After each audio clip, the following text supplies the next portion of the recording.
a piece of steel.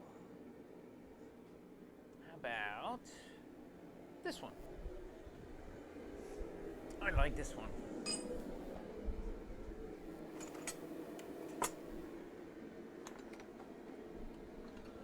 Okay.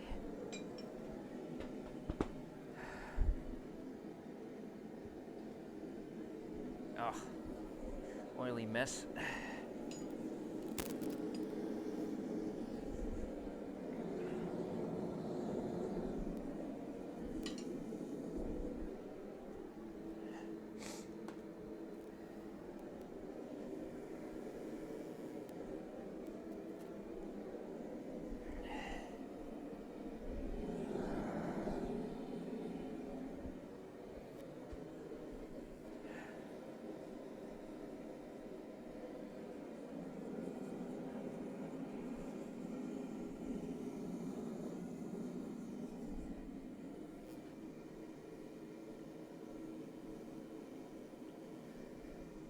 All right, I'm gonna heat this baby up.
Where'd my piece of chalk go?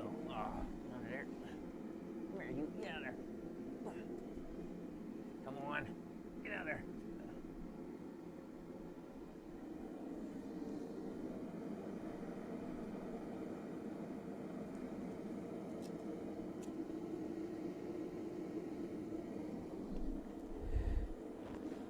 Damn.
is this?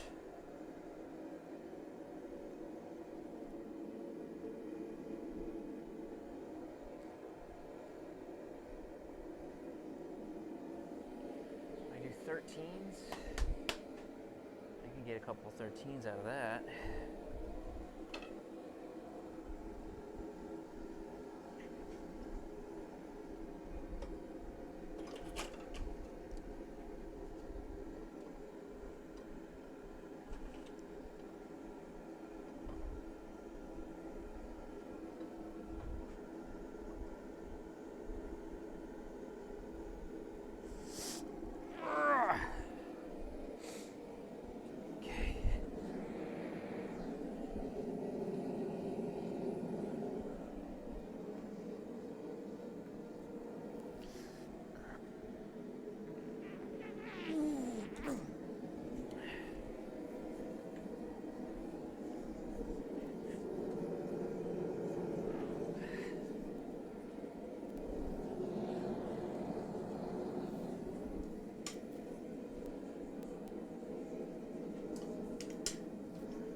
Two projects at once today.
Alright, double duty this thing up here. That's heating. Let's cut this off.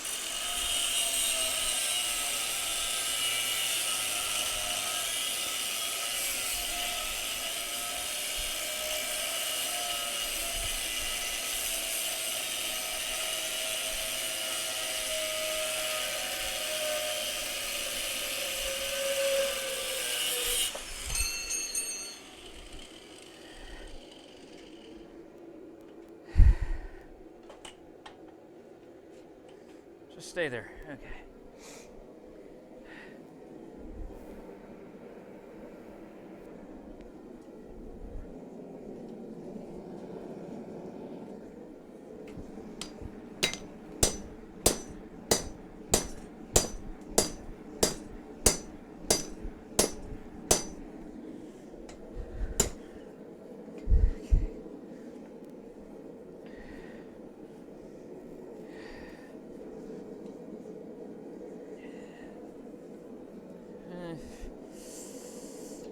Let's see.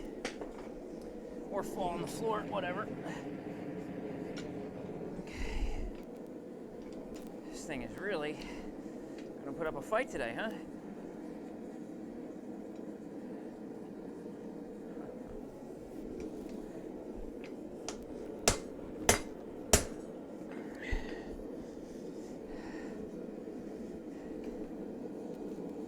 Straw tongs were my worst investment so far.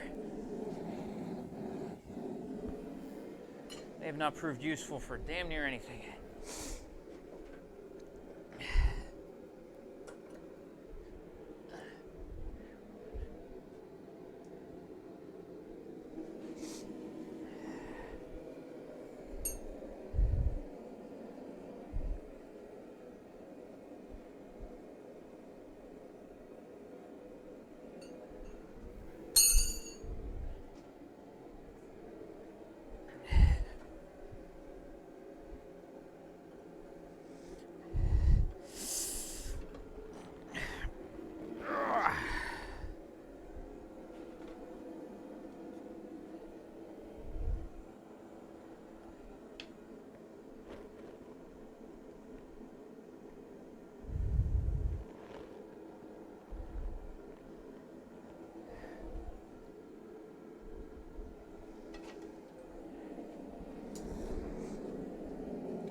These things don't hold shit.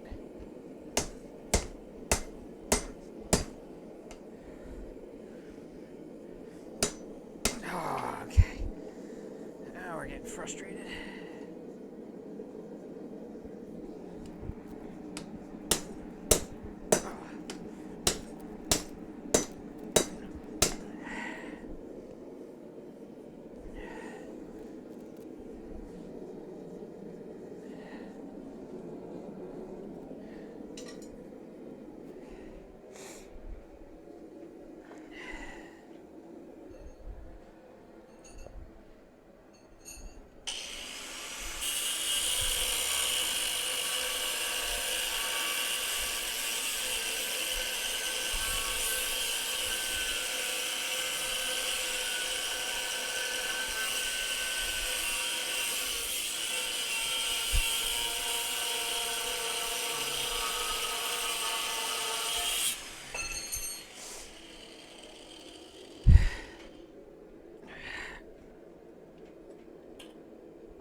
Okay.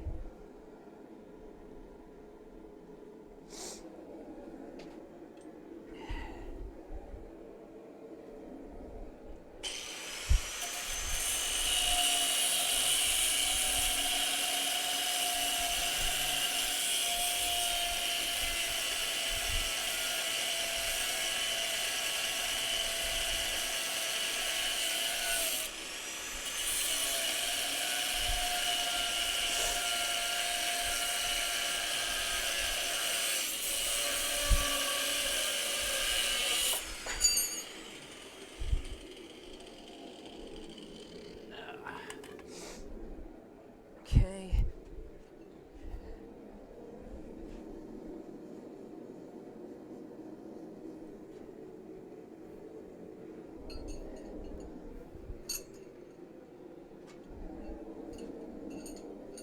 Okay, that's just about ready.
Oh, hey, Mom.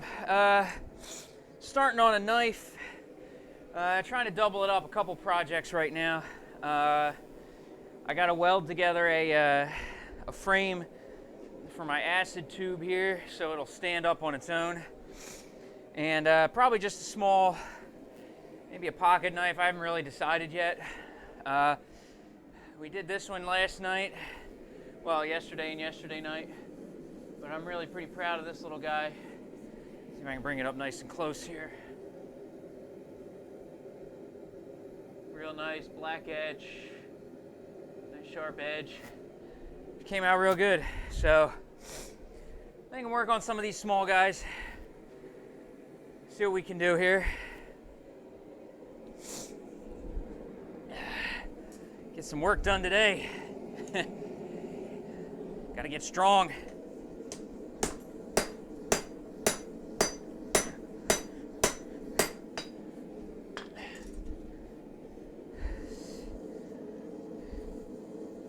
A little more.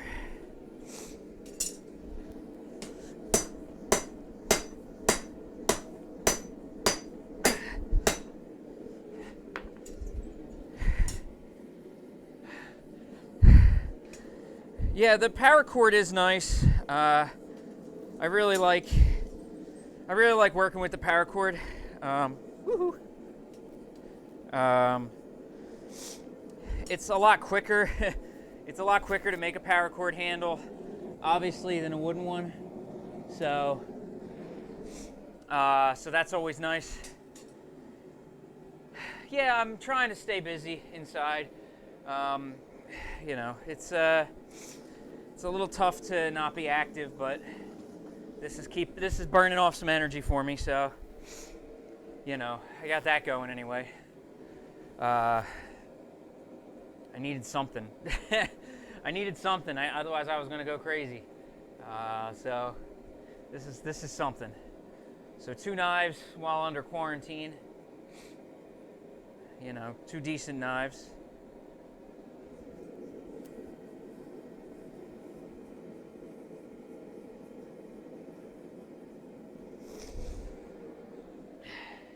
And more to come, hopefully. So the grinder is definitely helping. It's a little hard to tell from bringing that knife up to the camera, but the grinds and everything on that little pocket knife are just amazing by comparison. You know, the edge and everything. The sides of the blade are super flat. Everything just works better now. I'm not wasting a ton of time, that's for sure.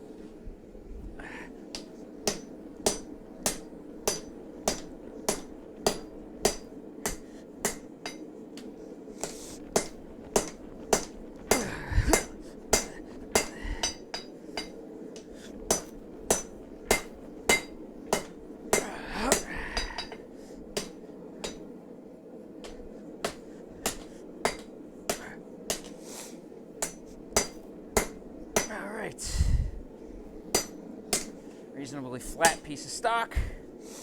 Way more material than I need. So let's get started. Getting those things flat is always the hardest piece of work. Hammering them out's fine. It's getting them flat that's an absolute nightmare.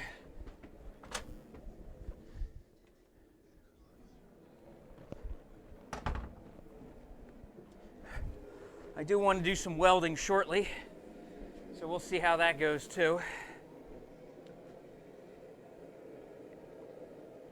We'll see how much tea I drink too.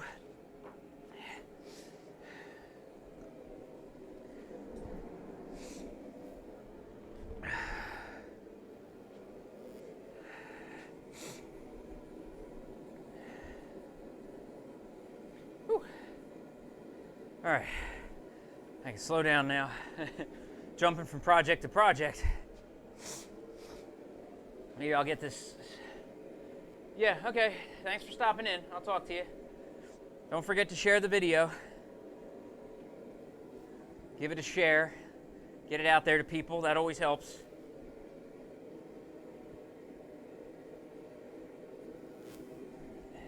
Probably should make another chat box on here. Let's see, make another text box.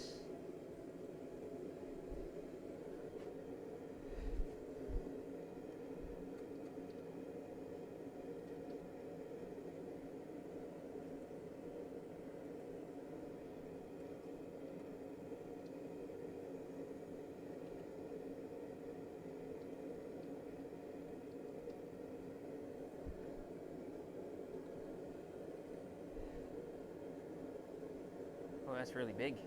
Let's shrink that. Whee! Oop. Bring you over here.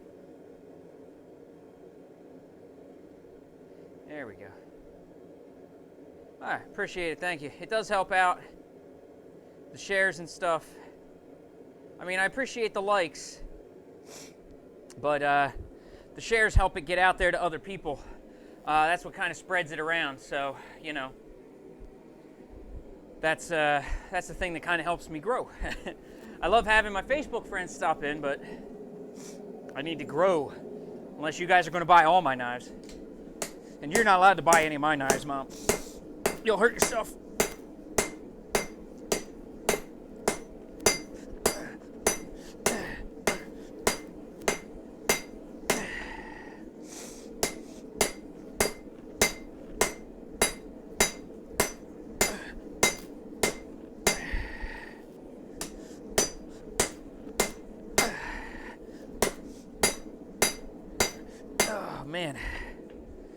love a power hammer right now. Woo.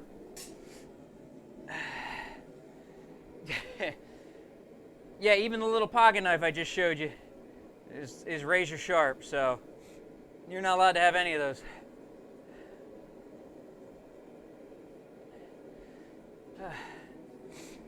So hopefully, hopefully we can find some people out there who are interested. If you are just checking out the podcast or the stream for the first time here, please drop a line, let me know, say hello, drop a line, drop a message in the comments.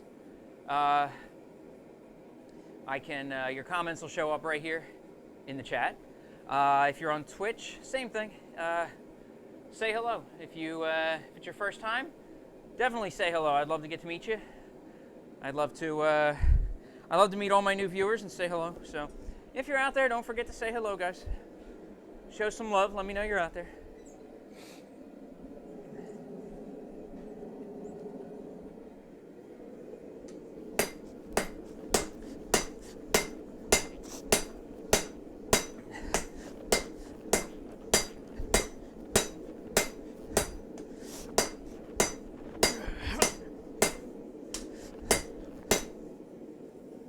Hammer's holding on.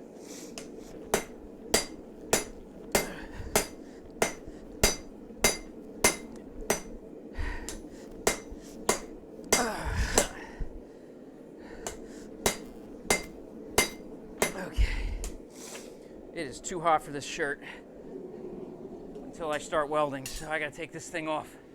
Whew.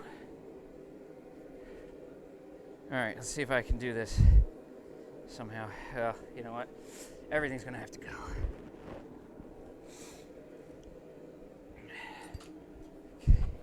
Take this off real quick.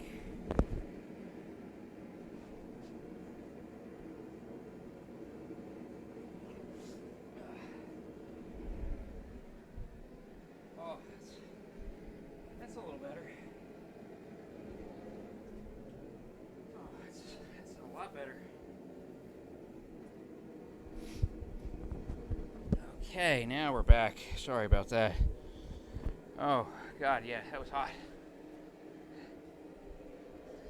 I was planning on doing some welding, and I'm kind of putting that on hold for the moment, so the long sleeves aren't really necessary right now.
Swing hard today.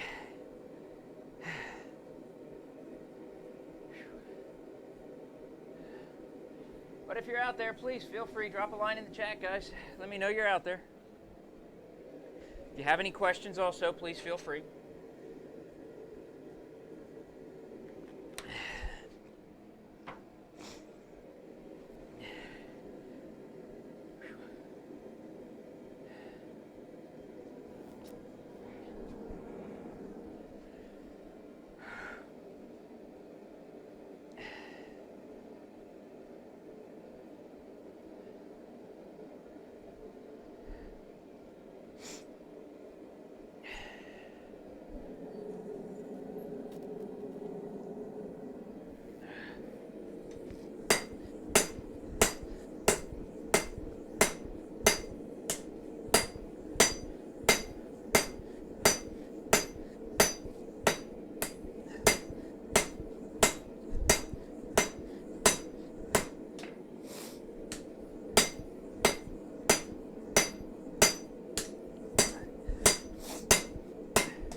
I hope everybody's being safe out there. I hope you're all right. Coronavirus can't survive 2,000 degrees. That's why I'm hanging around the forge.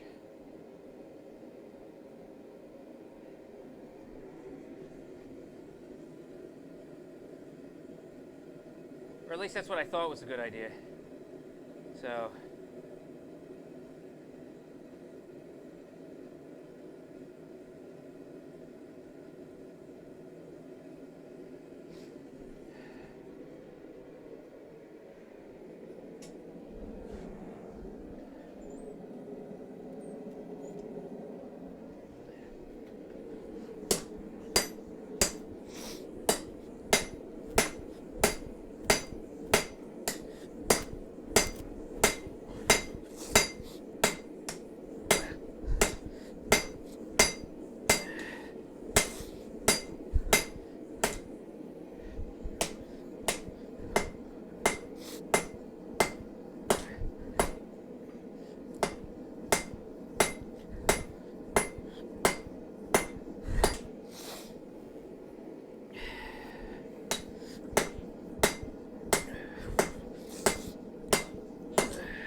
I'm definitely starting to see the appeal of material removal.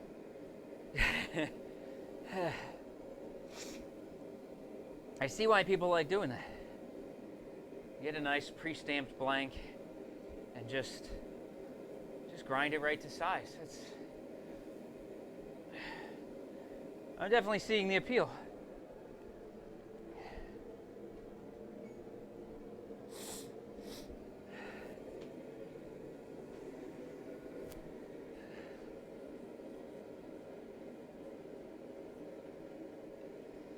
Whew. My beard's getting unruly, isn't it?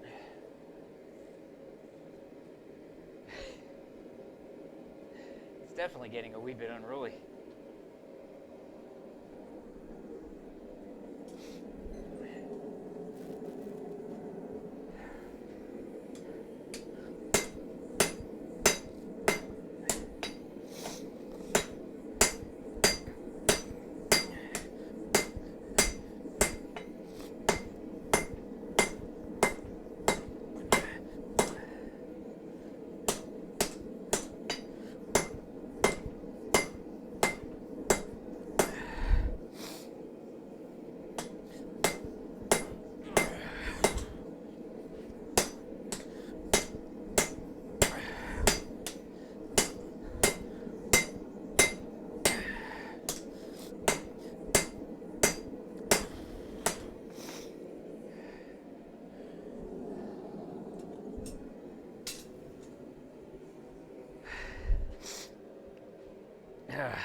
this for later.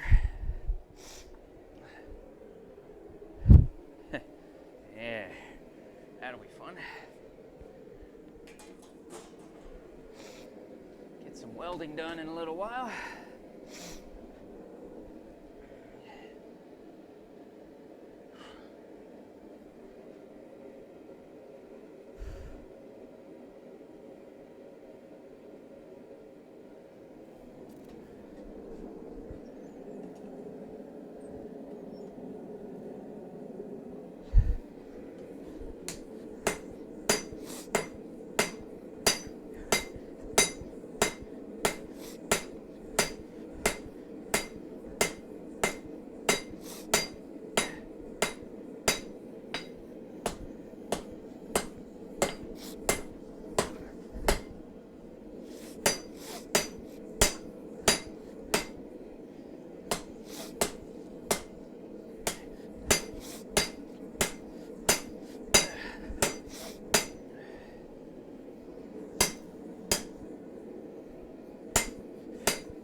Yeah, it's hot today.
I really feel like welding for some reason.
All right, I have a ton of steel here.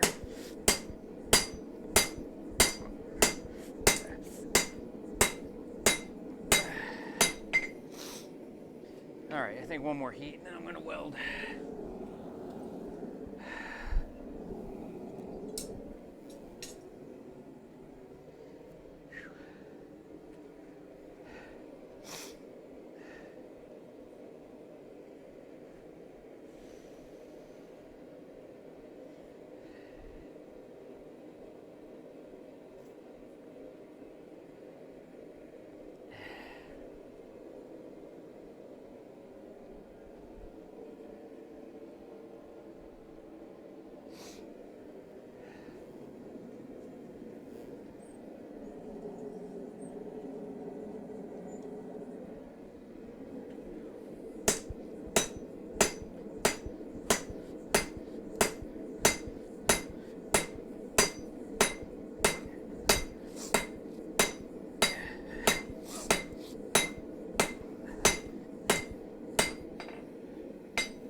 right.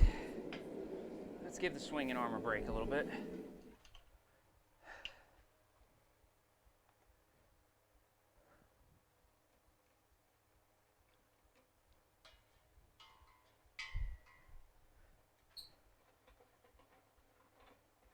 Let's do a little welding for fun.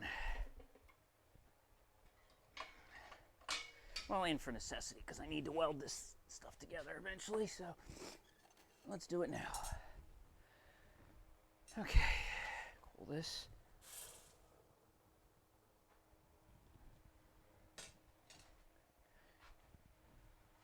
All right. Put my magnet away. Once I clean it, where's my wire brush? I am misplacing this wire brush everywhere. Where did you go? Well, you know what? You'll do.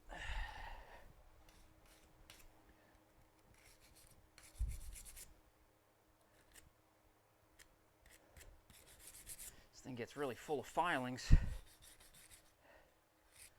when you're doing the grinding. I didn't really take that into account. Nor do I know what to do about it.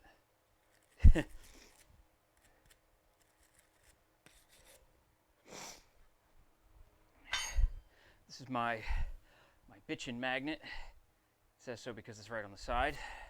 It's bitchin'. It's super strong.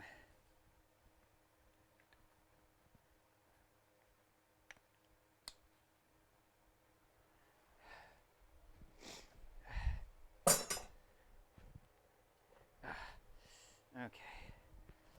I just need tissue right quick. Allergy season is upon us. So excuse me for one moment.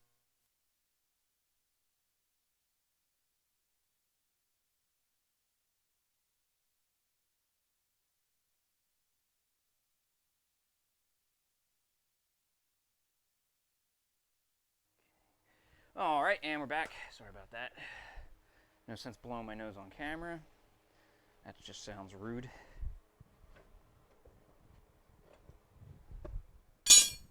Okay. Now we're going to weld. If you're wondering what are we going to weld, well, like I said, if you have questions, drop a line in the chat.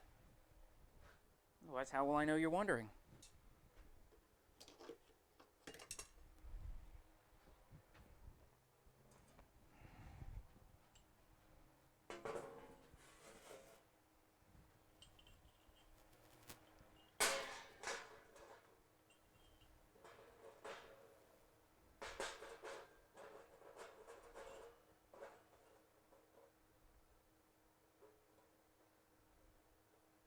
Cool. All right, let's clean the rest of this off. Put my paracord back.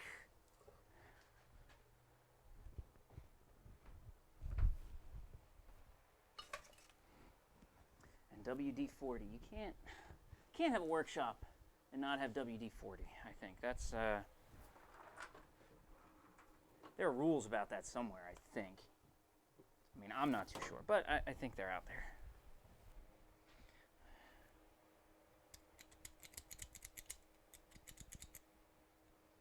Found this little lock on the street earlier, thinking about trying to rehab it. See if I can save it, but who knows. All right, now, before I pick this up, move the acid this way, then pick up the stool. Because I need to bring my welder over.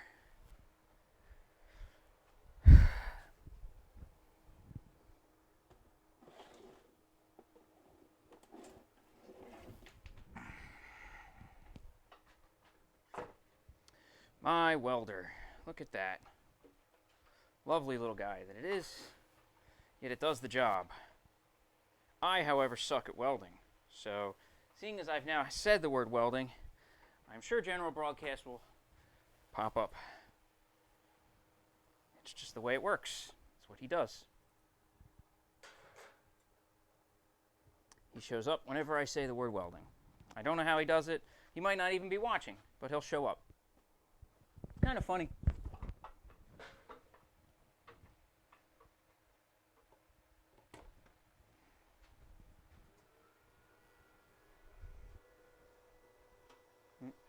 Left the power on in the back. All right, so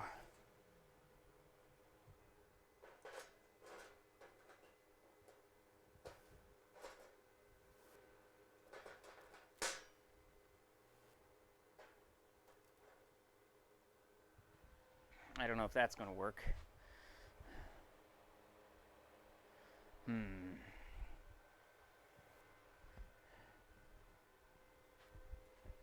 All right, I'm going to put my other shirt back on due to spatter and UV.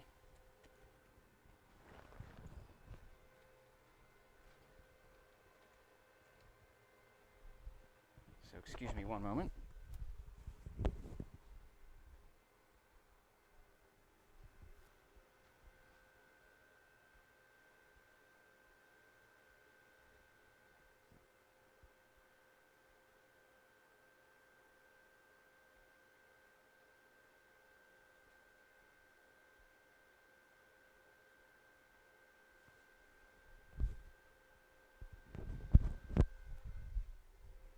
And we're back. Well, I'm back. I don't know if anybody else is back.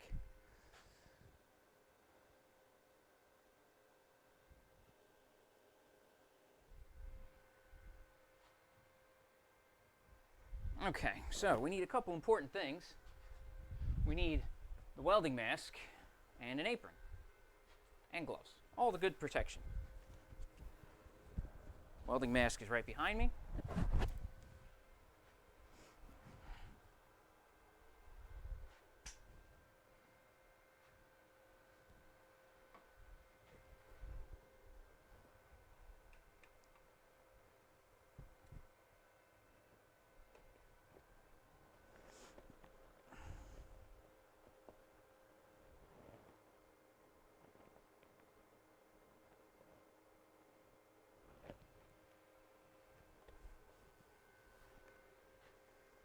Okay, that's about right.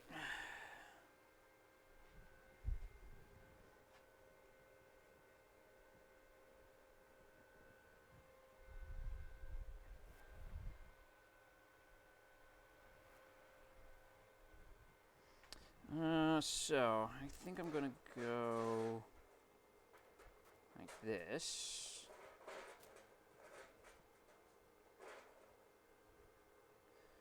That'll work.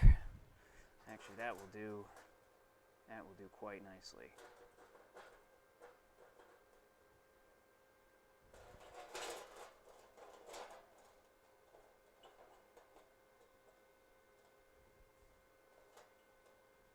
Okay. Make sure the size fits. Maybe not.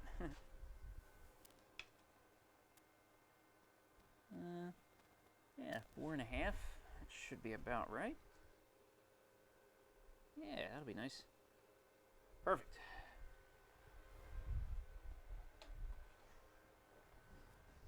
All right, let's be as careful as we can here, so as not to disturb the welding wire. Oh yeah, gloves. I did say I was going to put those on, didn't I?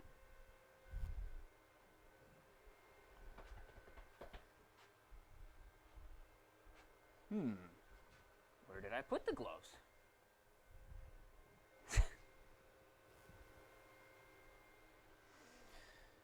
Oh, I put them in here. That's a good spot for them.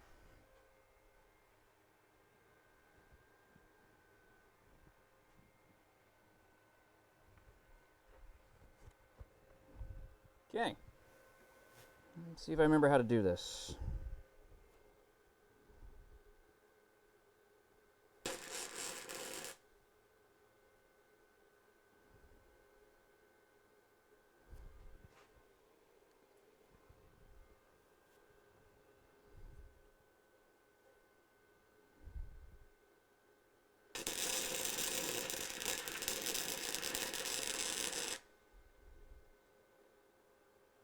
Too much voltage.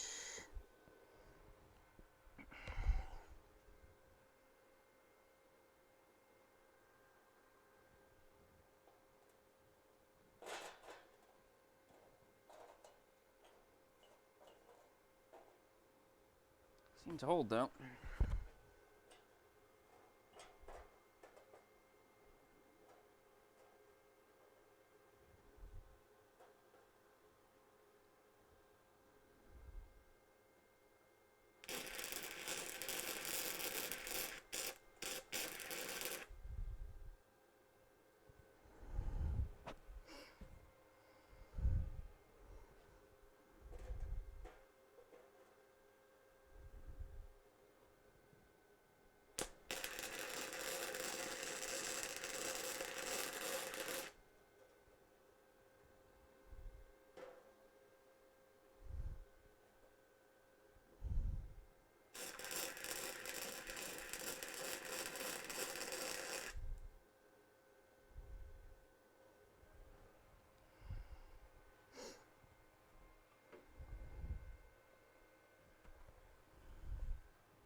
Okay, well, it's together.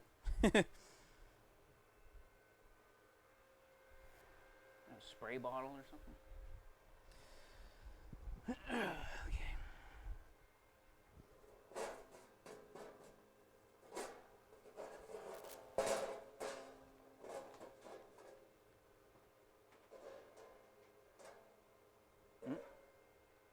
Hold on a moment.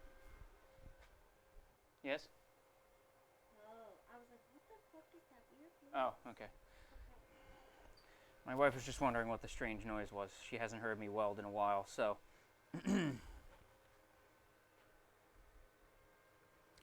I looked up the steps and she saw the welding helmet, she figured it out. She's a smart girl.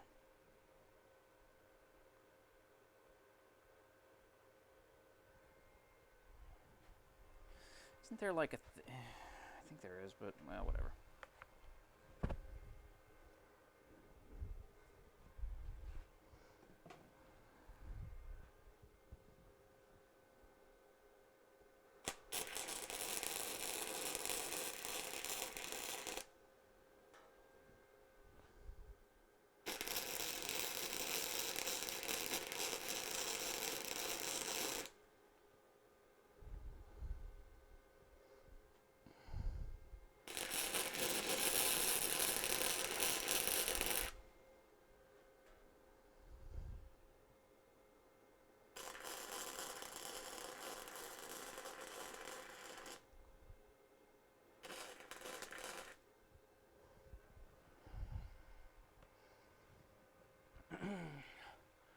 Okay, here we go. So that's kind of welded.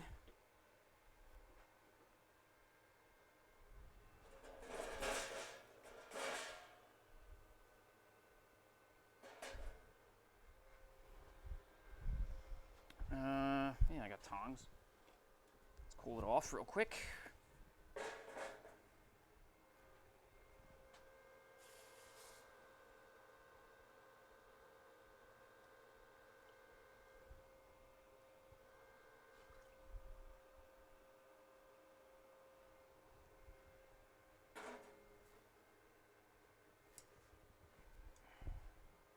Well, it seems to work. Let's test it over the thing here.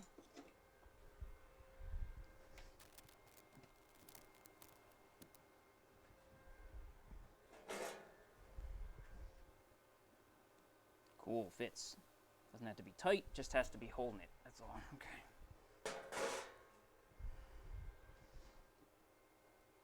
This way I can get rid of these cat litter buckets shortly. All right.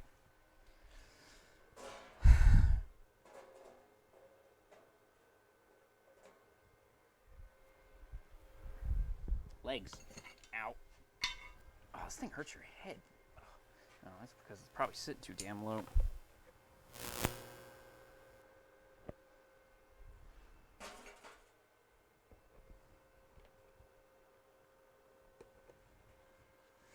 had my giant-headed friend using it. Sorry if you're watching, Den, but I know the duty cycle isn't super long for this, so that's why I'm trying to do a little bit, take a breather, do a little bit, take a breather.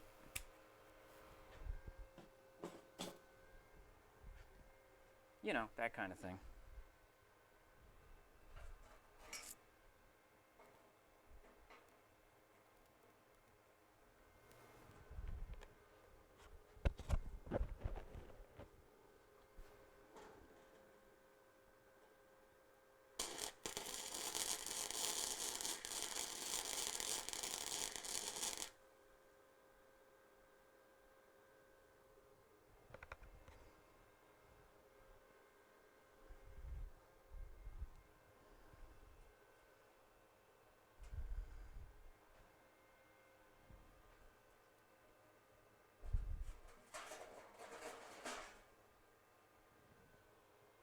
I think there's a little water still on there.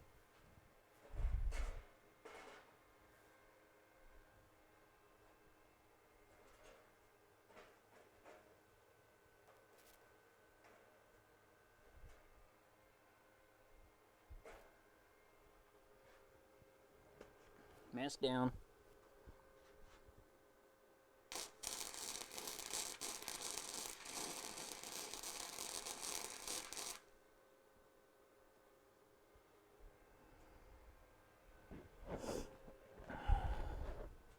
Oh, no. Undo that.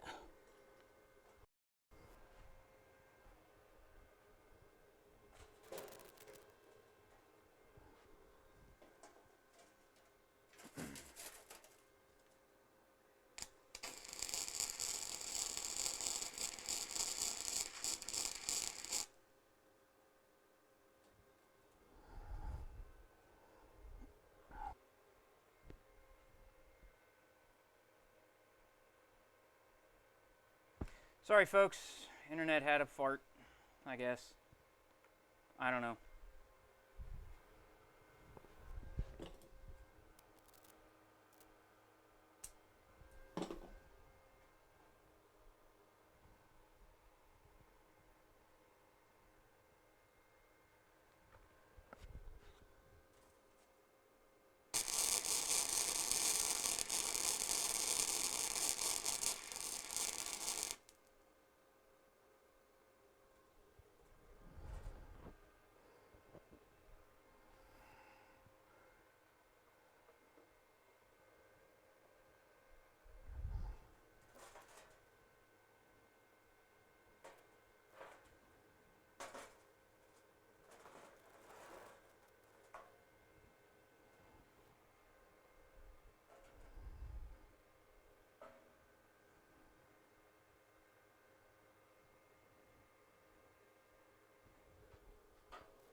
I think the weld is too much voltage. Let's turn it down.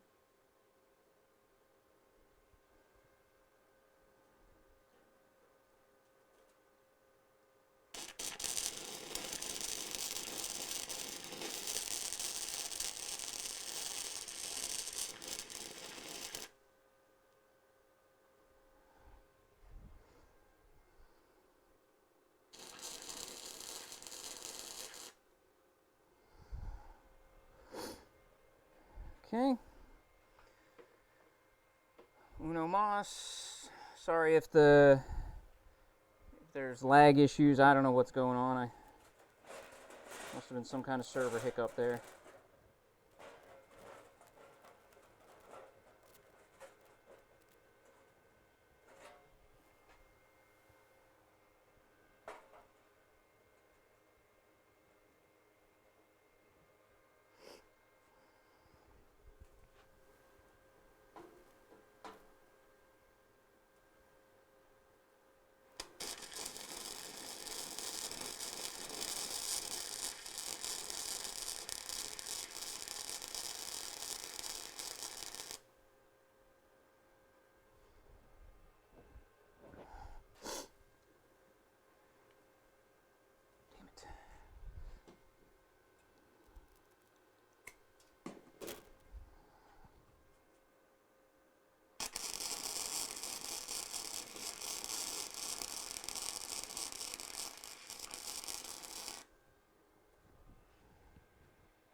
Okay, that was fun.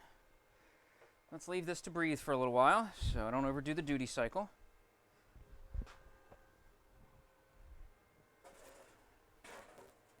Dunk this in some water.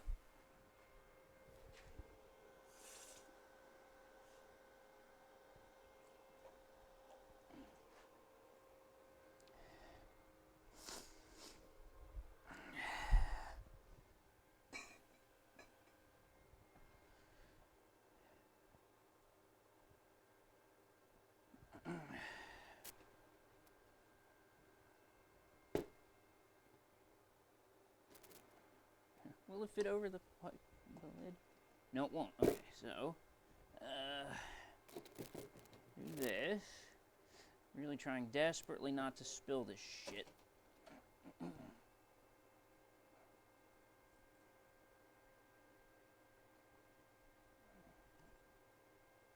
Here we go.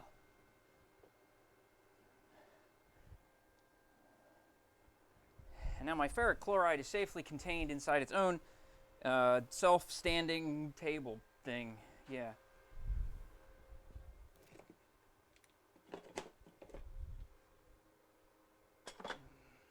Okay, but that's not all. Oh no, we're not done yet. That's the new lighter.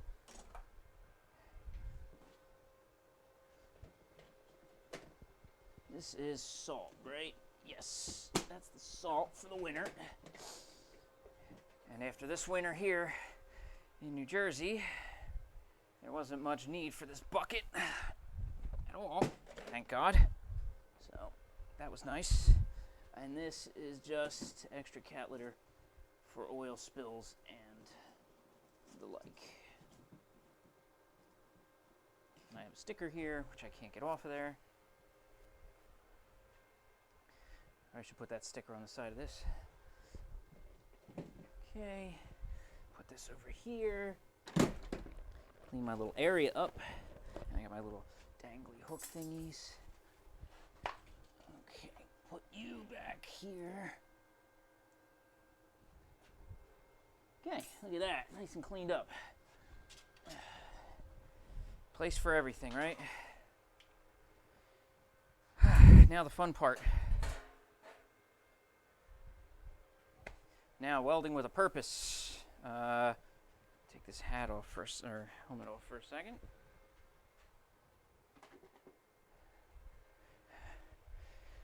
I've been dying to make some Damascus, and we are going to. I have 2 pieces of cutoff. Where are they? Oh, there's no way I'm going to find these sons of bitches, am I?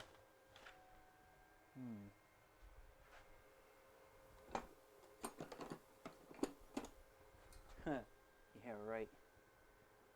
Oh, I thought I set them right here. Huh.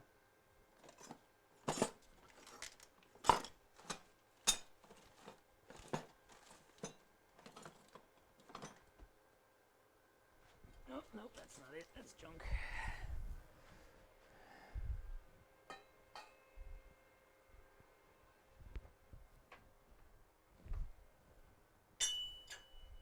That ring's nice.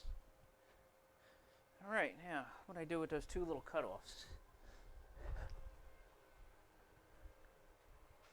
So I need to learn how to weld well in a hurry. This is kind of done, so we'll put this in the bucket of Dunzo.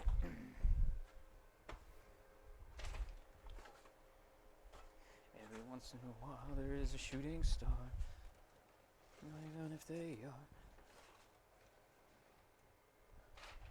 All right, now what I do with those 2 little, I have 2 little squares of steel that I have to weld onto a piece of tube, that piece of tube, so I can make a canister.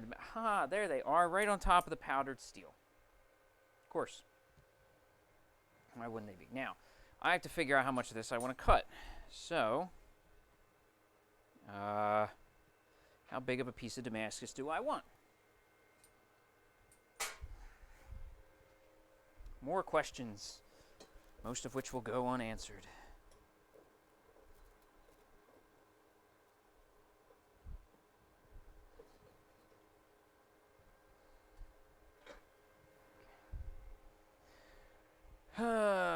This is just eyeballing here. I don't know how much steel I want. I mean, if I have that much, I mean, that's got to be way more than enough to make a knife.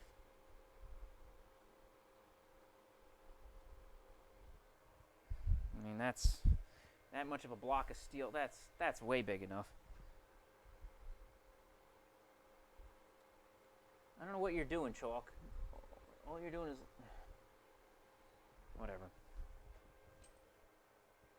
All right. Yeah, back to the chopper.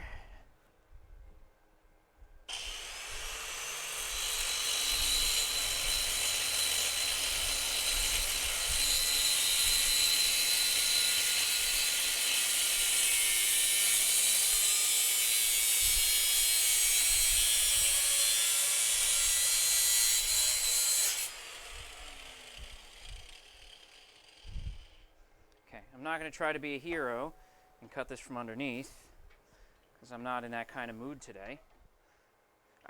This Ryobi belt grinder is on my last nerves.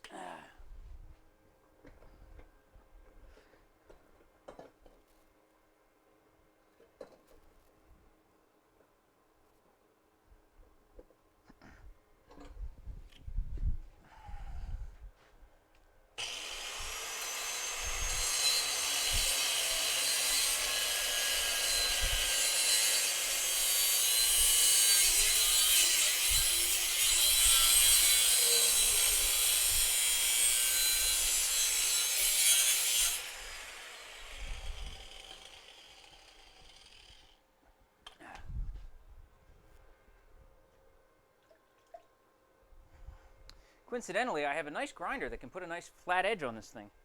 Who'd have thought? I just need to walk around here to get me a 36 grit belt. There we go. Use the tools you got, Jess. Don't be a dummy. Arrows, this way. Cool.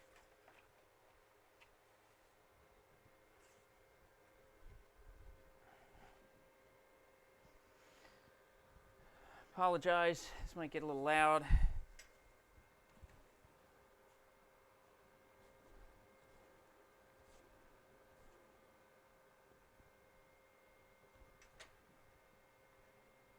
But it's only going to be briefly. So, do mind that if you would.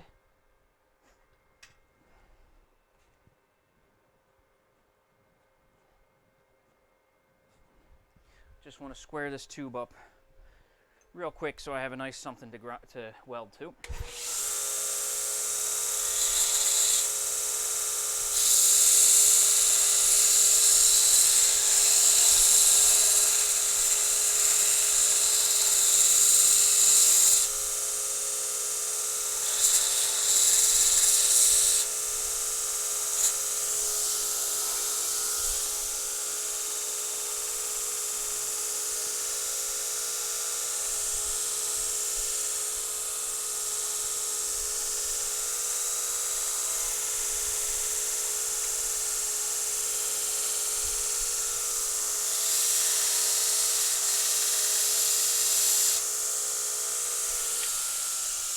Okay, easy enough.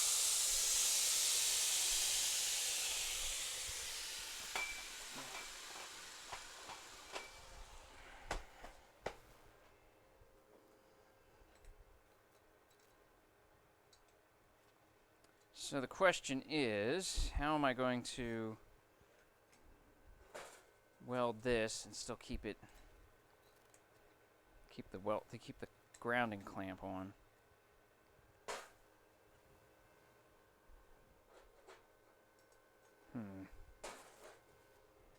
These are welding problems that I am unfamiliar with.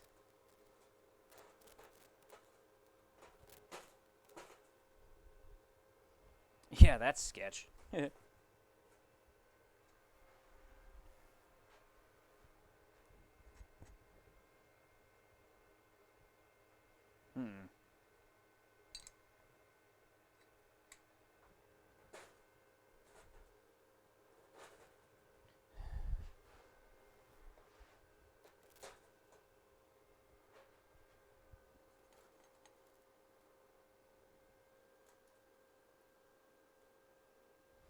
Okay, that looks okay. It's on there.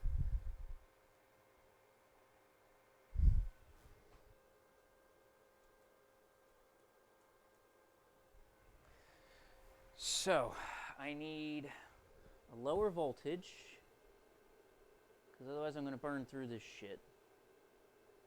Let me lift up my lovely little thing here.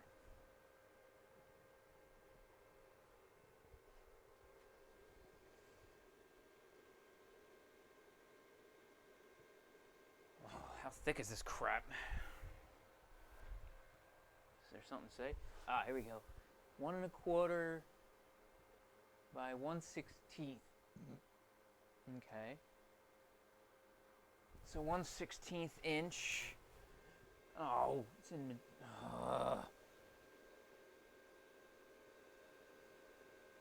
Oh, 3.2 millimeters is 1/8, so 16 gauge. So wire speed 4, voltage C, C1/2. Oh, look at that! I went right there anyway. And wire speed 4. Okay, cool. That's what this says. I'm gonna try to go with it. Not like I'm gonna do anything right anyway, but the other thing I want to make sure that I do right is put my dumb welding helmet back on.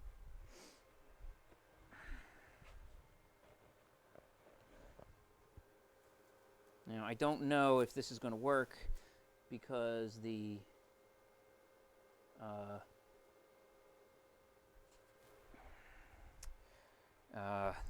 ground clamp is really far away.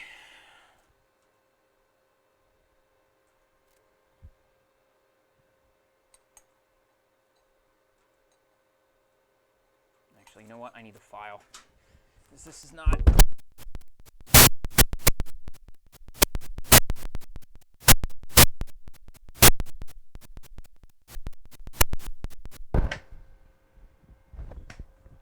Sorry about that.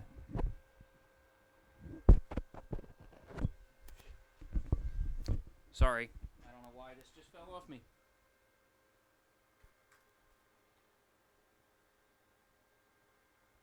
Everything just went.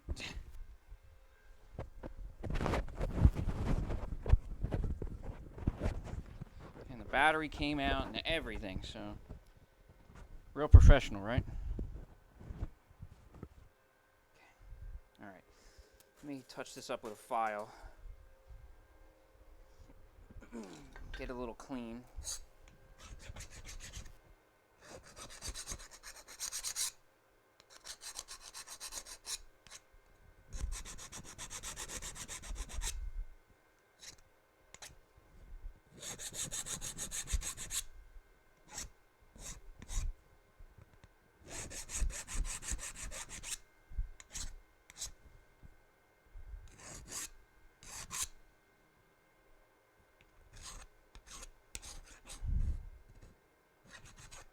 Okay, that's a little bit better.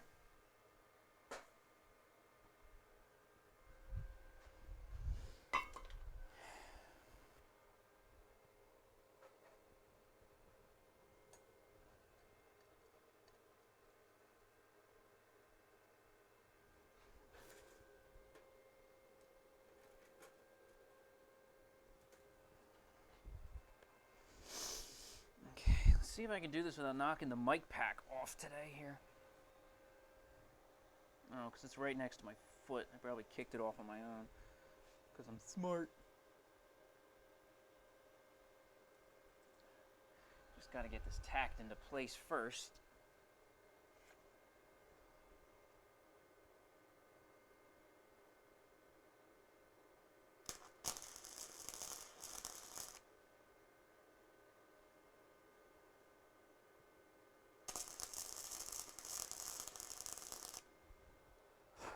Now I know why I wear long sleeves.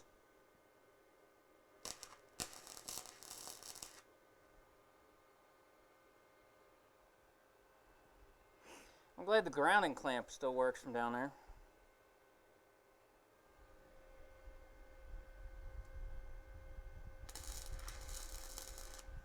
Hot. Now I see why guys look down at this, not up.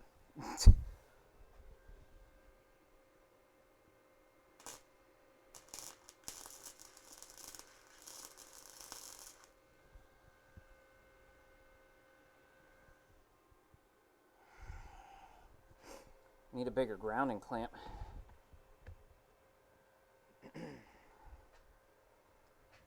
You know, if it wasn't so hard to breathe and talk in this thing, I think I would do all my streams in this.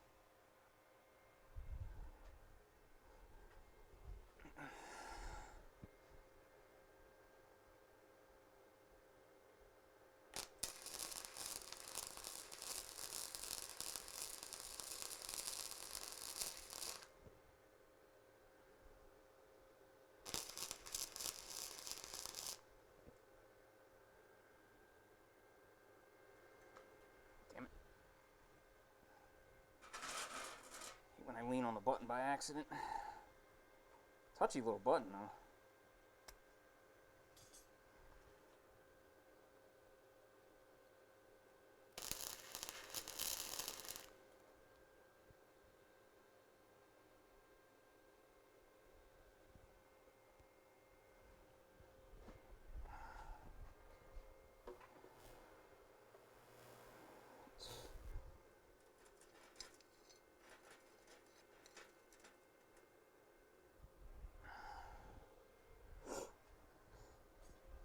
One more side.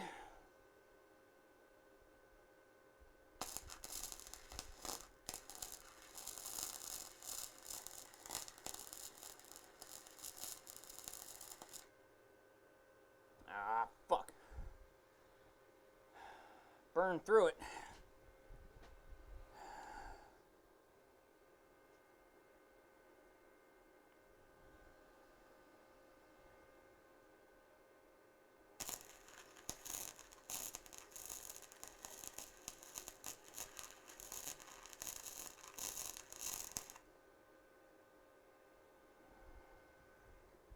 It ain't pretty, but it looks airtight again. God damn it, stop that.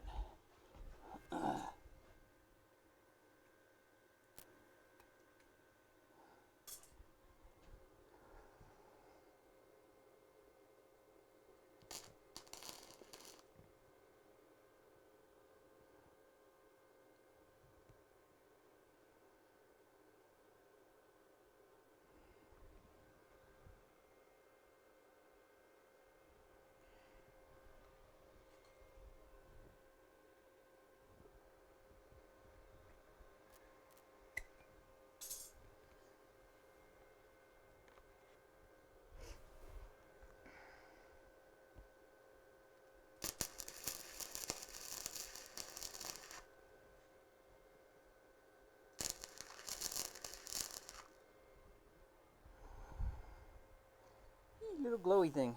That's cute.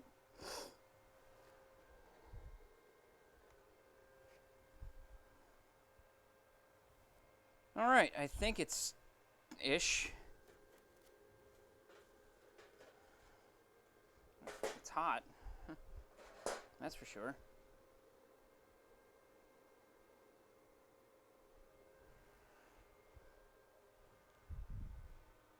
Put my pliers back, so.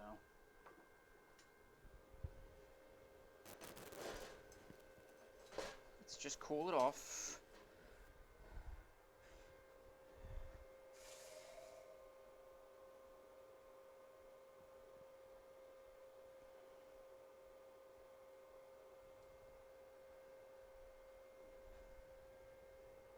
Oh, yeah, that didn't work. Okay, now we got to find where the holes are. Okay, because it's full of water.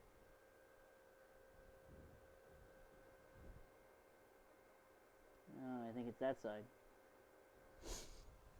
Maybe if I put it like this. If I had more clamps and stuff, and I wasn't just making this up as I went so I could do this on stream, it would be like a different story. But I probably should like clamp it into something and all that.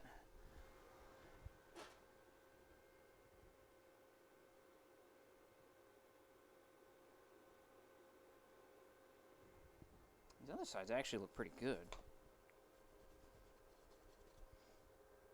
Yeah, that's not good. That's got to be where it is, right there. That whole side. That's pretty tight. Yeah, that side's pretty bad. Okay, so I need to work here.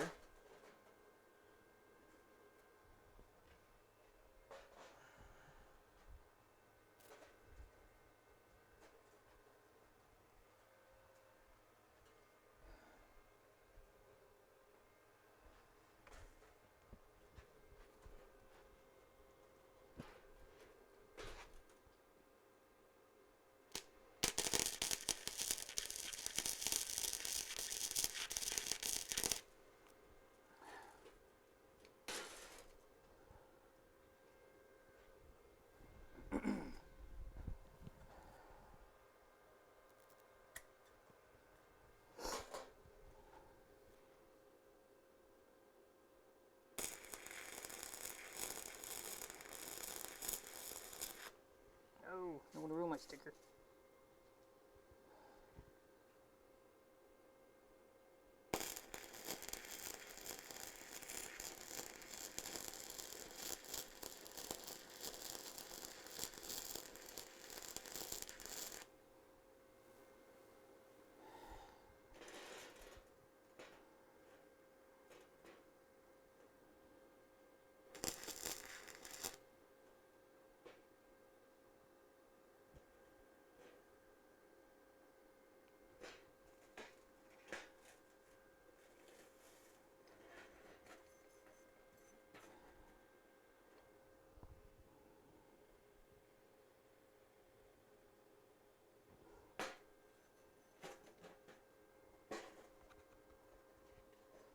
Okay, I think we're about there. Let's put it in the water again and see what happens.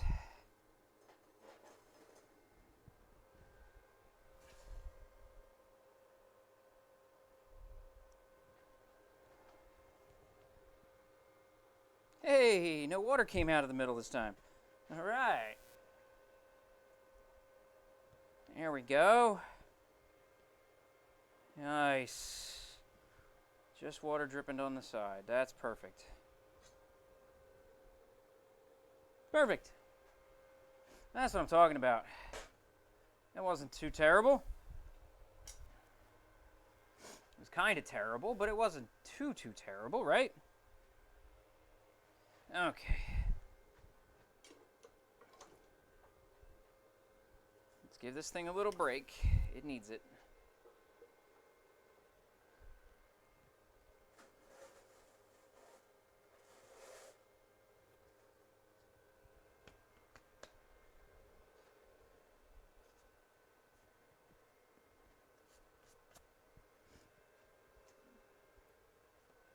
Find some more for the sticker. Okay, so I don't need the helmet for a little while. Let's take that off. God, guys wear those things all day. God bless you, tradesmen. Jesus. Okay, now, the reason I have this stuff is for two reasons. Powdered steel and ball bearings. That's two reasons, right? I need a little funnel. Do I have a little funnel over here? I have to. Because I'm not getting this crap everywhere. Oh boy. Of all the tools and miscellaneous weird things that I have, I would think a funnel would be somewhere on the list. But the problem is, I don't get paid to think. So that's going to be an issue. Now then, I need a little funnel. Does that mean I'm going to have to make one? Make a paper cone funnel? Sure. Let's get creative.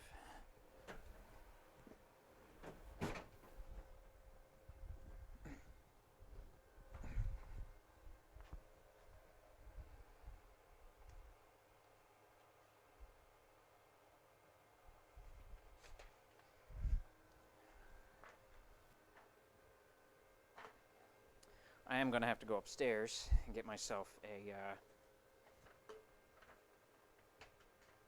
a spoon.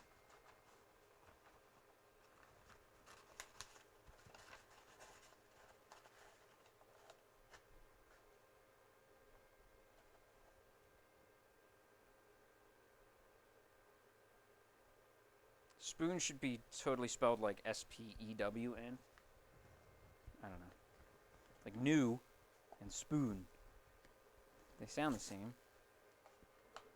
Sorry, I'm bored.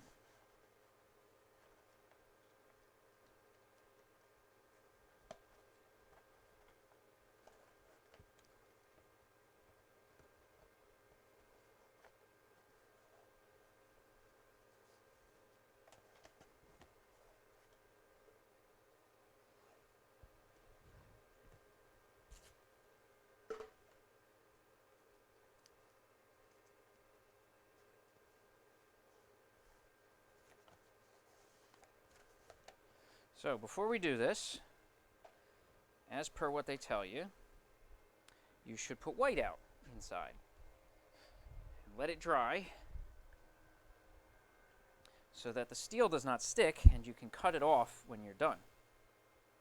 That's what I'm going to try to do right now. I don't know if it's going to work, but we can hope.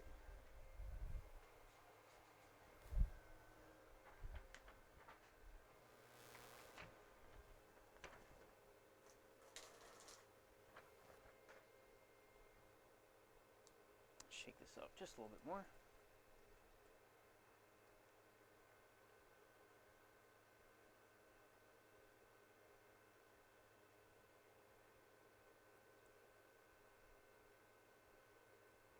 Whew, that stuff stinks.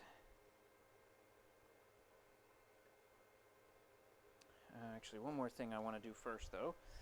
Maybe shove a towel in there.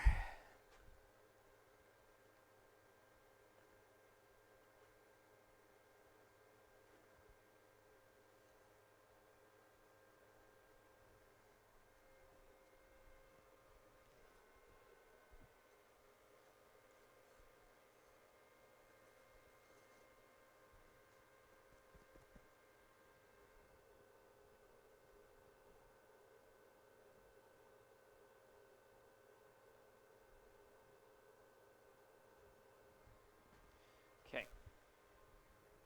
So let's throw some white out in here.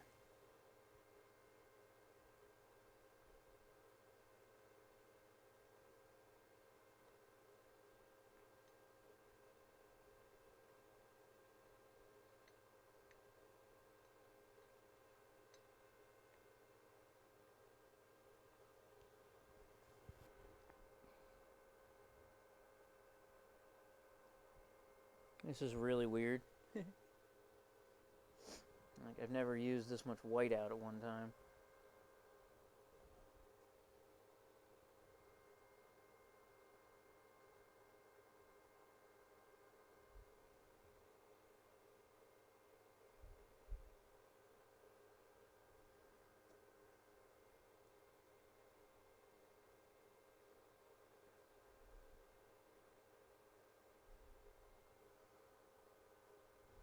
A little bit on the bottom. Got it. Bring the rest up to the front.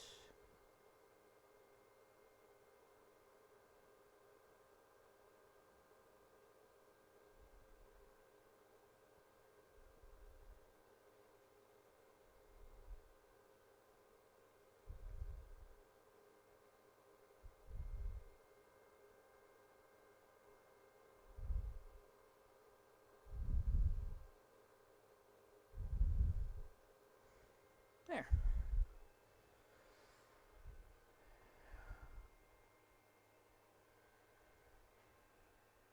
Put this over the little smokestack here at the top. Try to dry it out. Oh. Or drip white out all over the place like a dummy.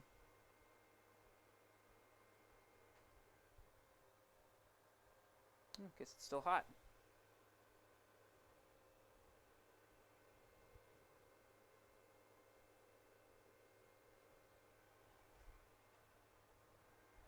No, and I'll do it on the paper. I'll leave it sit there on the paper for a little bit. Close up the white out.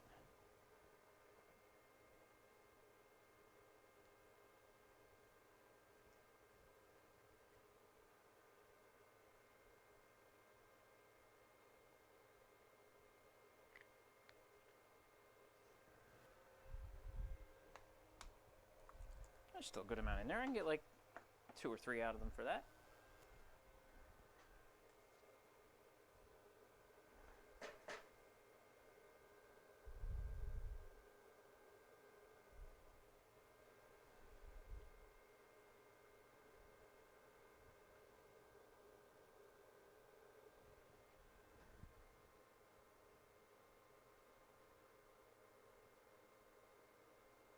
Stuff doesn't like I'm trying to like pull the little drops off, but it doesn't like wick like a regular liquid. Like I'm expecting to touch it to the thing and it like wicks and pulls away, but it just doesn't want to. So, but we'll see. Oh, I need to go upstairs and grab a spoon really quick for the powdered steel. I will be right back. I need a spoon. Spoon. A spoon. Powdered steel.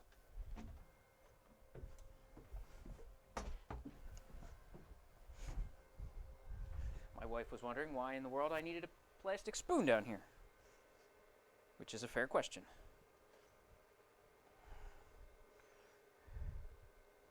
There's not many needs for a plastic spoon in a forge, except for now.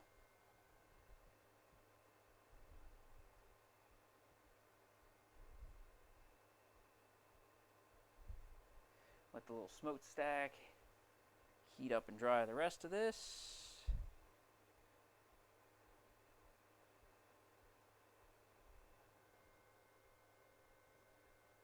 None oozing out the bottom. That's good. Means she's liquid tight, which means it's probably airtight, which is very important because once it goes in the forge, powdered steel will try to find any way it can to get out once I start trying to weld this shit together.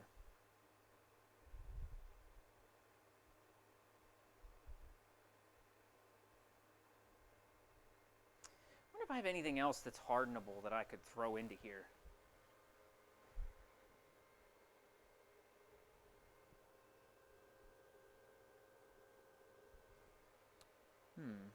I wonder. I'm going to put this in front of the fan for a moment while I think. What in the world, if you guys think of anything that I could throw in here that would make this really cool, something that would add to the pattern of the Damascus. Because right now ball bearings is what I'm going with. Ball bearings and powdered steel. I mean, this is really just an experimental. So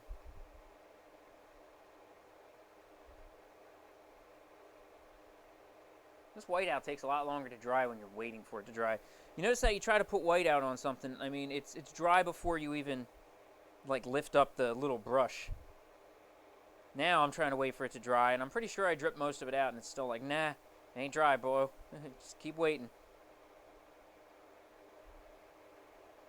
I can see why it drives these guys crazy when they're on Forged in Fire, and they're, waiting for things, and, the time is ticking away. And the time keeps ticking down, and yet, yet they're waiting for little things.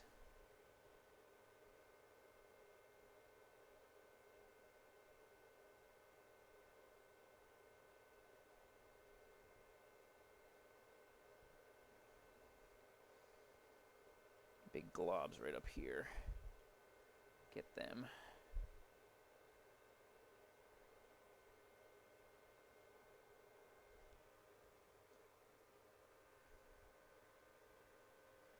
I don't want any whiteout inclusions in my thing here. Alright, now this is the first time I've ever done this. Non-reusable. Okay.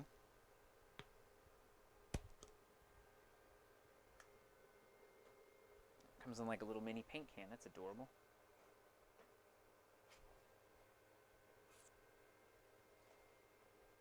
I need a screwdriver. Oh no, wait, I have a paint can opener.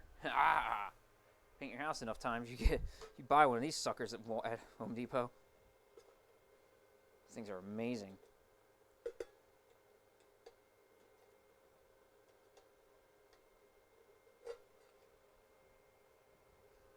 Emptier than I thought it would be.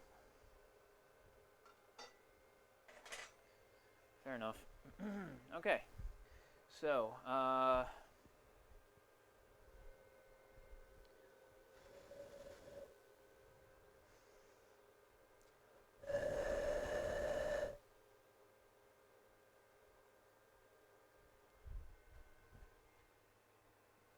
Try to put it over the heat just a little bit more. Forge is pretty cooled off, but a little bit of warmth will help. Try to dry this crap up real quick.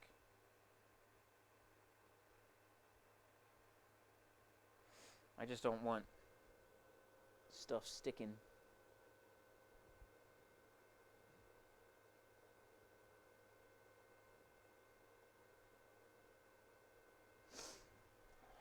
Don't want to lose my first shot at this. I mean, feels like my first shot would be the one I would lose, but, you know, principle and all that. I want this to really work.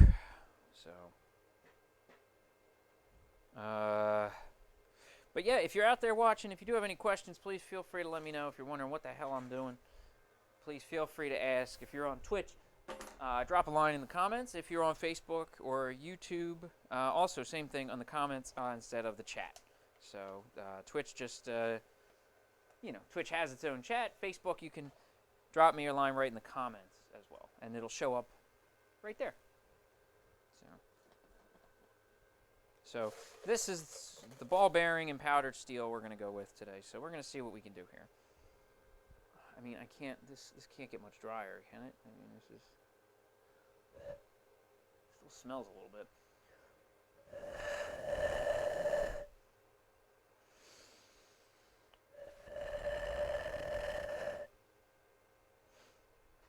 I know that smell is the, whatever dries it off that escapes. Trying to get that to a minimum here.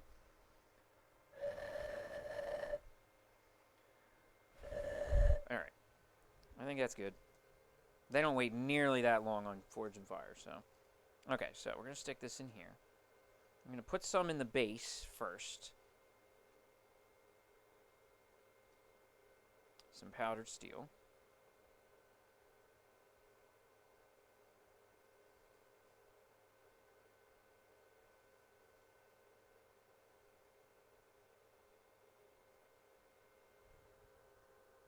And I can't see in there anymore.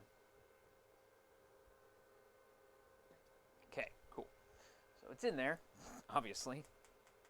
Now, ball bearings I don't need a funnel for.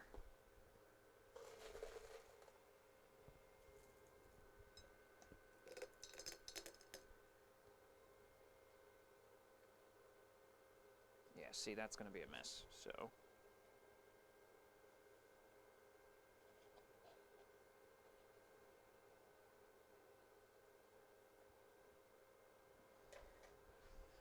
And what I want to do is make sure that we constantly tap this thing.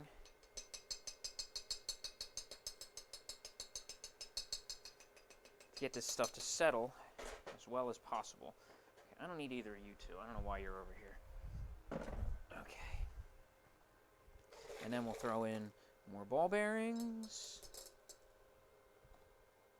and more steel.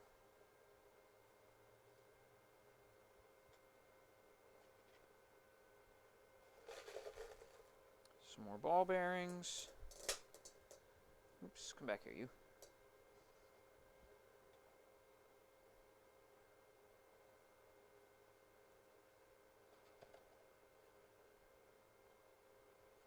Okay, let's give her a little tap. Okay.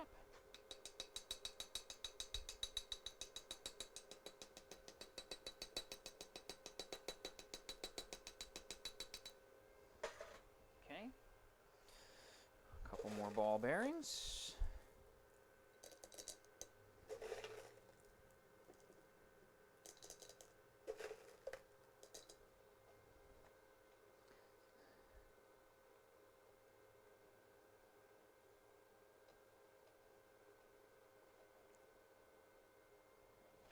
This is how I make my coffee, by the way, if anybody's ever wondering. I'm sure you guys aren't. But if you are ever wondering, I make my coffee like this. Pretty much the ball bearings are the cream and sugar. And the powdered steel is the coffee, which just fills in the cracks. So. No, don't go away. Stop running away.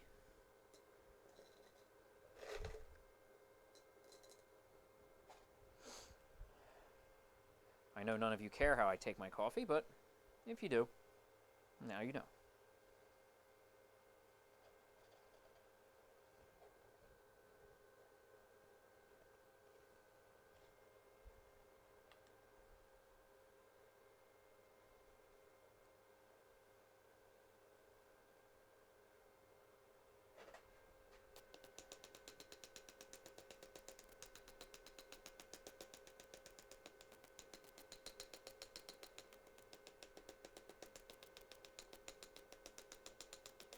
Pack that super tight.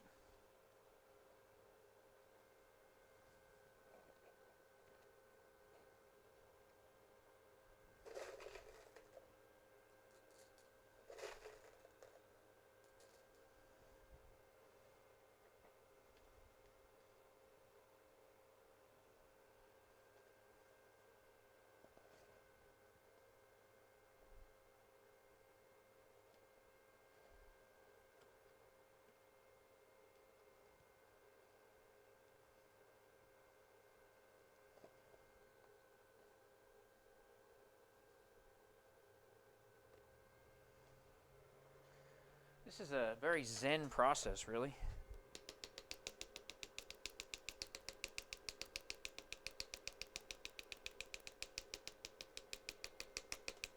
Okay, just a little something on the computer here.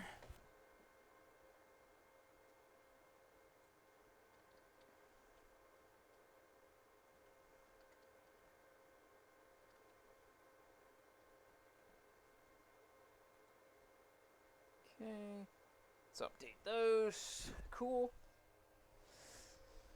All right, I need more steel. Excuse me.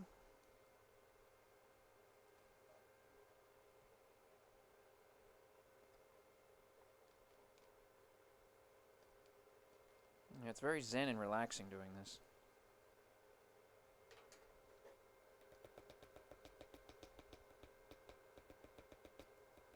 Oops.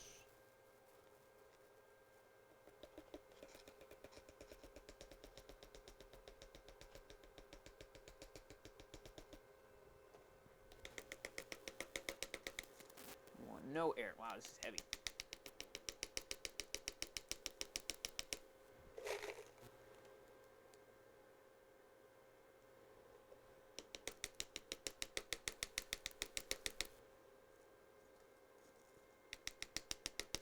If you do have any questions, guys, please feel free to ask away. More than happy to answer anything you would like to know to the best of my ability. I make sure I preface it with that last part.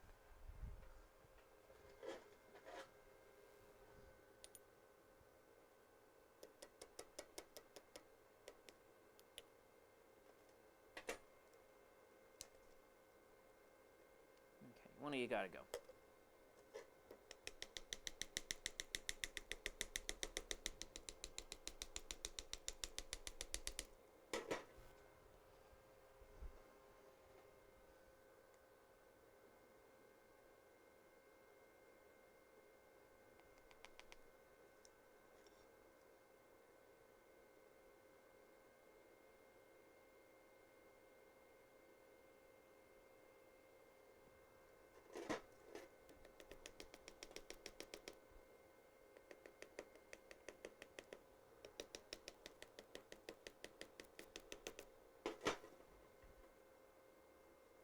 You don't want to stay in there either? Okay, fine. You can come out too, Ball. Come on. Out you go.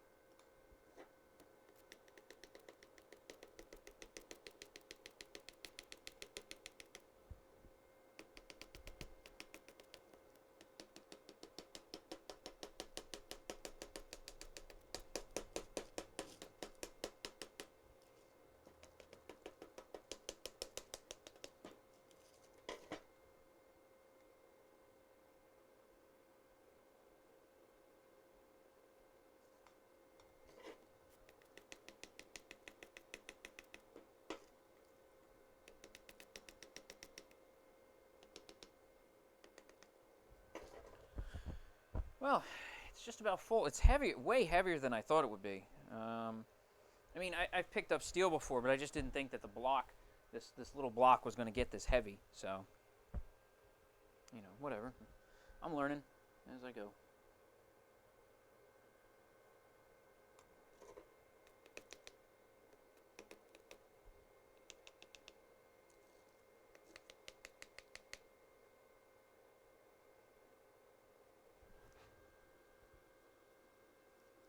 Oh, great. The file has some magnetic properties. Awesome.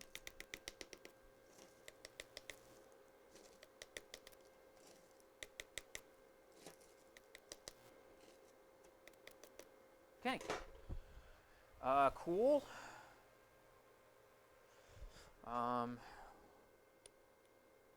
That'll slip on there. Let's clean this off a little bit here because there is some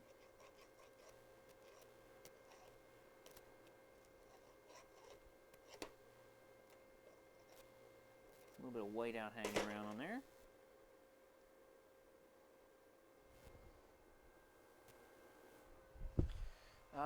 There we go, I guess.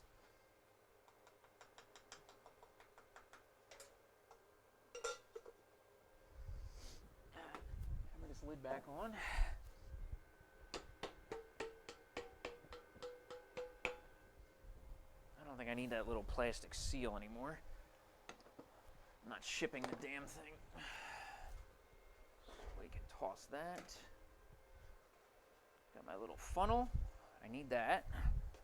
I'll need that in the future. Okay. And ball bearings.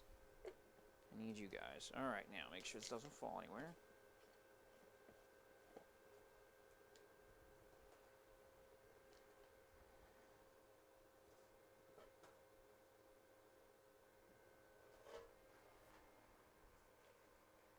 Okay, we don't need iron filings anywhere near that either, that's for sure. Anywhere near where I'm about to weld, that would be not good. All right, and plastic spoon and tape. Salvage this. Hope you guys are all doing all right out there, by the way. Hope everybody's staying safe.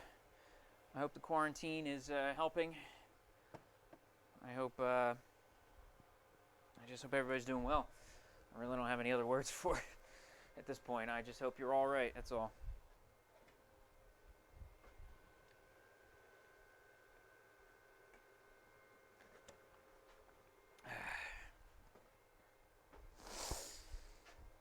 Okay, I guess it's time to weld again. Why not, right?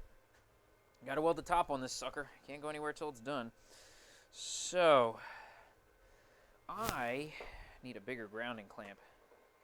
Because if I'm going to do this more in the future, I need a clamp that's going to do this.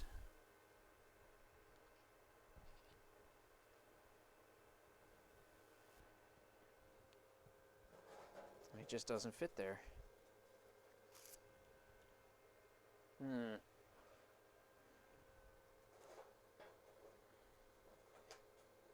I wonder if it'll... You know what, maybe if I scrape, if I get a nice flat surface here, set this down on here, maybe that will give it enough of a ground. Just have to get off all the spittle from earlier here.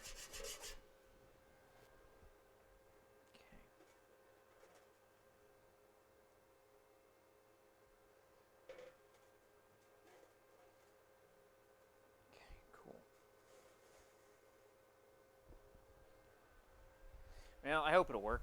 I don't have many other options because my grounding clamp's too small. It does say put it right near the work. That's as right near the work as this is going to get. All right, on with the big heavy helmet.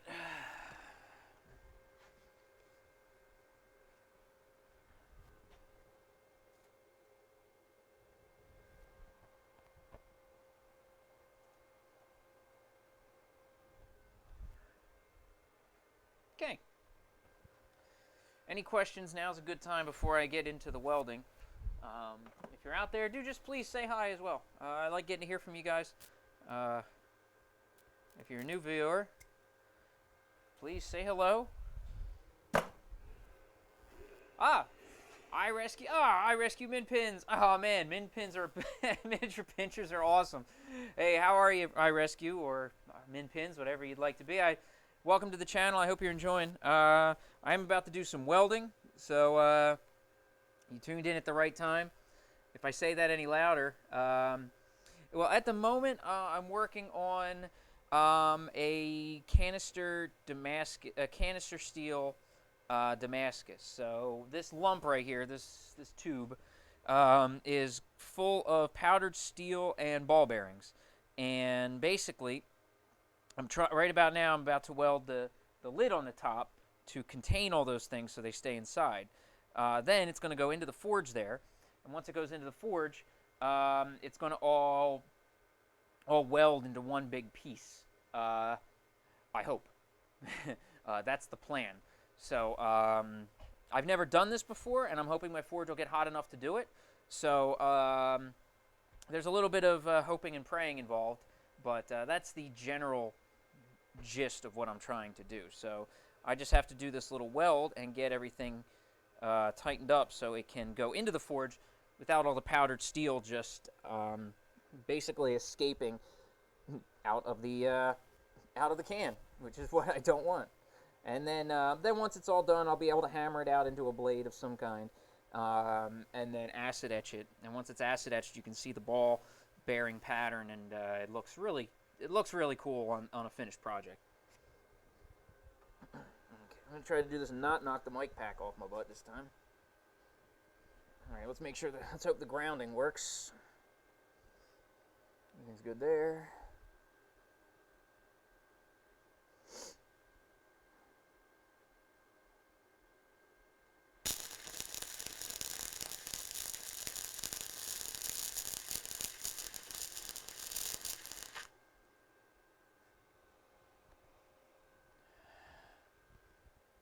It's not terrible.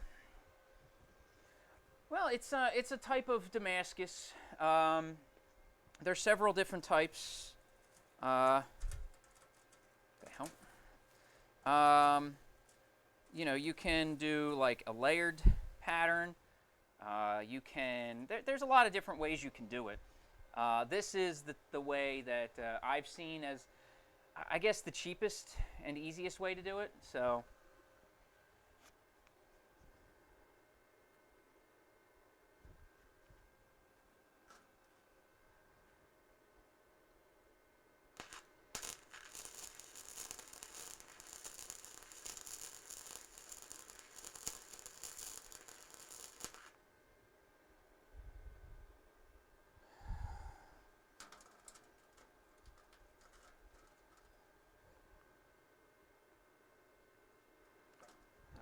Too long. I keep putting the scissors back.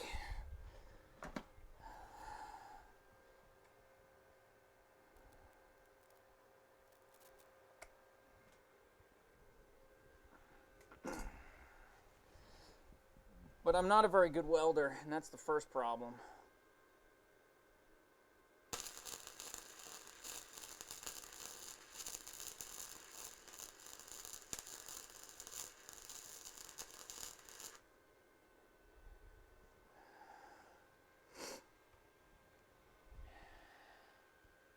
As anyone who's come to my channel for more than 5 seconds will tell you, my welding skills are,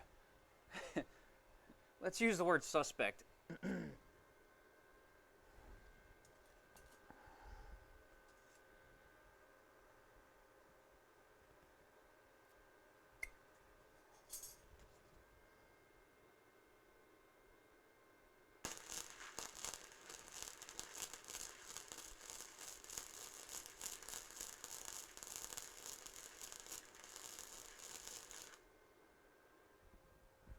Well, there's how we find the air spots.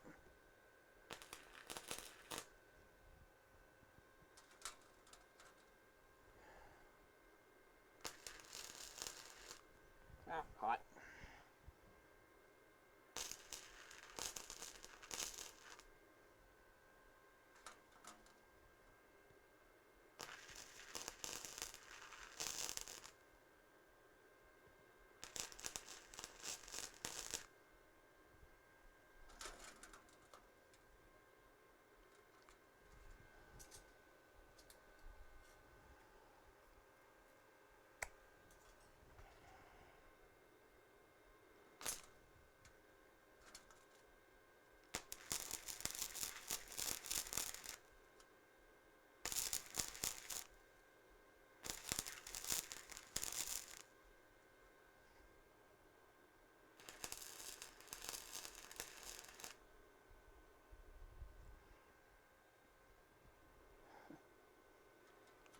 It is desperately trying to get out of this last little spot here.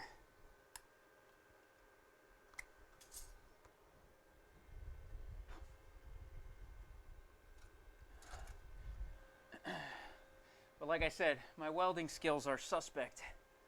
So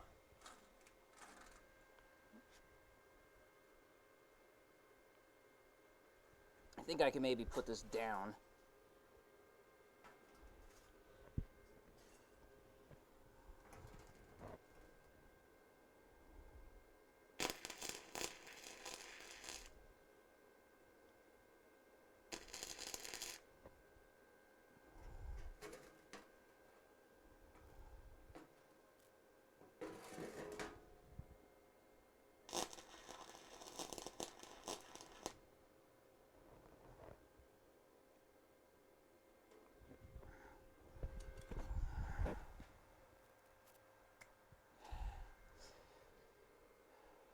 But I think, oh, that's interesting. Huh. I was trying to look over at my phone across the room, and apparently this blocks the LCD. That's kind of cool.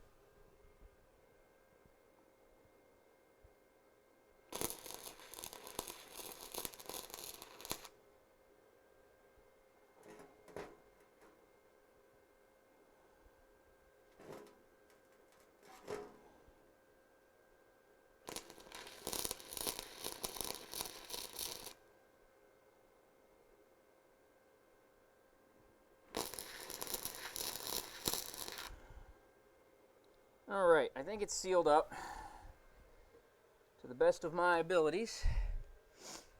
So what I should have is one airtight tube full of powdered steel and ball bearings. I mean, that's why it sounds as heavy as it is, because it's full.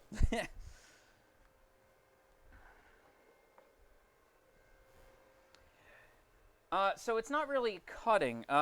So this welder has a little. Well, yeah, I'm cutting the string off. So there's what's called welding wire, and if you can see it there right on my neck, that's that welding wire feeds out of this, feeds up this and here, and as you if you're not very good at welding, you have bad technique, and you may pull away. And if you push the button, it feeds out. So I could push the button and feed it out. And as I like kind of stop, I don't like stop as I'm welding. So I pull away and still have my finger on the button. So it ends up feeding out a bunch of extra. And then it's kind of tough to get it to weld when when the wire is too long. So the problem is I have to cut it off. So I shouldn't have to do that if I knew what I was doing. But I'm not like I said, I'm not really good at this. I'm not good at it. I just want to really make Damascus steel. That's all. So that's the price of what I have to do here. So I do have to let this cool down for a little while before I do anything else. And then I think I'm going to get to work. So this actually, what am I talking about? I have to put this back on because no, not true. I can use the other tongs, right? I can use these to pull this in and out.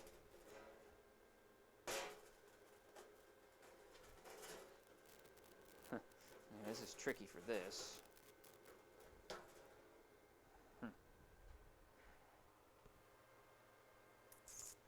Might be tricky, but we'll see.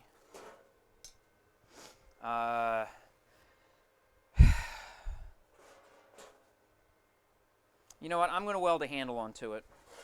I think I'm going to do that. I'm going to weld a handle on to make it easier for me, and because I forgot to do it. So I'm going to weld this little lovely handle right on here, and that'll give me something to hang on to.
Perfect.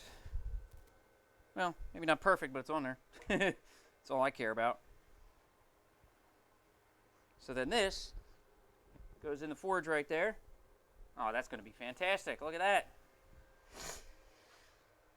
that. So, does this cool down? Let's see. Okay, I'll move this. Now, the whole time I'm going to do this, I have to let the forge get hot. So, oh, you'll do not. Oh, that's perfect. Yeah, fantastic. Use what you got.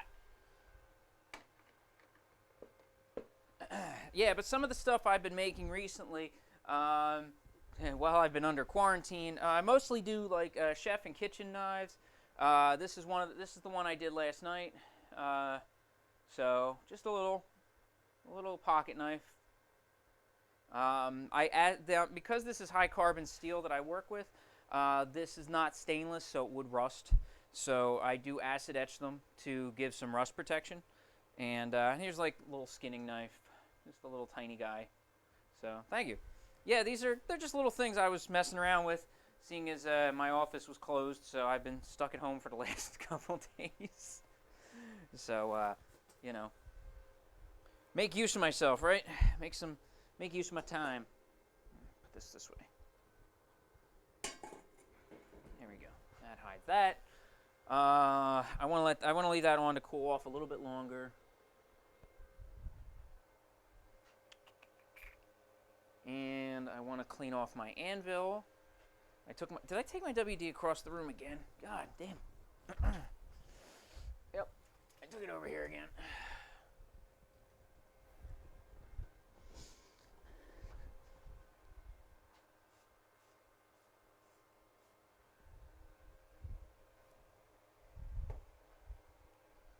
I think I threw a piece of sandpaper in the trash can, which I shouldn't have. No? Oh, here it is.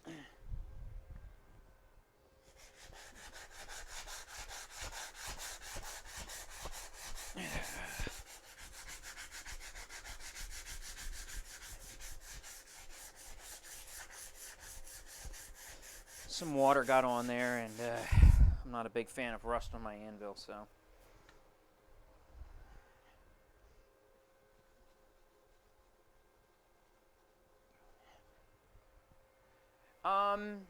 Smaller than these guys? You mean? I mean, I can make smaller than this. These are pretty small. I mean, I'm not a big dude, and like this, so this knife here. Don't let the camera fool you, by the way. But this blade is only 3 inches.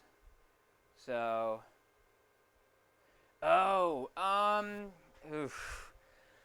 see, the problem there is, and I'd be honest with you, X-Acto knives are great for the purpose that they are, because they're somewhat cheap and they're sharp.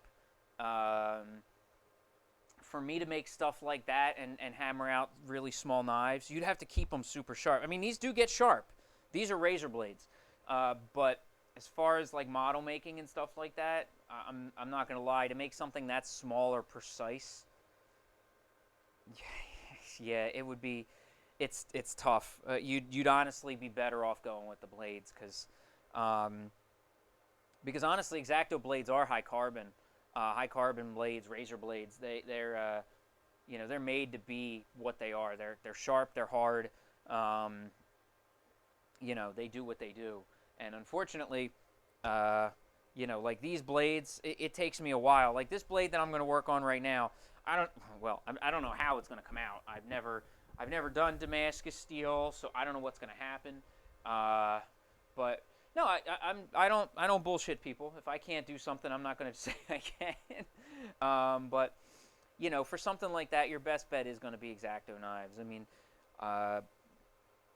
to pound out something that's small and grind it and get it ground up, and it wouldn't be worth what I would have to charge, honestly, because for how long it would take me to pound something like that out would be hard. Now, they're great knives for anything else. I can make chef's knives, hunting knives, combat knives, whatever. Anything, up to, I figure, about that big of a blade. Now, I've made this monster in the past, and this is the outlying, like, extreme of how far I can really go with a blade. This was one of the first, like, high carbon blades that I made. I just did the handle wrap here. I normally do wood on my bigger stuff, but this was just like a survival kind of whatever. It's big, it's hard, it cut through a baseball, so it's no joke, and it's still razor sharp. That's why I wrap a towel around it. But going that small would be very hard. So most of the stuff I do, I can take it to a whatever size. I just can't. I think going that size would be really, really hard. My grinder can grind really well. This is a new grinder. I've only had it for about 2 weeks, but it's let me tell you, it does work. It is the best addition to this shop since the anvil. So, you can figure that an anvil is pretty important in a forge, and I think the grinder, this particular grinder is right up there. The old grinder that I have is it was terrible. I thought I'd save some money, build this thing onto buy this other little add-on that I could put onto my bench grinder, and let me tell you, it doesn't work. Took me literal days to grind a knife, and now I can come out here and that hunting knife, that little green handled wrap knife that I showed you there, I did that in a day. I did that all yesterday. So, and it's better. It's better than anything else I had done. So, but if you're looking for high carbon, good steel, in a functional blade of any kind, either for a kitchen, I don't yet. I'm waiting to build up some stock, especially now that I can have a higher quality. I was a little sketchy at first. I do have my Instagram, which is down, there, sorry, mirror. It's down there. I am posting pictures of everything finished, so anything for sale, anything that I have is for sale. So, I'd be more than happy to discuss price for anything that you see, and I'm going to be putting more stuff up every day. So that's the general idea. So, you can feel free to check it out, and I will be, I'll post stuff there as it gets finished, as new, like, kitchen knives and small knives and whatever else I do. As it comes down the pipe, it's going to go on the Instagram and go up for sale. But as far as having a full site, it's a little much right now, because I didn't want to post blades that were half-ass, I guess, if I want to say it that way, because some of the stuff I was doing just wasn't good enough. For which one? The little Skinner or the green one? So we got. So this one's the 3-inch blade. The other one's about 3.5. So let me bring them up closer to the camera here. So we got this guy here. Now this one's a little smaller. This is more of a utility kind of blade. It is short. So as far as it even sits in my hand, it's it doesn't have much of a handle, but it's used for it's like a utility knife. You can just cut things with it and and things like that. And this guy has a big enough handle that you can really you can get a grip on this one and see some handles still sticking out the bottom. So this one's a little bit more of a an everyday carry. But I figure for the little Skinner, I'd probably say $35 for this little guy. And again, the high carbon steel, you'd be amazed how well it cuts. So even if I just grab a piece of paper here, if I can grab a piece of paper, my big dumb glove. But so even for just a little tiny guy like this, it still slices and dices and makes julienne fries. So it's sharp. They're both sharp. That's kind of the bonus of the high carbon steel. It just cuts super nice, right through whatever. So I figured the little guy's 35, and the big utility guy is probably 50 because it's a lot nicer, it's a lot more finished. But the steel, the steel is what makes it worth it, and that's the same thing that you pay for if you had if you bought like a high quality kitchen knife. The higher quality kitchen knives, you're paying more for the steel. Sometimes more for the name, but as you go up in price, you go up for price of steel. Like a shoe knife or something like that. Those knives are $120 a piece because the steel is super good. So that's, you kind of get what you pay for as the steel goes up. So for the quality of the steel, the time it takes me to work it, that's what I figure is probably a pretty fair price if I can talk. A fitty prayer, yeah. I don't know. I don't even want to know what a fitty prayer is. We can probably talk about that later. Where did my lighter go? There it is. There's my lighter. I need my lighter. I need to start a fire.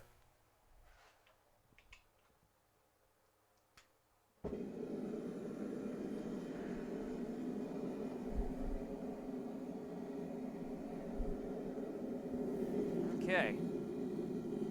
Put that in there. Get this sucker hot. So I don't know what's going to happen with this. I'm going to heat this thing up super hot. Yeah,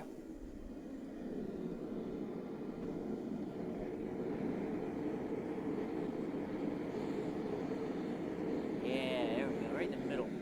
So I got to heat this up really hot, let the whole thing really just kind of melt together, forge weld into one nice big fat piece of steel. Then I'm going to try to hammer it all together, put it back in, hammer it some more. And then when I think and hope and pray that it is one piece, I'm going to take it over to the angle grinder. I'm going to cut the outside of it off. And we're going to see if it all welded inside into one usable block of steel. So if it is one block of steel, then that's what I'm looking for.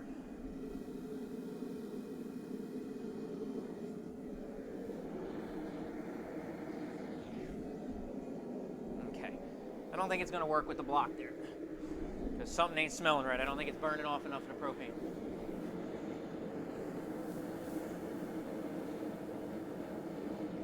But everything looks good otherwise. It's good. It's heating up. I don't see tons of sparks coming out.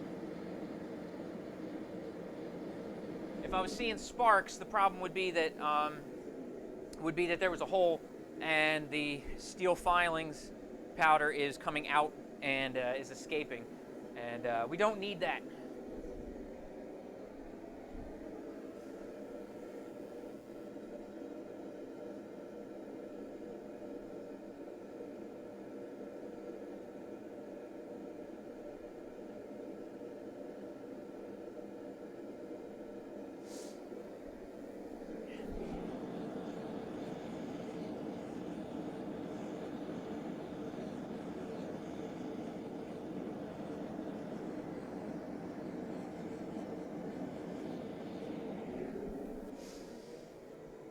Okay, so this might take a little longer than I thought it would.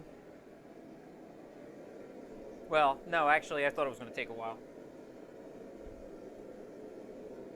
So what can we do in the meantime? Well, I already welded my acid stand. What else do I got to do? I've covered just about everything I needed to do today.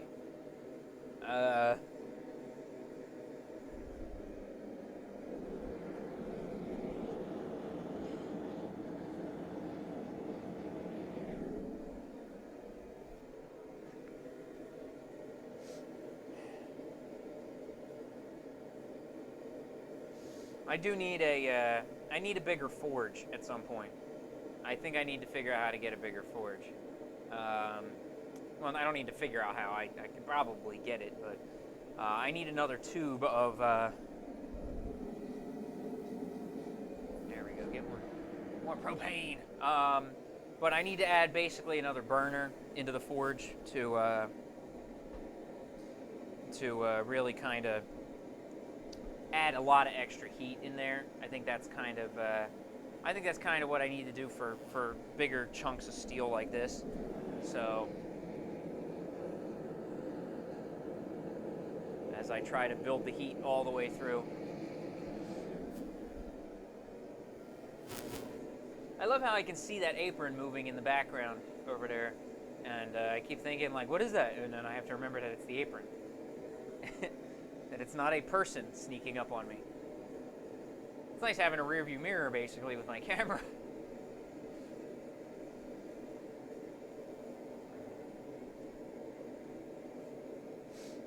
Oh, man. So, yeah, this is my shop. It's not much, it's just my basement. But it gets the job done.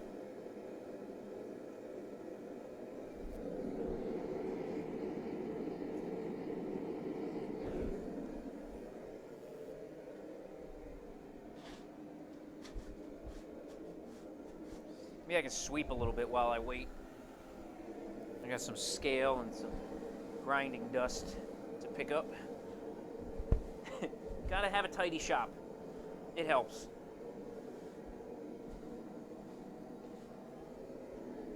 Move my stool.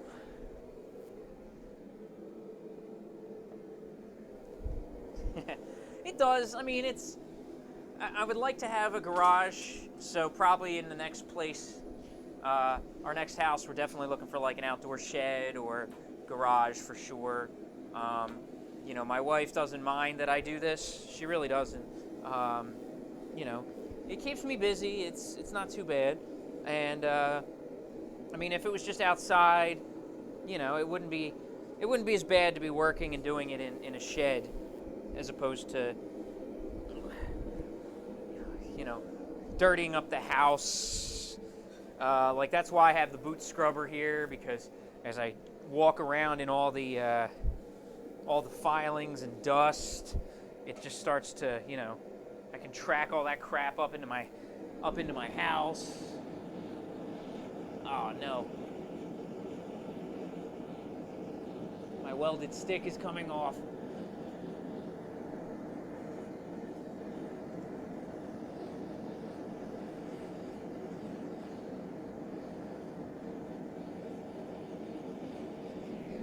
Might have to go to the tongs. Oh no. I didn't want to do that. I need this baby to be super hot, because if you think it's hot on the outside, it's not that hot on the inside. So, I've learned a lot from Forged in Fire. People like think, oh, that show's pretty cool. It's also very, very informative. If for nothing else, they teach you what not to do. Because a lot of the guys are like, oh, no, he shouldn't do that. I'm like, okay, put that on my list, don't do that. That's a lot of the way I've learned a lot of the stuff I shouldn't do down here. You know, it's like, oh, the guys on Forged in Fire did that, and they ruined their stuff because of it. So, I'm like, okay, don't do that, ever. Okay, cool. I think some of the new people that are on the show have watched previous episodes, so I don't get a lot of that. I don't seem to see as much of that anymore. So that's unfortunate. I don't get a lot of that learning process. Well, more learning process for them than me. But I do want to put up some more pictures on the Instagram. I've been trying to put up a picture a day, mostly so I don't bombard my poor friends on their Instagram.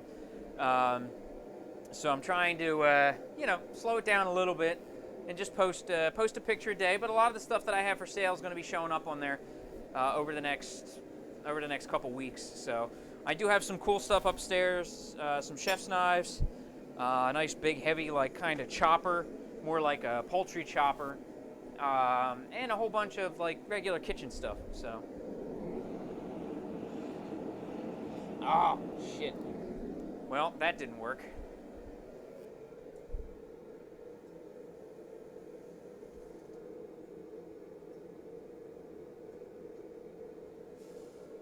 Whee! Steamy.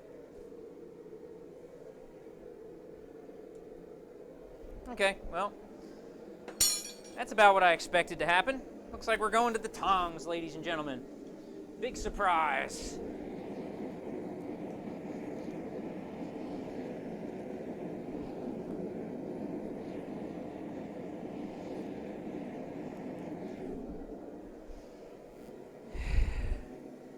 That weld didn't hold. Not in that heat. So it's getting hot in there.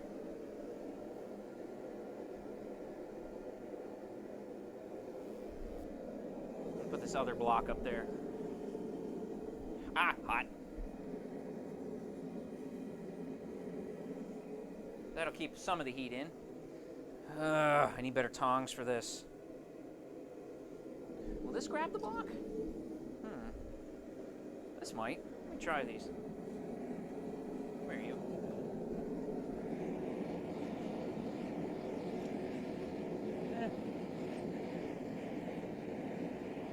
It's not great, but it does it.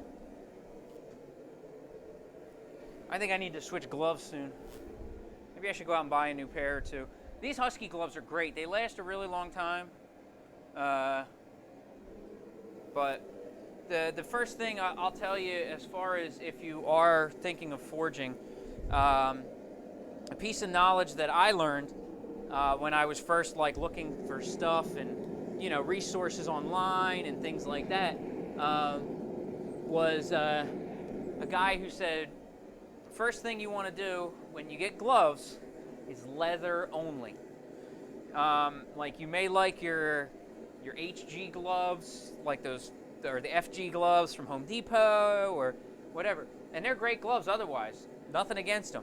But, as he said, if you have vinyl, like the vinyl that's on the back of those things, and you get really too close to the heat, you can run your hand across that fire just like that. Next thing you know, that crap is melted to the back of your hand. And that's just a bad day. So, to keep that kind of thing from happening, don't buy vinyl gloves. That's what the man said. So I took that advice and I went with it. So I'll never use those kind of gloves while I'm while I'm working in the forge. And if you guys ever do the same thing, please, leather only. Whatever leather gloves you want to get, great, use them. You want to get cheapies or really expensive ones? I don't think these Husky ones are that expensive, but they fit my hand really nice because I have kind of lanky fingers. Long fingers but small hands. So it's kind of hard because you can't if you buy large gloves which are long enough, they're super baggy. If you buy medium gloves, the fingers don't come all the way down. So, I don't know. I need to buy my gloves at the Gap. Gap's one of the few stores that actually is fits my size because I'm so lean. I can't go to normal stores because they don't have skinny guy stuff. It's oh yeah, we'll go to Kohl's. We'll buy some pants. I go to Kohl's to buy pants. What's all the pairs of pants? $42.30, $44.30, nothing. They ain't got $32.32. They ain't got that. They ain't got skinny guy pants. And if they are, they're cut I'm 40 pounds. I like some breathe in my jeans. These jeans, they got some breathability in the legs, they can move. I can't do that skinny jean crap.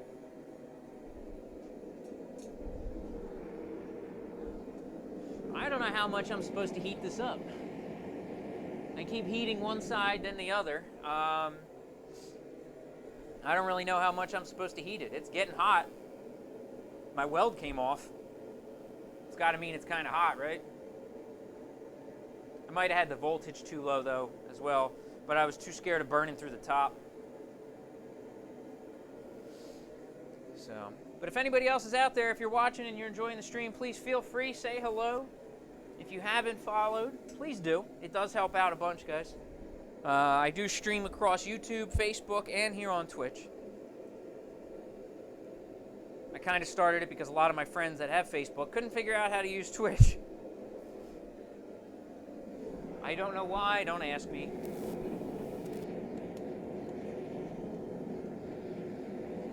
I'm not here to judge. Oh, come on, back over here.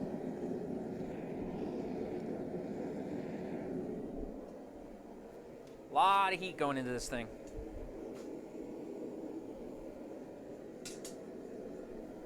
There, for effect. Ooh. Where's my hat? I need my hat. Hides the lobotomy scars.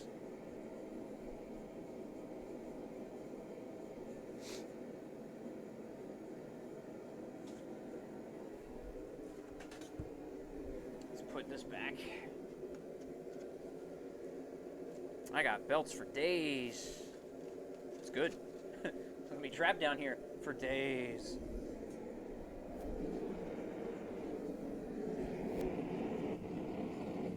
I really don't know how much more I'm supposed to heat this thing. I don't know if I'm gonna, when I can crack this thing open. I don't know what it's gonna look like. I don't know if it's gonna be, am I gonna crack this thing open and it's gonna be just gonna be a bunch of balls and powder fall out? I don't know.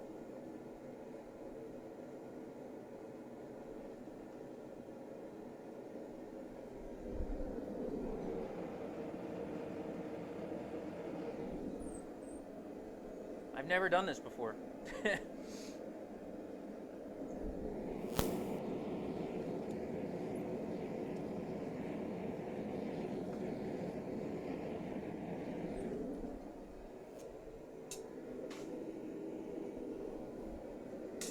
Special effects.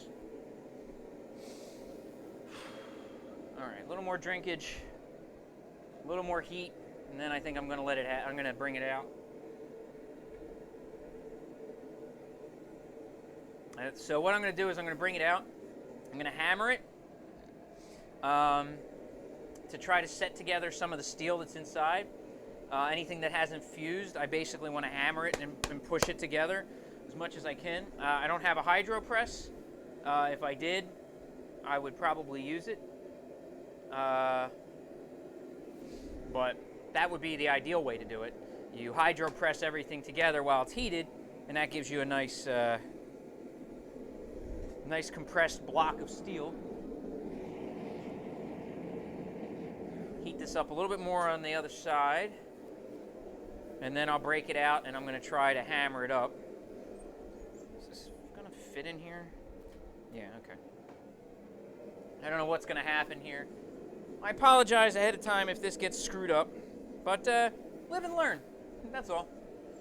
If I can't do canister Damascus, I can't do canister Damascus. It's what it is. There's other types of Damascus I can do with just layering the steel. That'll be cool. Squeaky.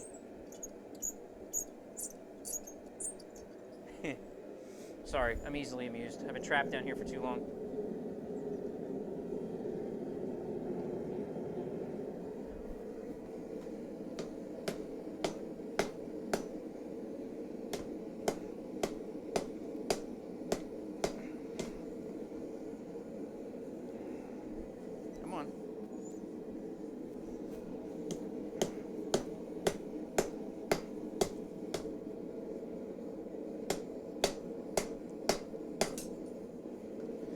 So these are not the tongs for this.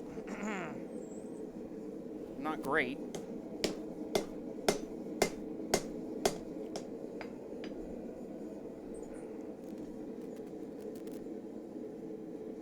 Okay, let me try different tongs. Maybe that'll help me get some work done on this thing.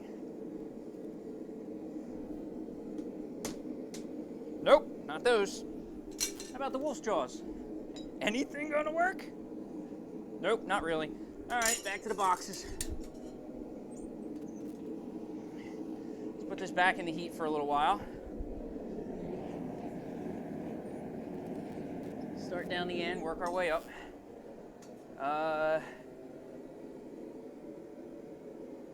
That's the 3.5-inch one that I just posted. Actually, I think they should all be on the Instagram, actually.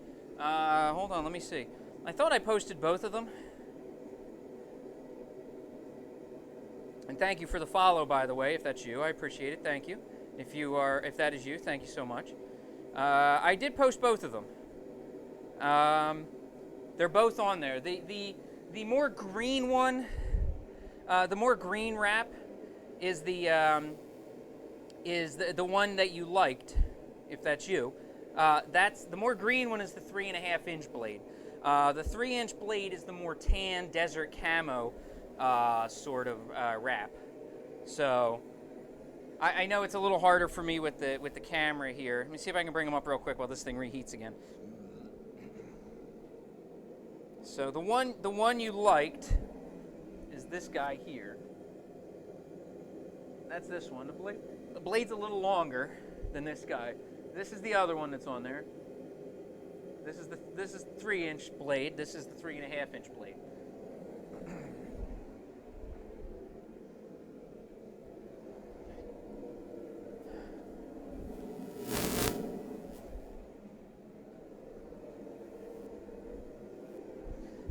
Put these back.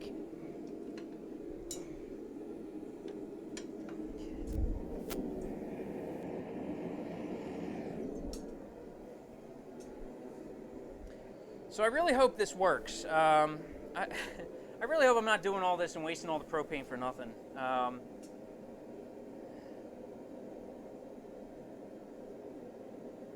want to try to turn out something nice here, you know. Especially using Damascus, ball bearing Damascus would be really cool. I can make a temporary sheath out of vinyl. But I do know some really nice guys on Twitch here that will do sheaths for anything you ask. It is a Twitch person by the name of Wisdom Leatherworks. I believe that's what it is. I have to 100% check that again now. I believe it's Wisdom Leatherworks. They are a really nice Twitch maker. They're really nice. It's a really nice guy. Can make a custom sheath for anything you ask. I can't get into doing all that as well. It would just, it would just be a little bit too much. It's another hobby I don't need. My wife will tell you. So I'm trying to keep it. I'm trying to keep it. A lot of knife makers won't always make their own sheaths, but a lot of big companies, like the bigger blade companies you see, they'll normally do it, have somebody else in house. Obviously, I'm just one guy, but without having all the facilities to do leather working, I'm kind of trying to just. I'm more than happy to outsource it to somebody nice. Like I said, really nice guy, Wisdom. They do really nice stuff. I've seen their work. Really cool guy. I haven't seen him in here in a while. No problem. I'll be here. I'm still heating this sucker up, so I don't know how long I'm going to be. Trying to get this sucker done, but it's hot. It's hot and it's moving. So we'll see. A little bit longer, and then I'll cut this baby off, I guess. I don't know. I'm going to hammer it one more time. Maybe I'll have an ingot.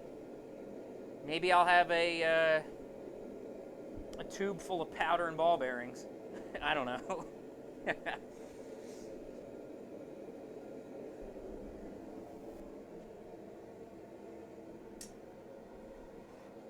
don't know if I should cut some angle iron here and crimp it into this.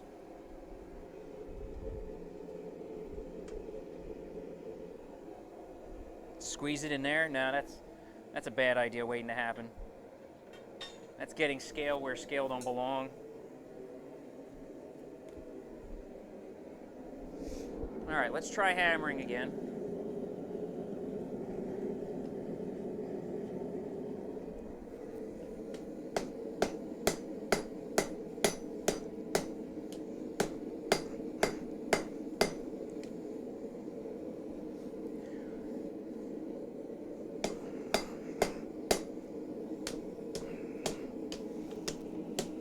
Wow, these tongs do not do this very well. I mean, I could make them do this, but I don't really want to alter them at the moment.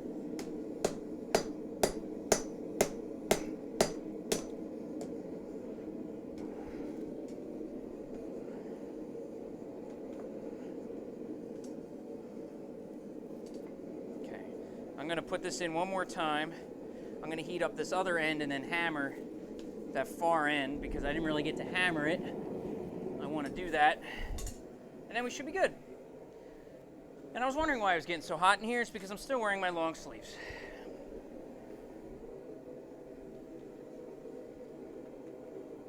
Long sleeves are great for welding, not awesome for forging.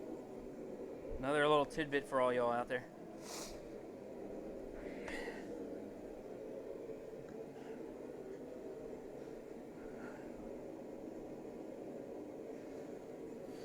Whew.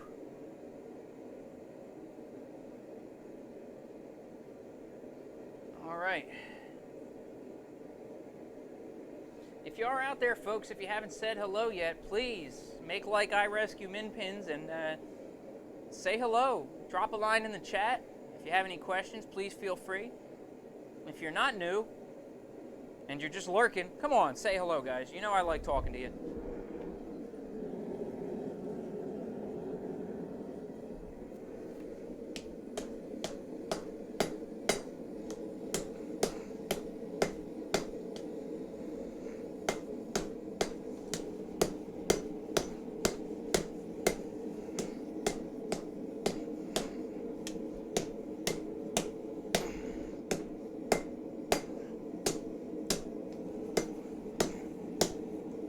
Well, I mean, I feel like I've done as much as I can.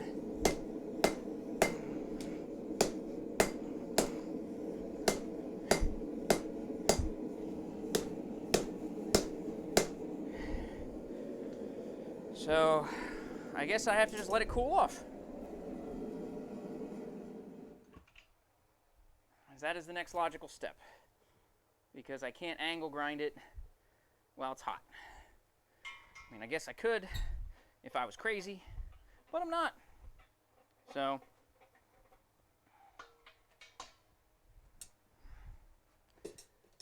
yeah.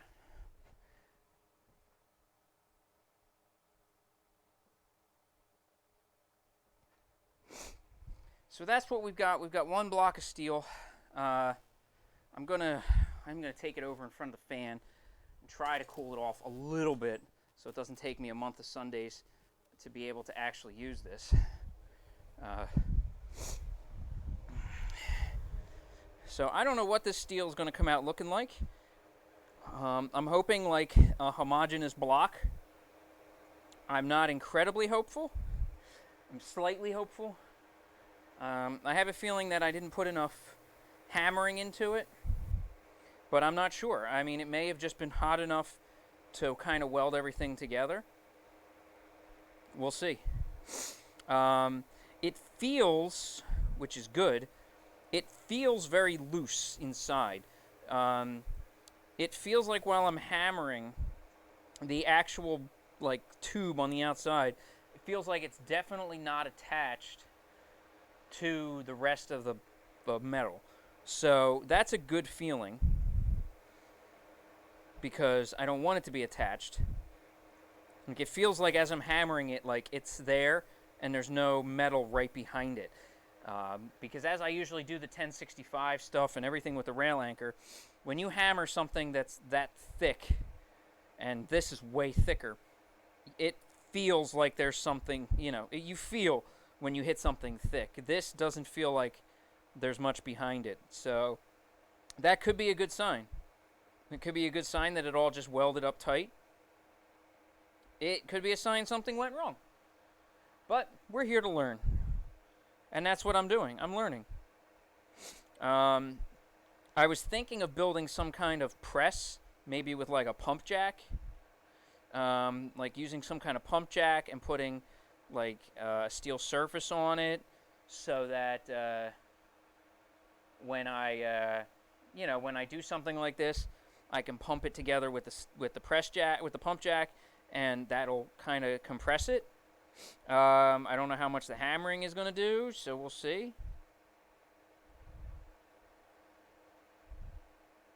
I'm trying to bring this thing down to like less than 800 degrees. It's very hot. It's not glowing anymore, which is good.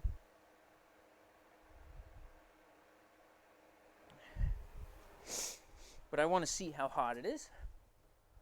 It probably got hotter than anything I've done thus far, I gotta say. This thing got toasty. But I have this lovely gift from my friend Matt. If you don't want to touch a hot thing because you're not sure if it's hot or not, use this. Oh, look at that, 850 degrees. Still hot. Back to the fan.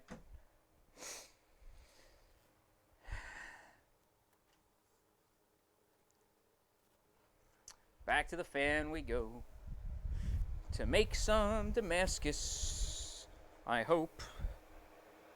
Can I turn this up a little? Yeah, turn it up. There we go. Crank it. Crank that, baby.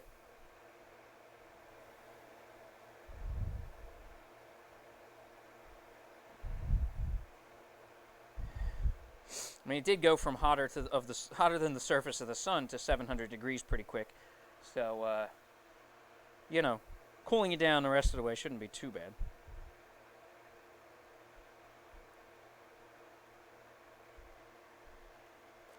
But I do hope you guys are enjoying the stream. I'm sorry I suck at welding. So for anybody who knows what they're doing, especially you, General Broadcast, if you hang out, I'm sorry again that I suck at welding. Don't hold it against me. I'm a nice guy still. I swear. I need to, like, have somebody come over and teach me, like, as I watch. Like, so I can understand.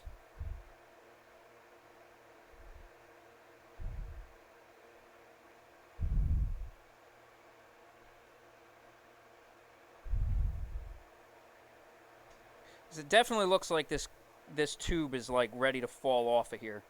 I think once I cut this off, it's gonna just come right off, which is what you want, because you don't want the mild steel on your finished product.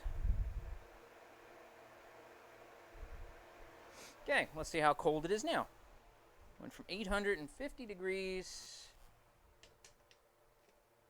Why did I put that away? I knew I was going to need it again.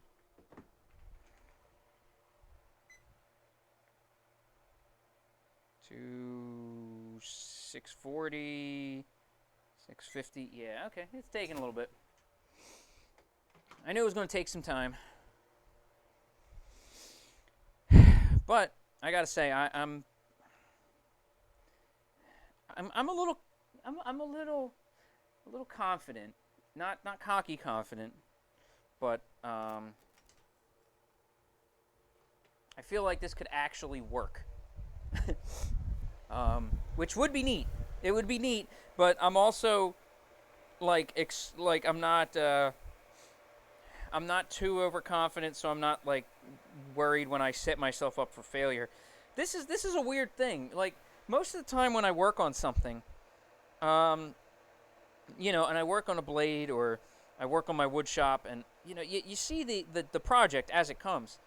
It's a very strange feeling that, you know, as I'm working on this, I don't quite know what is inside this.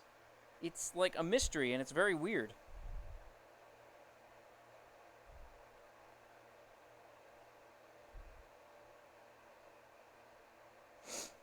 It's kind of a strange feeling, like it's not something you normally do when you're working on something. You know, most people who work on a project, you work on a project, and you know, you see it in front of you the whole time. Damn it. Cracking these. I'm gonna have to weld again. Damn it. I like these tongs.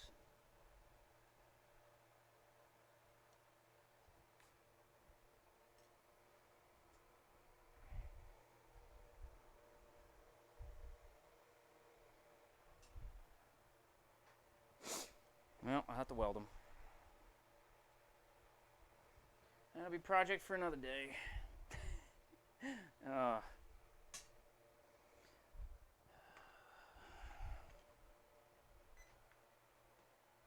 There's a lot of heat in there. It's a lot thicker, so I guess that's why it's taking a lot longer to cool down.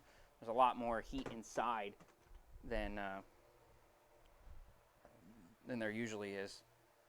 Because I guess I'm used to something cooling down, but it's not, you know, what is this stuff, 1.25 inches? It's not usually 1.25 inches thick, so the surface cools down, but there's still so much heat on the inside that it takes much, much longer. And there's nothing I can really do because I really don't want to throw it in the water because that's just running the risk of adding more cracks and stress, and I really don't want to do that. So, you know, I kind of just have to wait, just waiting for the anvil to suck some of the heat out. Welcome back. I am just waiting for this thing to cool off. You're not missing a lot.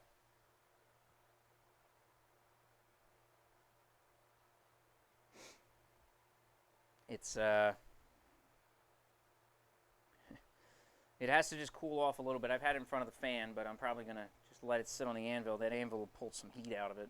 It's usually pretty good at that. And then I'm going to cut it open and see what happens. I don't know what's going to happen. It could come right out. I put white out inside, as they tell you to.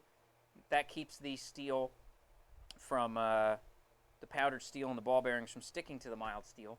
So the shell, the tube shell will peel right off. And then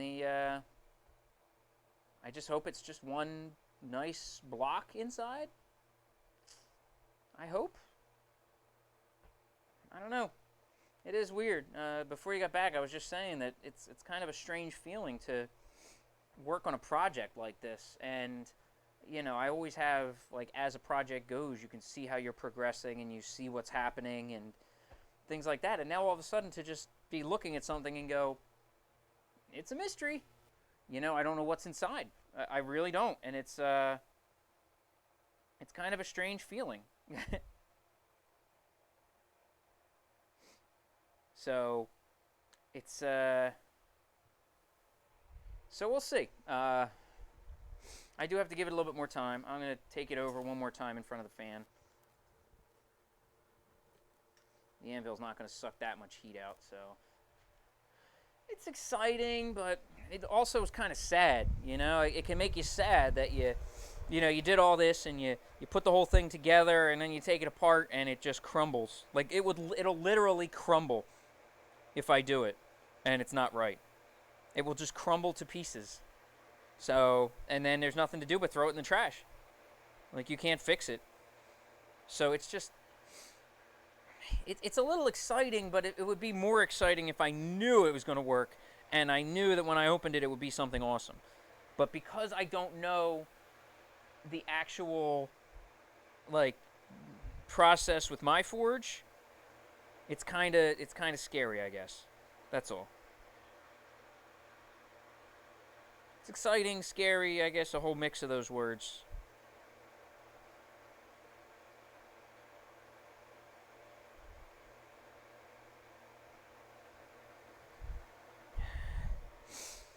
Fan's only doing so much. I think once this thing gets under like 300 or 400 degrees, I'm just putting it in the water, which has got to be getting close. That's 370 on that side. 370 on that side. Okay. That's not going to induce too much stress at 300 degrees. It's just going to hiss a little bit. So we're going to throw it in here.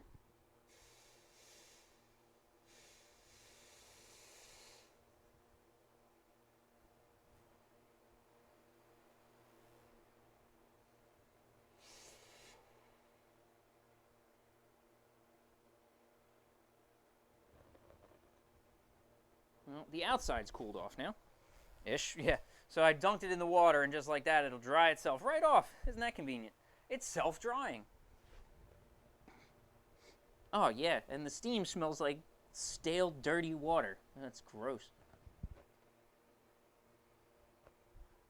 I hear hissing, which is cool. So there's water getting in. So the weld's undid a little bit. But that might not be too bad, because I didn't see a lot of sparks. The things they say can be a problem is when you see the sparks coming out while you're doing this. So yeah, the water must have got into there. So let's put this thing in the vise. I'm going to take it over to the vise area now, which is right here.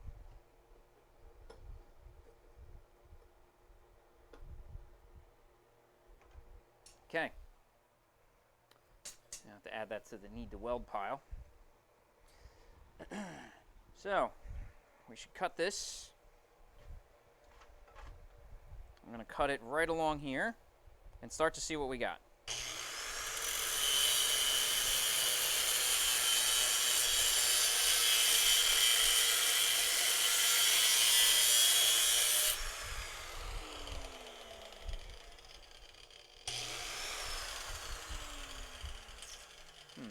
Just realized I'm throwing this towards a ream of paper, so that's always smart.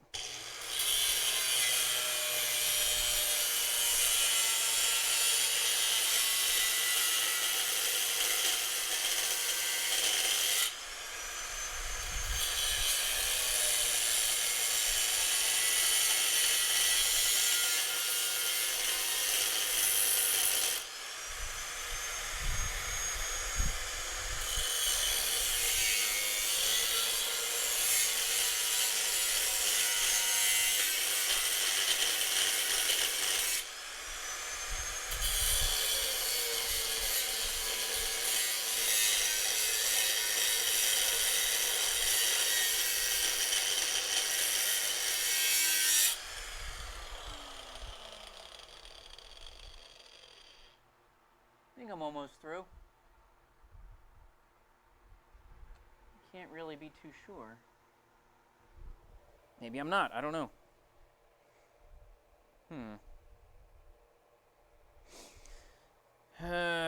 Maybe I should cut the end off. Yeah, I think I'll do that. I'm going to cut the end off. Oh, hey, General.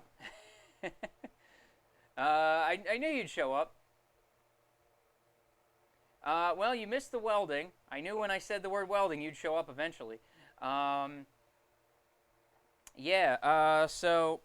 I am, right now I'm grinding the tube off, or hopefully grinding the tube off. I don't know. I got to see. I might try to grind. I'm going to set it so I can grind the end off first so I can see maybe where the difference is. So I'll grind like the lid off and then try cutting the tube the other way. So I'm going to try to just do this along the end. Yeah, canister was the easiest way for me to go first. Ball bearings and powdered steel were, you know, my were what I had. I bought to do so.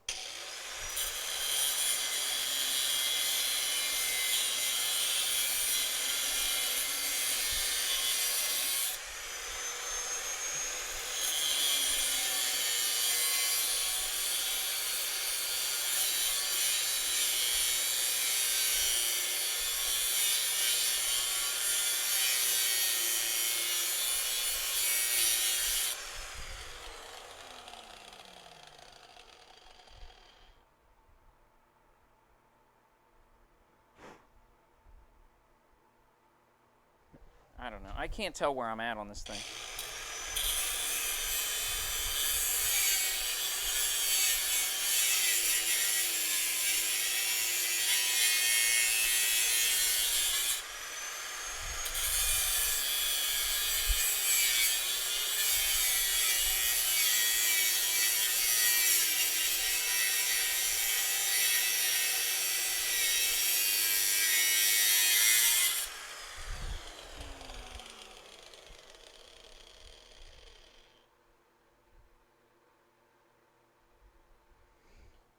It's hard to tell how far down the canister actually goes, so I'm not really sure.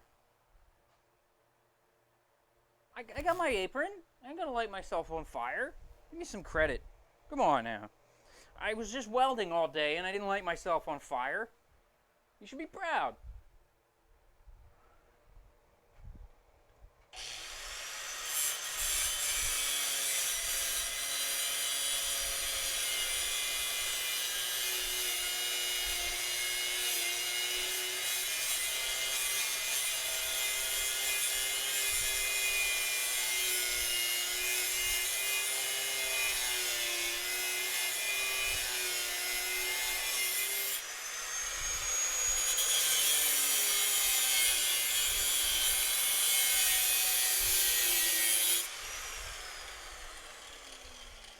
Let's see if I can get in here with a chisel. Let's see if I can pop open a little bit of this here. I have a junk chisel. Need a hammer. I got plenty of those.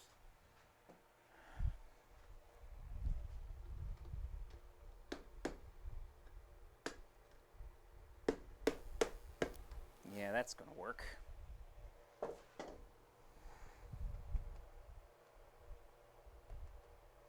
Yep, still needs to cool off. Let me put it back in the thing, cool it off a little bit.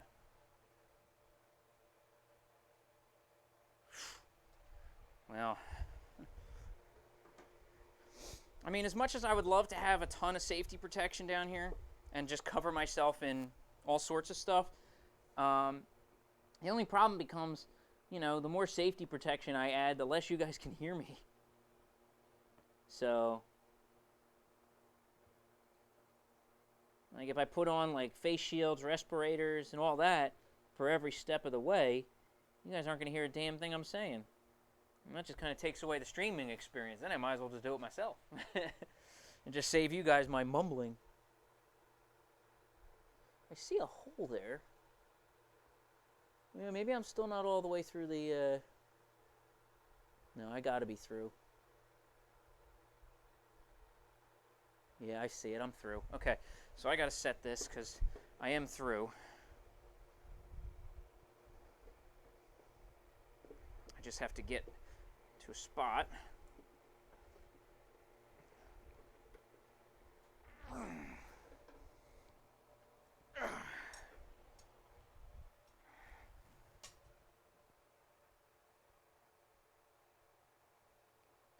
Yeah, but that makes for a really good stream, though, doesn't it? I'm about at any point right now to get people to tune in.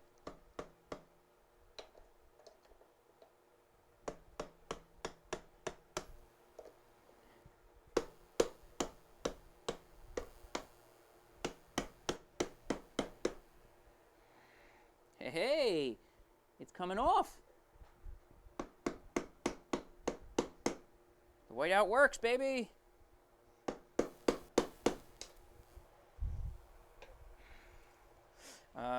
Let me, you know what? Oh no, wait. It is. Well, it's not. It's not. That's intentional self-harm. Accidental self-harm is not. I don't think so. Is it?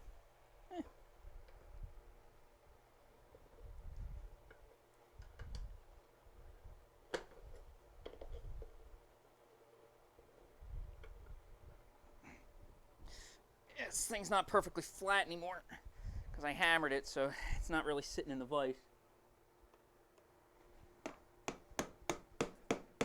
But the can is peeling off. That's huge.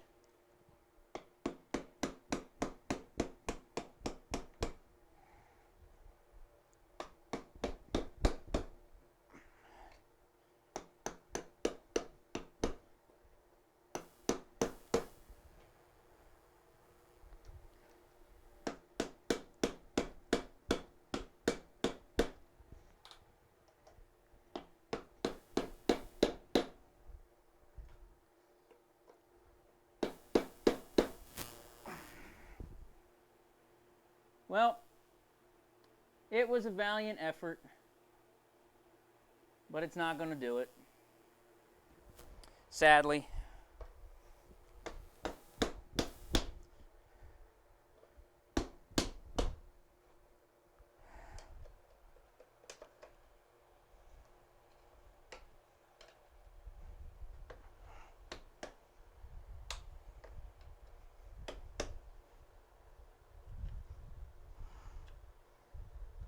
It was close.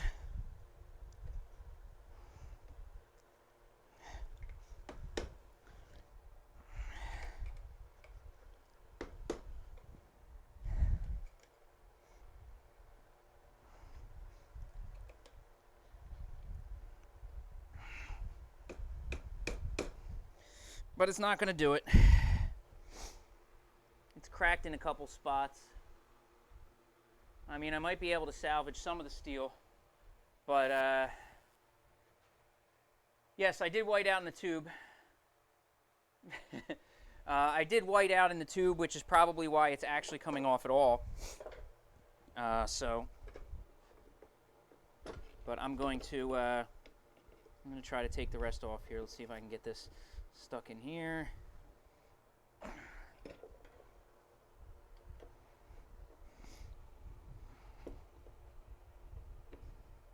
I mean, the canister's coming right off. Oops. My vise is giving me other problems.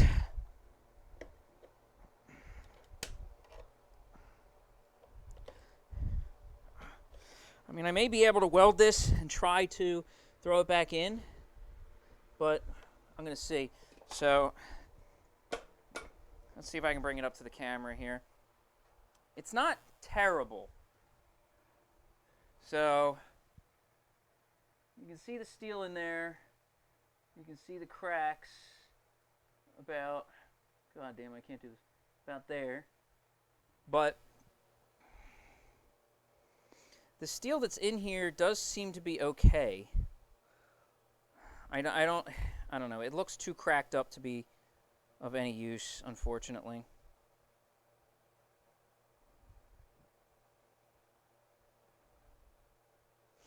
I'm going to try to cut it out the rest of the way. I'm going to go around it with the angle grinder around the lid and then peel it off the rest of the way.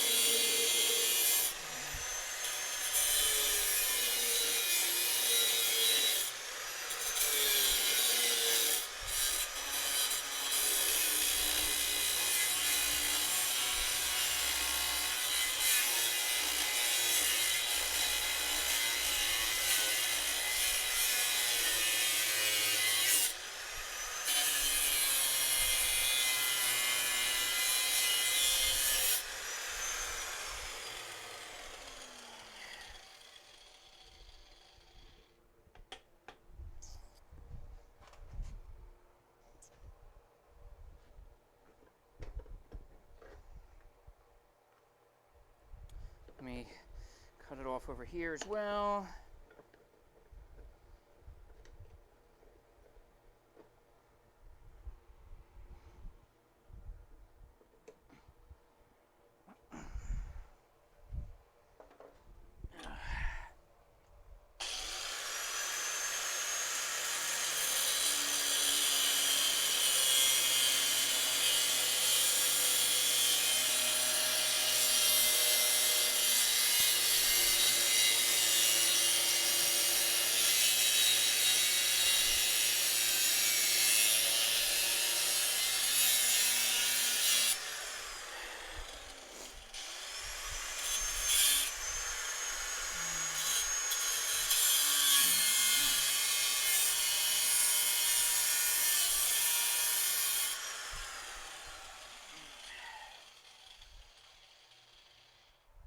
Let's see.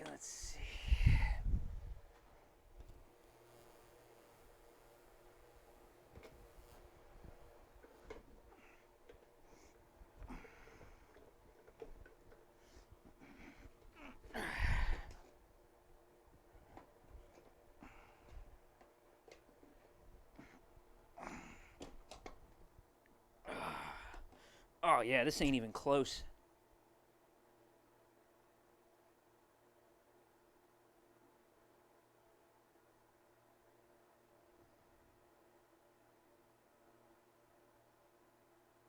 I guess I didn't get it hot enough.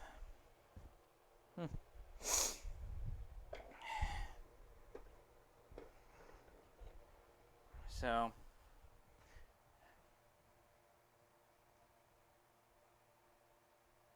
you can actually see down here on the end, you can still see a ball bearing that's kind of loose.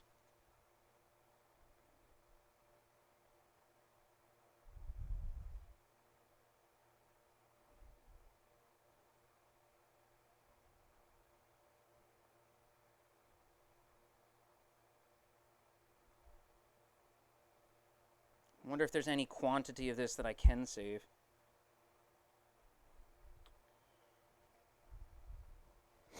I don't know.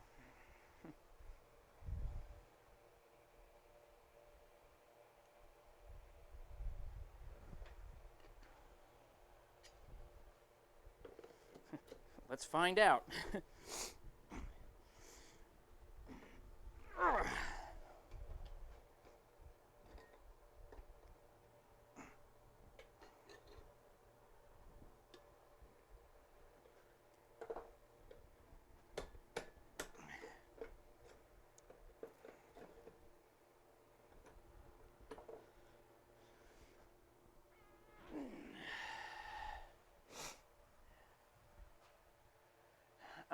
Well, that's what I'm trying to see. It might not have got hot enough, but I might. It seems. I mean, the powder seems to be somewhat fused, so that's what I'm kind of wondering.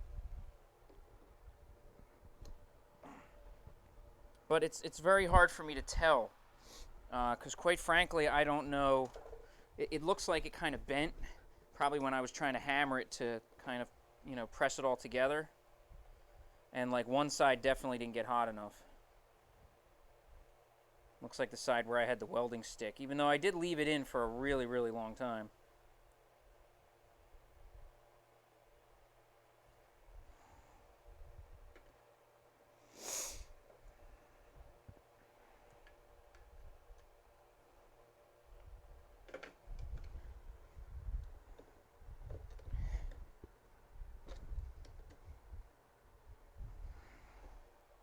I don't know how the hell they get these canisters off in the show. You must have to chop the ends off first. I mean, there may be a workable chunk here, but I'm not sure.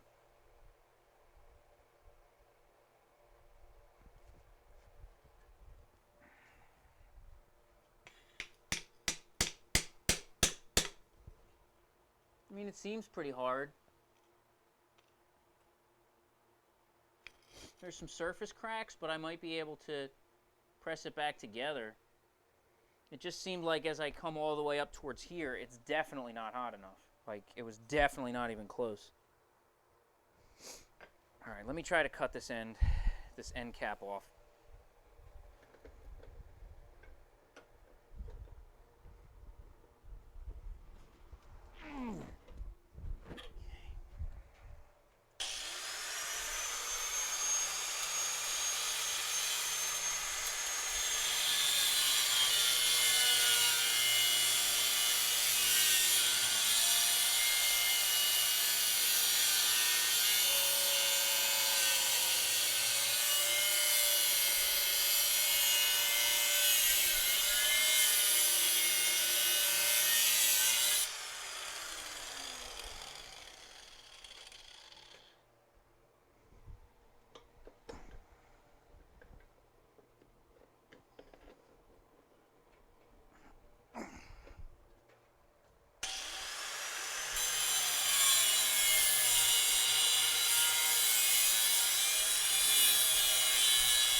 Well, there's the cutoff line.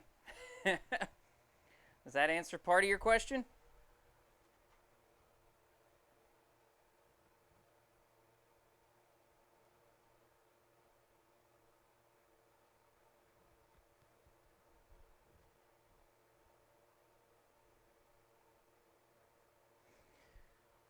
So it appears the ball bearings just might not have been hot enough. This other side is absolutely not worth saving. Like this side is, this isn't even worth it.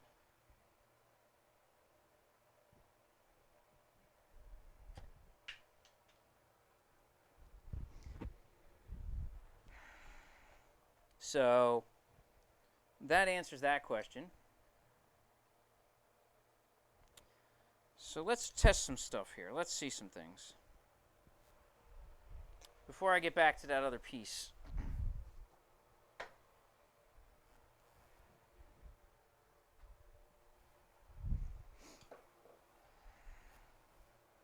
So, I mean, this side's definitely not hot enough. It fell apart. So that's done. So, ball bearings everywhere.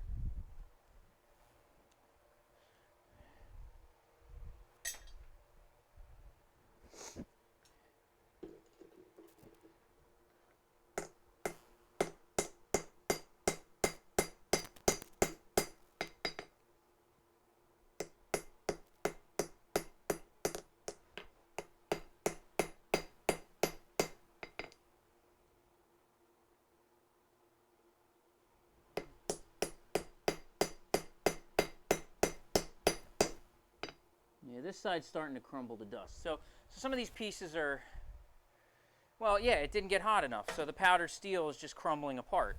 But, you know, so basically it didn't get hot enough to melt all the ball bearings. So I'm going to throw this in after I'm going to throw this in and see what I can get to happen. This thing could just turn into a ball of sparks and fucking burn off. I don't know. Let's find out. Let's find out together.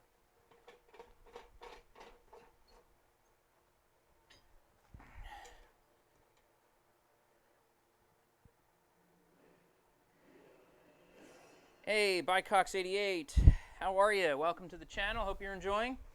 We are in the middle of a failed Damascus steel project, a ball bearings Damascus steel project, but welcome to the channel. We're going to try a little something. Yeah, well, let's find out, right?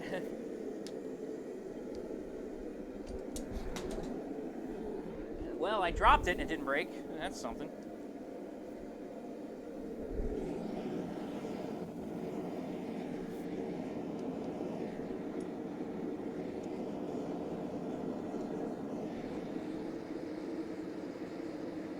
Maybe the heat will put it back together. I don't know. Maybe it'll melt it a little bit more.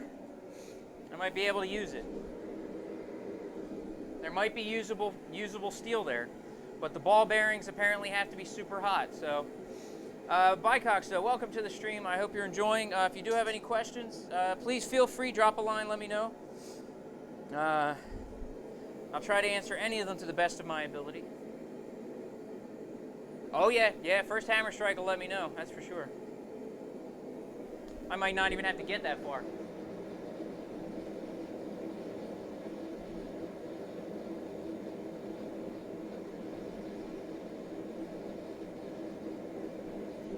I might be able to be really good though and just like work it a little bit and just get it hot and kind of press it out. I might be able to save this piece, but I may not have a hot enough forge for this either. That may be the other problem. I may not have a hot enough forge because ball bearings need heat. They need a lot of it. Yeah, for sure. If it does, I mean, I'm going to be doing a lot to try to salvage this piece. So, I mean, it wasn't totally expensive for all the stuff, but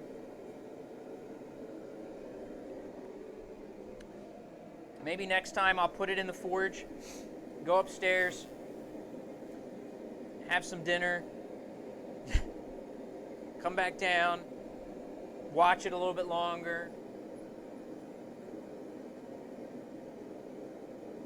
I did mash it in the canister. I was hammering it, but seeing the ball bearings completely normal and unaffected, that's what kind of worries me, that the forge isn't getting hot enough to melt the bearings or to forge weld the bearings. The powdered steel seems to have done fine. The powdered steel is, what, 1095 steel? 1084, which is normal, you know, normal high carbon. But the you know, ball bearings are W2 or some fucking weird shit, and that stuff just needs an immense amount of heat. Every time I've seen those guys do work with, you know, giant ball bearings on Forged in Fire, you know, they're turning those forges up to 11 to even think about getting it to move. So, yeah, I can. I did. Still didn't seem to do much. I mean, I left it get as hot as it could. I mean, it got hot. Well, right. That's how you get it hotter. You get a 3-burner. Hot. Show you how you can find the holes in your glove. Reach over and put a fire brick in front of your forge. I mean, a 3-burner or a 2-burner, you know, might be something that I want to look at eventually. It's somewhere on the road.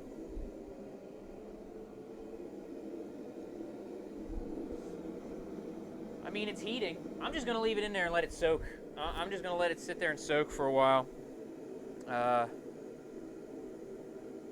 What's it going to hurt at this point?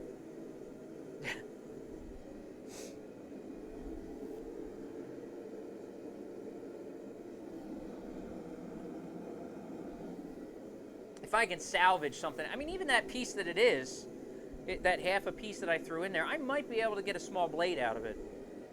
So,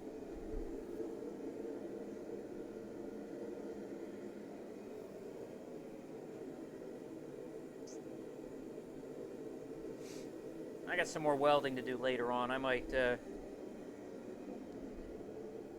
I don't know. I gotta fix my tongs. They're starting to crack. They're starting to get a crack right here, so I gotta weld that up so that shit stops. Weld it inside and out.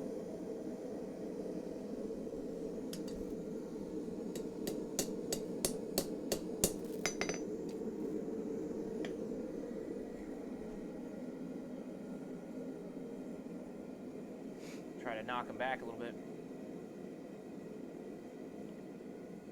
Oh, yeah, whatever I can smack out of it. If I'm going to hammer something out of it, I'm going to get something out of it.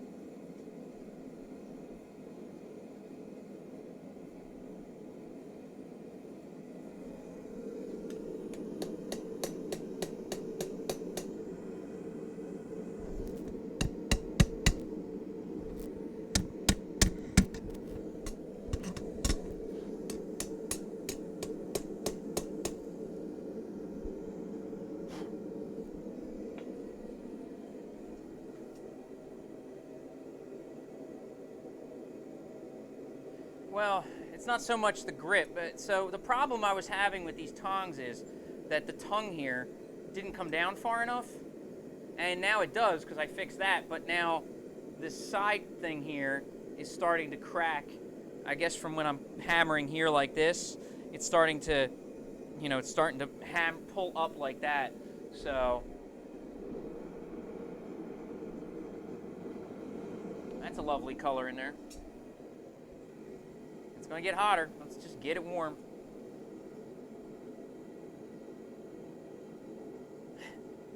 Just heat the hell out of it.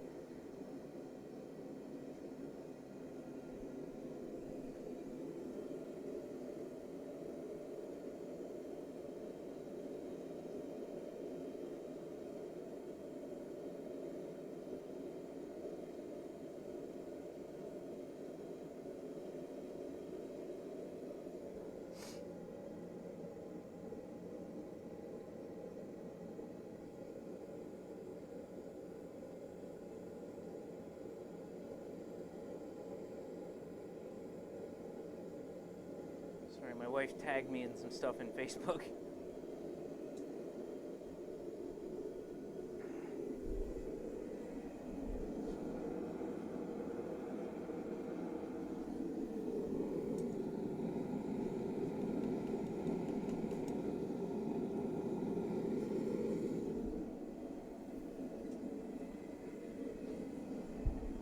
Some heat getting out in one spot here. Tap those bricks closed. A lovey tap here to tighten everything up as best I can.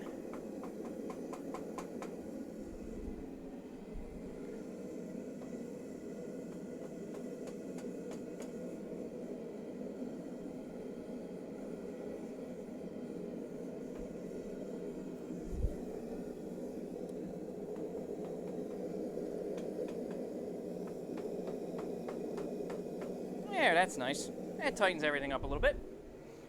Every little bit helps. Okay, I don't need you.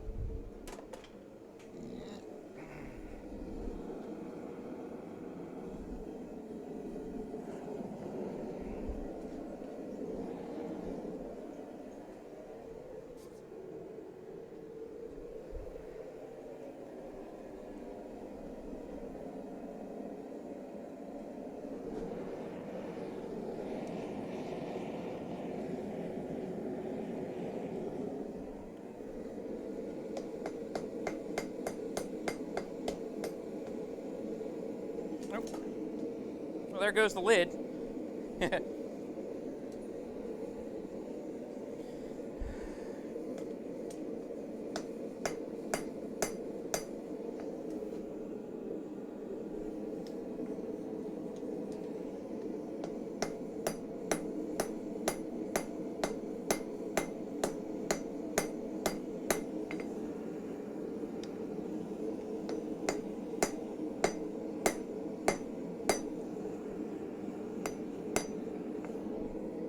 There are cracks forming all over the place.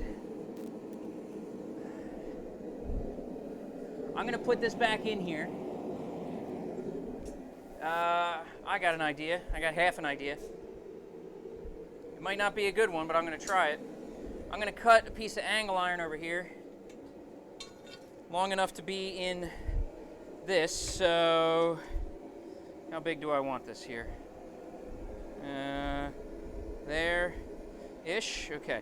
So I'm gonna cut off 2 pieces of angle iron, and then I'm gonna fix, not really fix, but put the angle iron on my vise, and then squeeze it, and squeeze the stuff together in some way, shape, or form. So.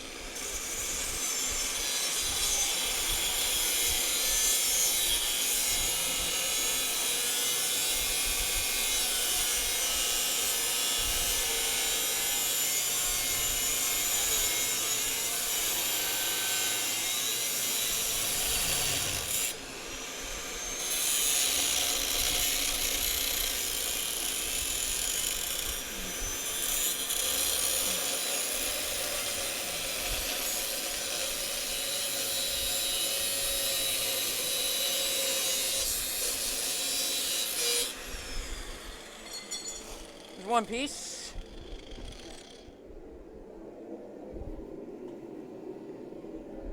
Other side. Measure the second one.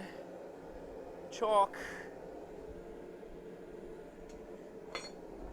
That ain't going anywhere.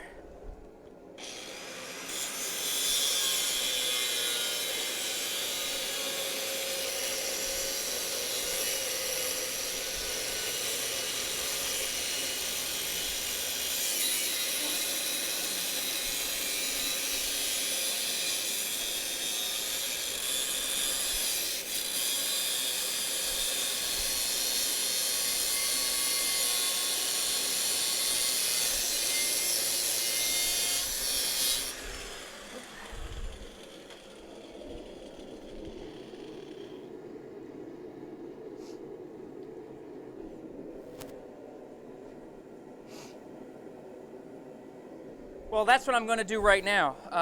So I'm going to try to put it inside of here and use the vise to squeeze it as best I can. So I'm going to put these in the vise so I have a little bit bigger clamp area.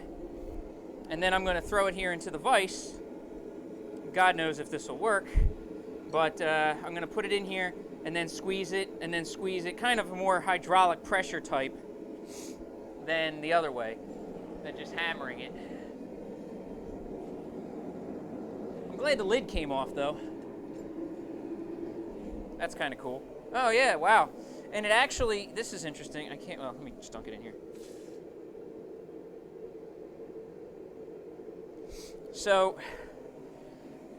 the lid was doing so good with the whiteout and stuff on there that when it came off, it didn't just come off at the top, it came off where I cut it and left the channel, so it came off clean.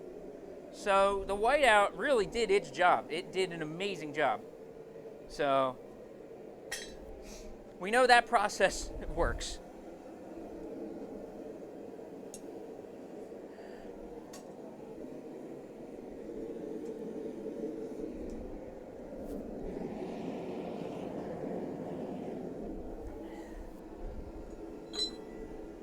Okay, take your time. Nice and easy.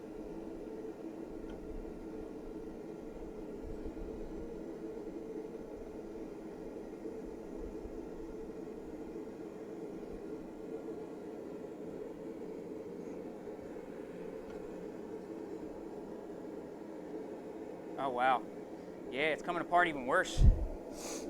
Yeah, I don't think this is going to happen.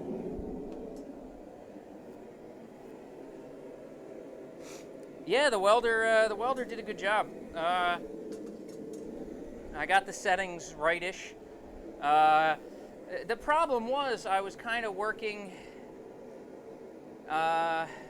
instead of from like above down onto it, I was working from below up to it. So that kind of made it a little tricky. I'm sure I probably would have had an easier time if I just balanced the canister on there, but I had the ground clamp holding onto the how do I do it? So how do I say it? So I had the ground clamp holding onto the tube, and then I had to rest the thing on the top because my ground clamp doesn't open wide enough to grab the canister from the side. So I had to basically have the ground clamp like this, tube on top of it, and then the flat part on top, the lid, I guess.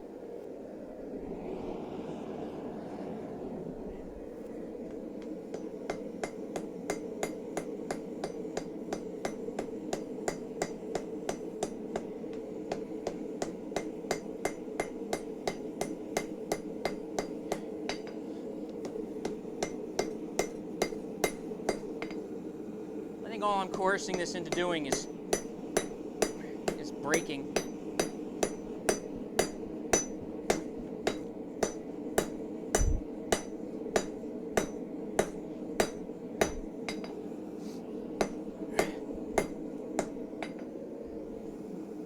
Yeah, it's just splitting apart. This is not going to work. This is going to be in two pieces right about now. So yeah, so the ball bearings just aren't getting hot enough. And, hey, Hares, long time no see. Oh, that might not be too bad an idea. Yeah, well, don't do what I did and waste your afternoon trying to make a piece of Damascus steel out of ball bearings and powdered steel when your forge does not get hot enough to do that. Because the ball bearings did not get hot enough to reach forge welding temperature. The powdered steel did, but every junction in the ball bearings is just breaking to pieces and crumbling. So, sadly, not gonna work. But yeah, it was worth a shot. Just my forge doesn't get hot enough to do it with ball bearings. Ball bearing steel is it needs so much heat. I should have figured maybe when I upgrade the forge, I'll be, able to do that. But for now, it's just not going to happen. Oh, well, sad. Throw it back in for a second, see what happens. It's just like it's totally crumbling to pieces. It's just absolutely falling apart. I don't think there's one solid piece on this thing. No matter what I do, it just breaks right to pieces. So there's no way I can hammer it together. The powdered steel just didn't didn't weld to the bearings. So Oh well. I tried. It was worth a shot. Bloosh! Let's see if I can make it totally explode.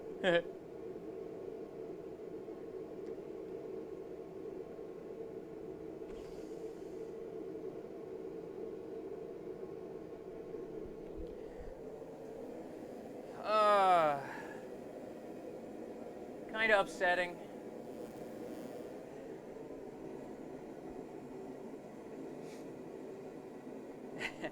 I wish I was too, man. Well, I have some. I mean, I can get some high carbon, stuff. And now that I have this bad boy, I can probably just hammer out some of the 1065 rail anchor stuff that I do have, and use that, hammer it flat, just buy mild stock over at Depot, and then just weld it together and yada yada, all that good stuff. All right, well, this ain't gonna work. Nothing I can do. Bloosh. See how many pieces this explodes into. I'm gonna have hardened steel powder. Oh, it stinks. Oh, why does it smell like a fart? Oh, what the hell? That's not normal. I think I gotta change my water. Oh, that stinks.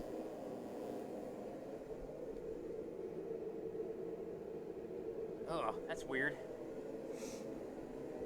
Oh, yeah, I've got a friend who's going to give me some cable. He works for an elevator union, so I'm hoping he brings me some steel. That would be pretty cool. He said he has plenty of steel rope. So, all right, well, that's useless. That's useless. 2 lumps of nothing. 1 big waste of time. Okay.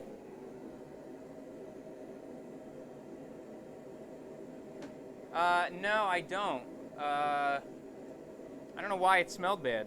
It's probably just a little stagnant. There's so much rust and crap in there at this point that I don't know. It's just whatever. All right, not in the mood to think about that right now, so back to weld o'clock. Sure General will be happy to hear that. No, I got a real easy way to fix it. I'm just gonna get more water. Yeah, change more often. Yeah, absolutely. God knows what's growing in there. I don't know. Whatever's living in there, it ain't happy whenever I do something like I just did. Yeah, I probably should change it more often. It's probably pretty funky. I don't even want to think of what's in there, but that smelled bad. It never did that before. All right, back to weld o'clock. Put my hammers back.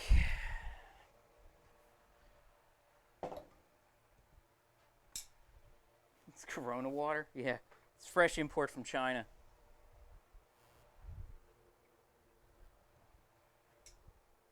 All right, got a few things to weld while I'm at it. So I got to weld my tongs. And what the hell else did I say I had to weld? Hold on, brain cramp. Weld tongs. Oh, yeah, I have to weld this thing.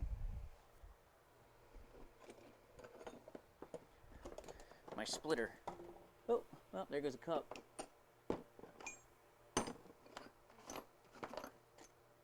Come on, where's the other half of this thing? Come on, I know you're in here.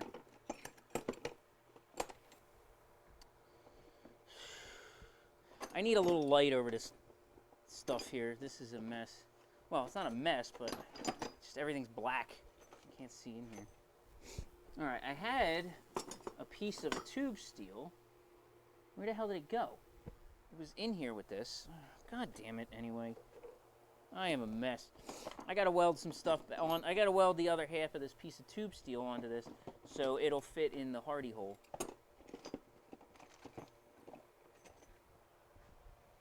Where the hell did the piece of steel go?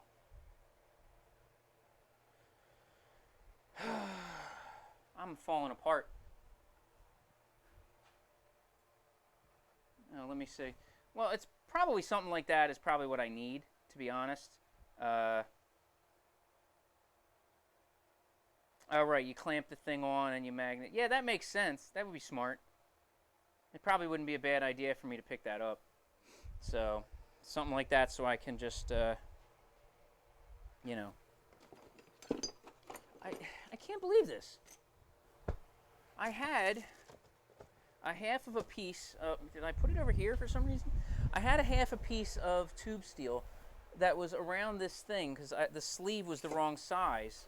So I had to cut the sleeve in half, and now both halves of the sleeve are missing. Oh, this is so weird.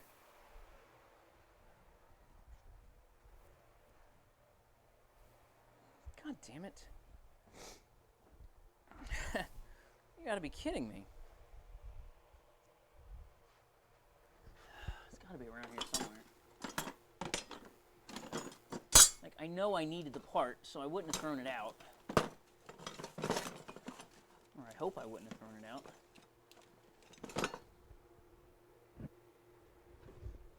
Fall on the floor, like everything else? Nope. Wow. Well, that's annoying. I guess I'm cutting a piece of tube steel. So we're gonna do this. So the funny thing is the sleeve doesn't quite fit. Yeah, like the tubes would be good, but apparently I'm not gonna be doing any more tube Damascus for a while, so it might not be necessary. So I have to cut this thing to only fit half of this. So this is gonna be a weird cut. So a little more angle grinding. Oh wait. Oh, will an angle iron fit?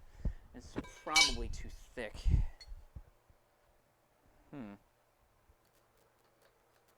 Yeah, that's too thick.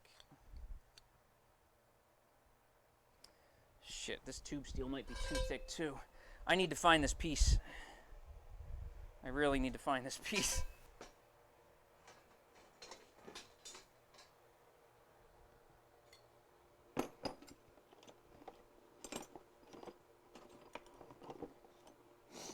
So the only problem is I just may not have left it in the heat long enough. That may have been part of it. My burners may also not get hot enough to do ball bearings. It just may not work. You know, I really hope it's not in here. I really hope I wouldn't have thrown it out. Oh, that works. Okay, knock that right over.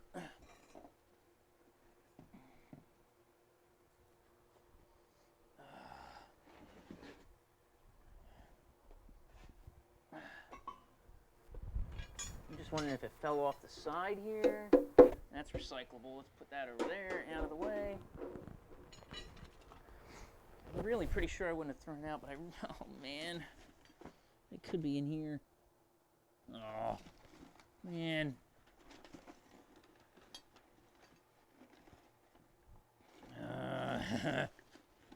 It's gonna be one of those days, right? If I play that song, I'll probably get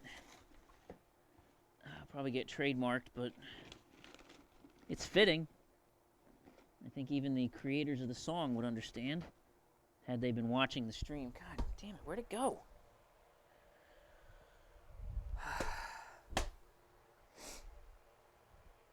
I must have set it somewhere. I must have set it down because there's no way I would have thrown that piece out because I know exactly what it's for.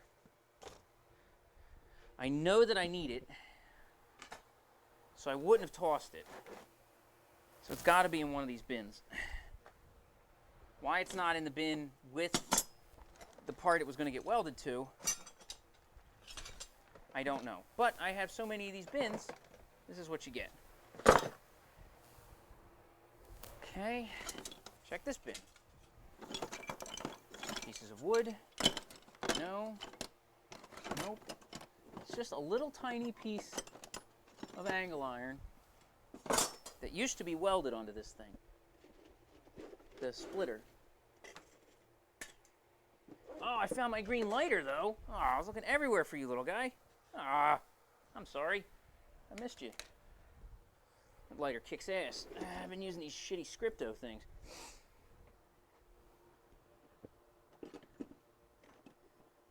Pull everything out.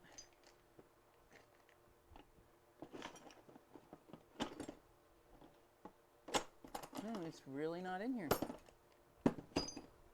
Okay, is it in with this stuff? Somehow. Nope. Nope. Wow. Well, that's upsetting.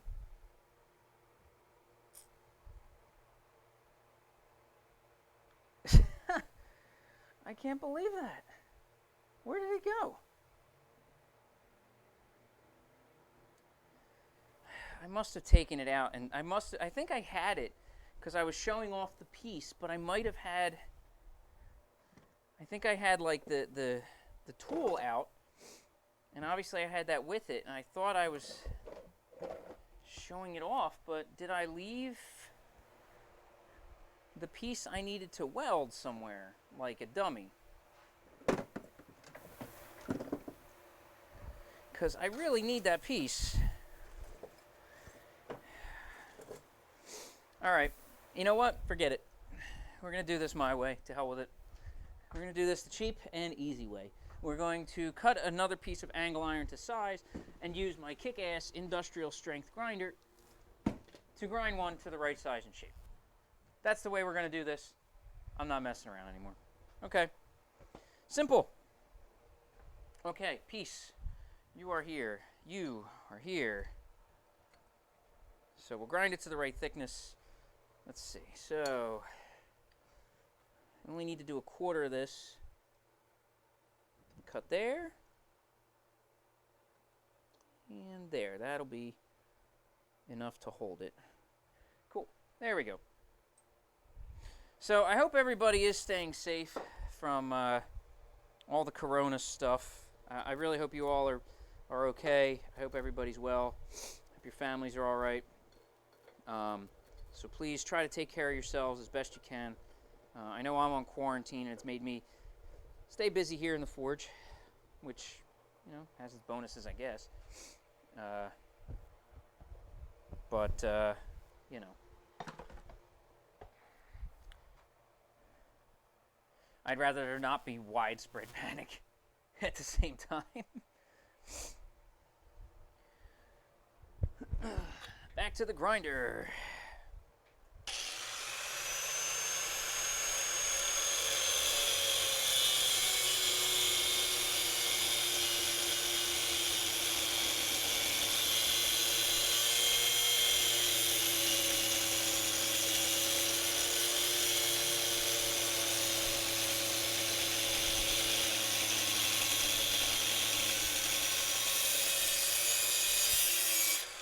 Yeah, let's not fling sparks at the lighter, idiot.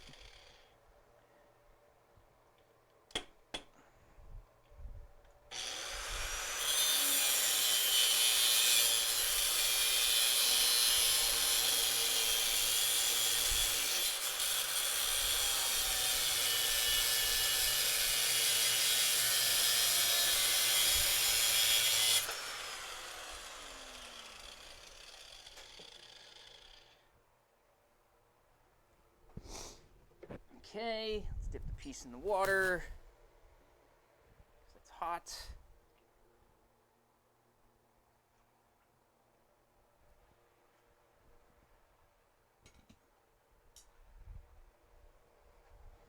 Same with this one.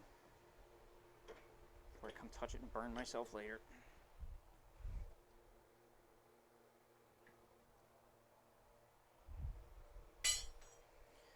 All right, so let's see if we can figure out how to do this. Well, I know how to do it. It's just a matter of how to do it with all the fun welding gear.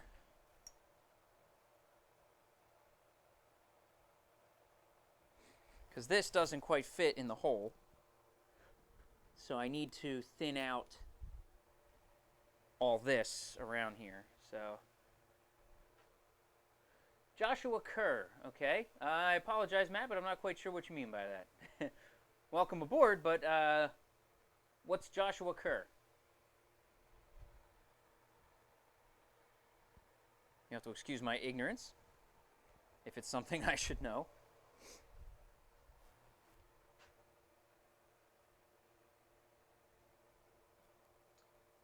Well, what I'm going to do is the way I had it originally, which with the piece that was, I don't know, wherever that other piece is, I'm going to just weld it on here like this. So it's just good. Well, that doesn't really show it. I'm going to weld it on here around the outside, around the outside, around the outside. I'm going to weld it on here like this. And once I weld this on, I'm just going to grind the size to fit. So I had a piece, like I said, when I bought this piece originally, it had a sleeve because I thought that this was a different size. Well, the problem is, without the sleeve, it's the wrong side. No, I did not forge it. That's what I was just saying. So when I bought it, it came with a sleeve on there, and it was too big. So I don't know. Let's say this is 3/4. With one half of the sleeve on it makes it 7/8. With the other half on it makes it 1 inch. I thought my thing, like this just barely doesn't fit. Like if I hammered this, it would probably go in. But if I grind it down and make it nice, you know. Right, that's what I'm going to do. I'm going to weld it here and probably a little on the bottom, and it'll be just fine. So I'm not, but that was the thing. I had to cut it in half because the original one would have fit a 1-inch one. And when I was taking a ruler to it, I thought it was 1 inch, but it's just because it's kind of beveled out. But 7/8 is the proper size. So cool! I get to bring the welding gear out twice in one day. Happy day for you, huh, General?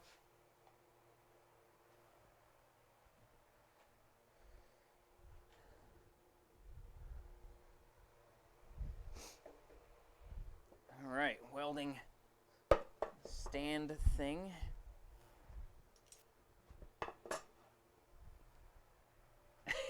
Yeah, well, I know you enjoy watching me weld because I do such a terrible job, so I know it gives you a laugh. So,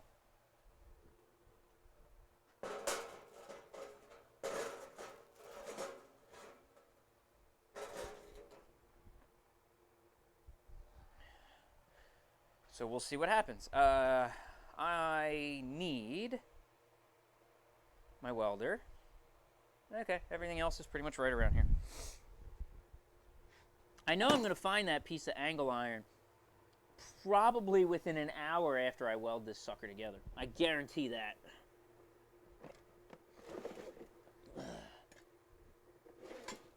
Because once I cut the other piece of angle iron in half and put it on there, it fit perfect. Like it slid right into the hardy hole and it fit great. So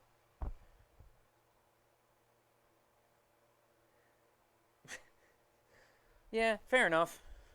And me doing this, there's plenty of that to go around. That's for sure. So I'm going to double clamp this. I'm going to put a clamp on here. Where's my little squeezies? Is a medium squeezy going to work? Let's find out. Take the rubber pads off.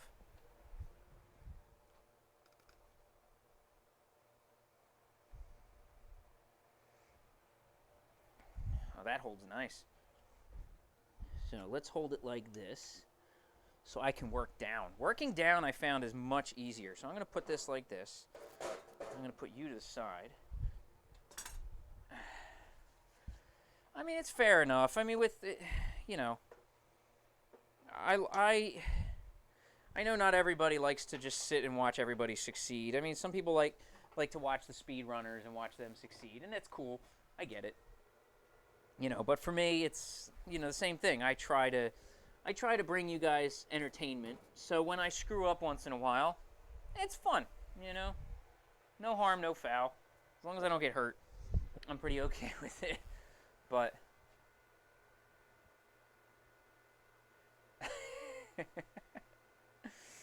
well, see, if you're working on building a cat tower and you're having problems, at least most of the things I've had problems with were, I mean, pretty technical. Building a cat tower, I don't think that should be too difficult. I don't know. I never built a cat tower, but I just don't think that would be something that people should have too much trouble with. But I've been wrong about things before. That goes without saying.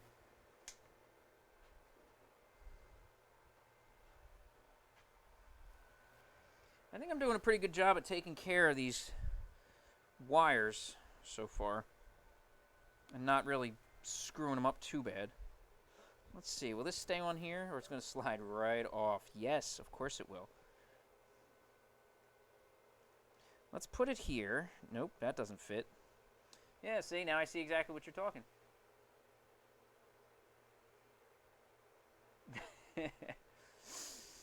Well, I guess I'm going to have to hold the grounding thing on for the moment. This is... I don't know how this is going to work, or is this dangerous? I'm going to hold the grounding thing on like this. Oh, I can't even do that. It just... It's so slippery and triangle-y. Oh, okay. How am I... Hold on.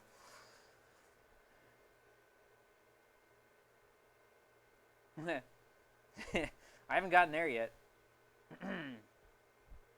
If you're still out there, Matt, by the way, just let me know what's going on. I saw you pop in for a second. I hope you're doing all right otherwise, though.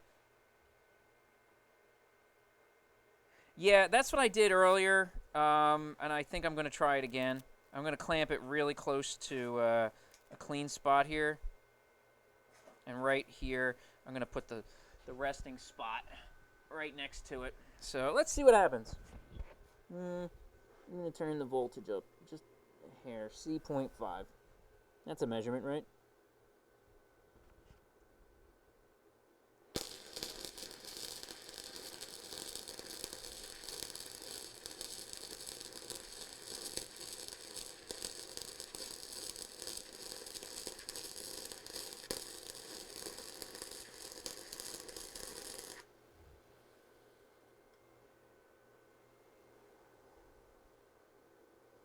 Well, it ain't perfect, but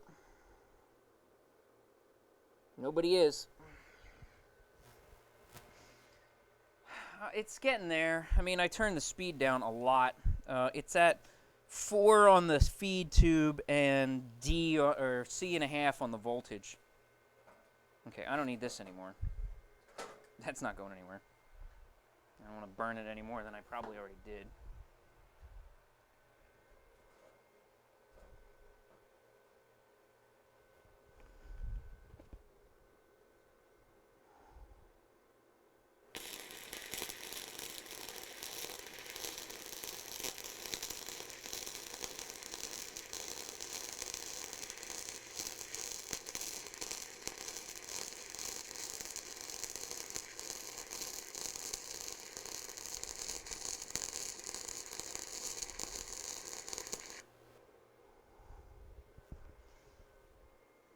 Hey, not half bad.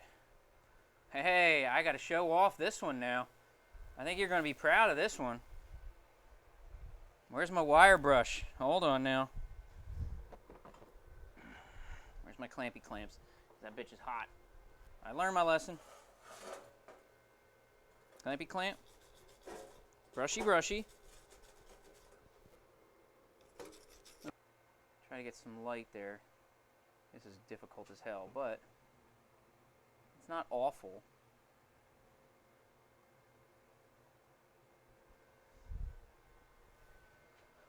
Yeah, I mean, I don't know if I'm feeding too... Well, this was a tricky part because there was a gap.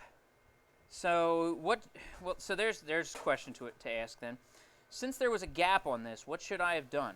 So the angle iron and here, there was a little gap between them.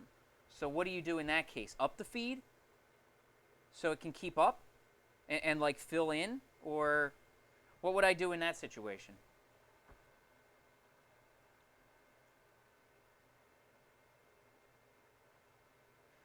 Well, no, there wasn't. There's like a big gap to start.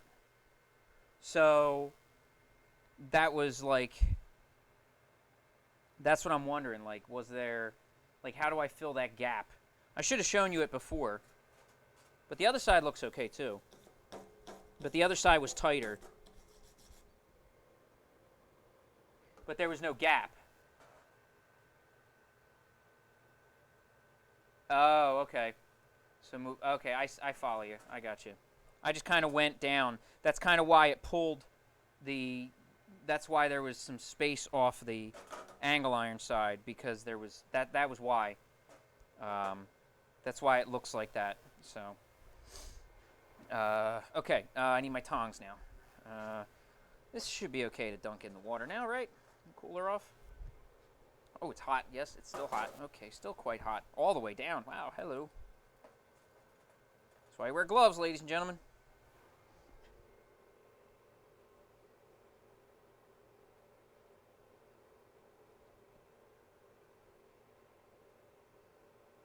This will give me a second to let the duty cycle.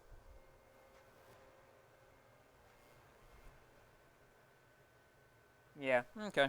Makes sense. But it's actually a better bead. Like, the bead looks good. So, like, I'm happy about that. Woo, don't drop it, stupid. Don't drop it. Put this over here for now. I'll be using it there in a minute. I'm probably going to have to file this thing because I'm going to have to weld the back here and inside of this. So, this is going to be a trip. Yeah, this is going to be fun. Okay. Let's, oh wait, this might work. In the chain. There we go. Oh, if it'll fit in one piece of chain. Nope. Okay. Let me jam it. Jam it in there. Oh, look at that. That actually works. Oh, perfect. Yeah.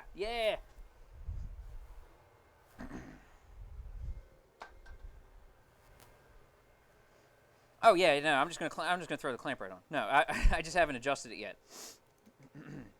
No, I had that part. That was easy. I just didn't get a chance to move it. I was more worried about figuring out a way. If I try grinding out the crack, I'm probably going to cut this thing in half because it's so small. I don't think there's any way I can do it without, like, almost cutting this thing off. So I'm trying to minimize how much damage is actually done. So if I go on this side and then on the back, I feel like it's just, I want to go in a little bit and touch it up, flip it over, do the back side, and I'll feel good.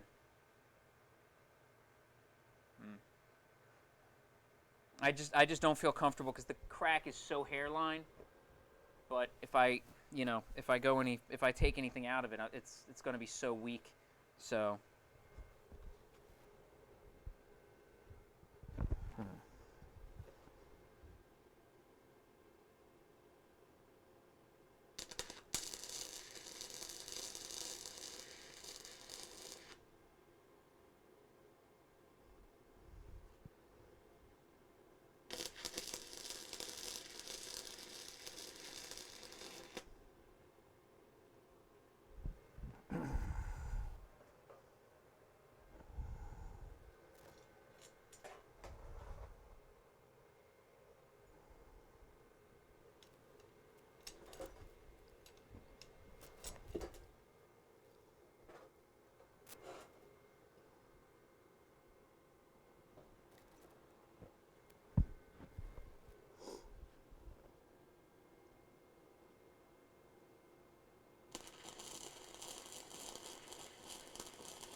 Oh yeah. Well, a TIG welder would be great, but the problem was with getting with the amount of welding that I do, having gas and all that stuff would have just been so far out of the realm of,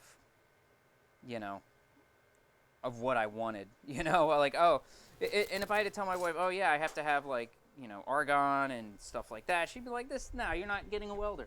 So, and I wouldn't blame her. Because it's oh, what are you going to weld? Once in a long while? And I'd be like, yeah. And she'd be like, nah, you're not getting an argon thing. So, and I don't blame her. I would have told me the same thing. I don't know how I'm going to grind inside here.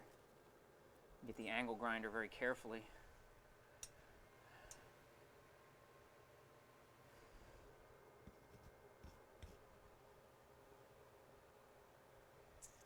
Or maybe a file? I wonder if my file will do this. I should have a good file over here. Oh, I have a good metal file. That's right, the one I was using the other day. Oh, where's that one at? Watch your head, dummy. You got a helmet on. Ah, this one.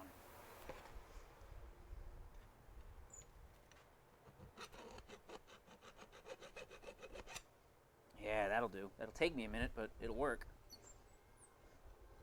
Cool it off a little.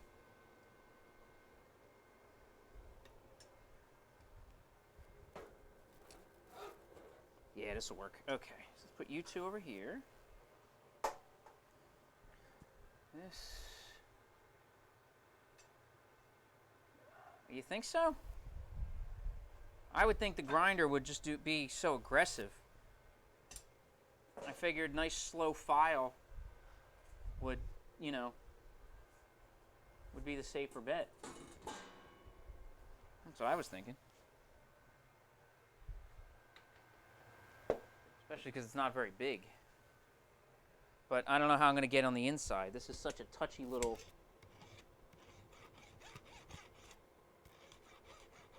It's coming off pretty nice. Besides, I want to... And this side I'm not as worried about. I want to see how the inside comes up.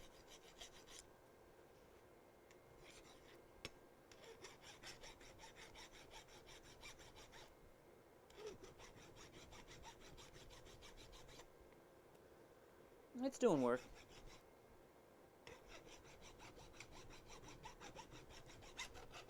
I just really don't want to put anything on that grinder. That grinder is just really good at one thing, taking off metal.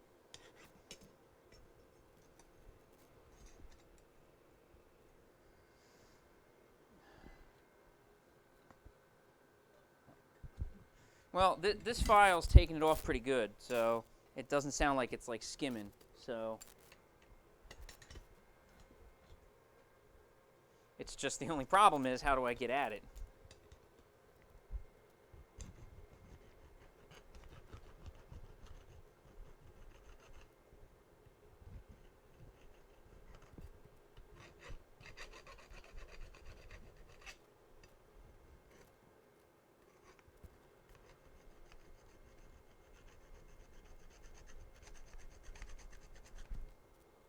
Yeah, it's doing work. It's just a very hard spot to do work.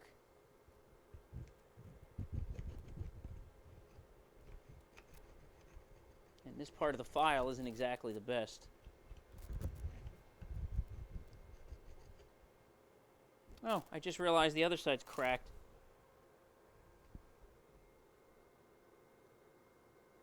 Awesome. So let's get on that now.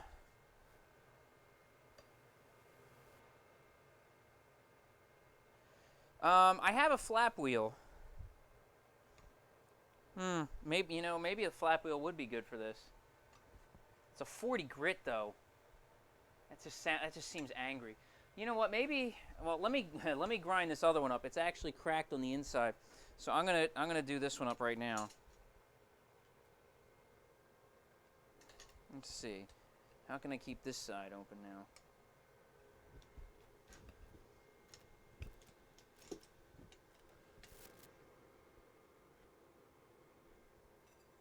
Okay, put the helmet back on. Good thing I saw this. I would have been pissed.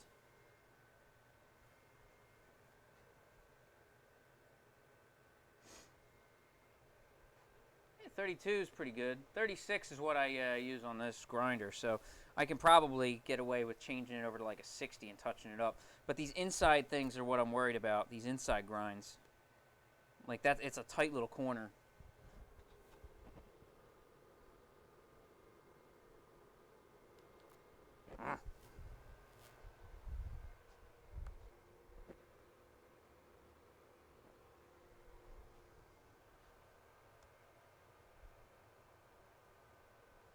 Where's my scissors?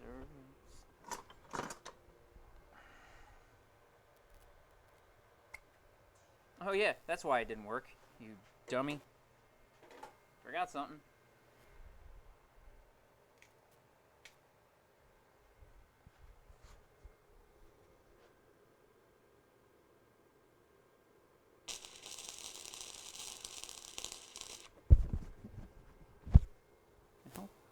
hot. What the hell was that?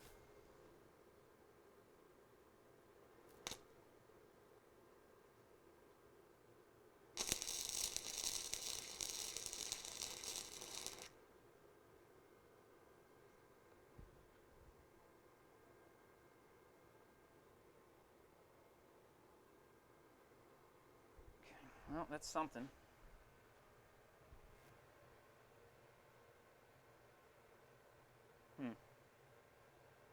Might not be too bad. Well, the big thing is it's welded, so it's just in a spot that's really kind of tough, that's all. I don't want the cracks to continue, so...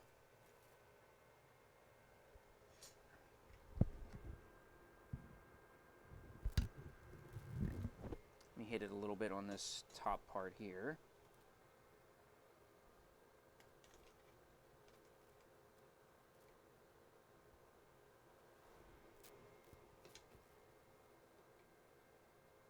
This is going to be weird, but let's try it.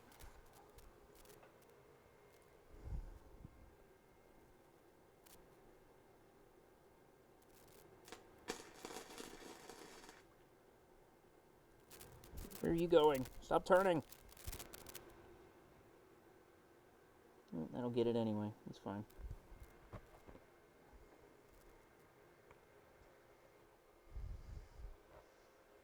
Yeah, I know. You can always add more weld. I want these tongs built out of weld. It's not my goal.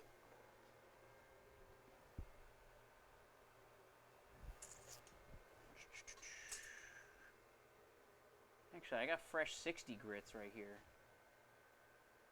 But, see, I don't know. I got to get into this inside corner here.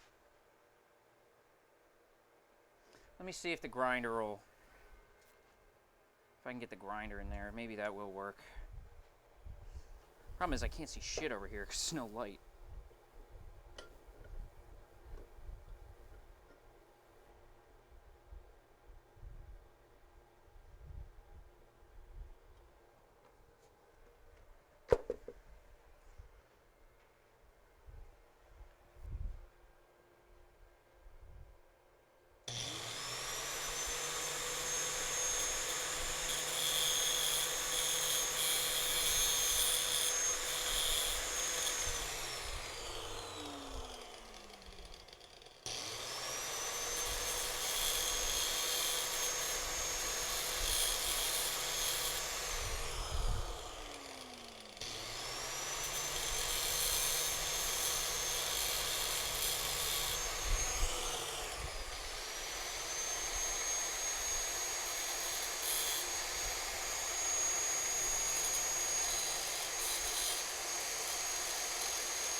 It's mostly weld.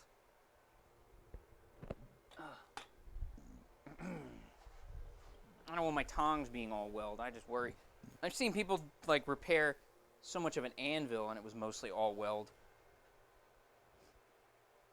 Okay, so now I'm just going to throw the 60 grit on and do this. I think this is probably cooled off enough. I think that's enough.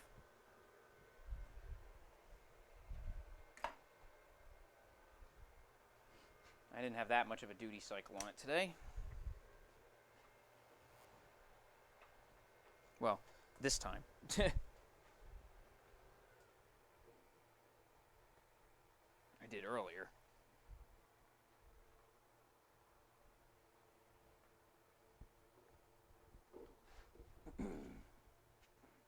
Come on, pick it up. There you go.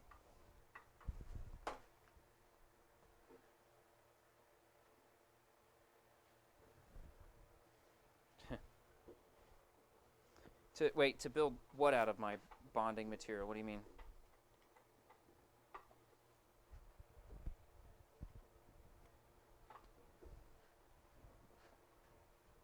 Oh. Made of welds, yeah. It's welds. Everything's made of welds.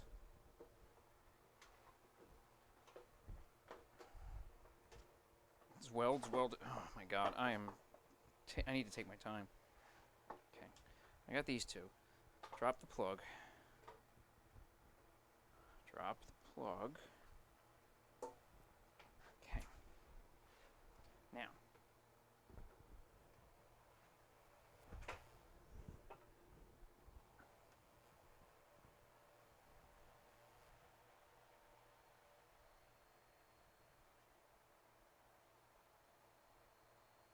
Give me a second, my heater sounds weird.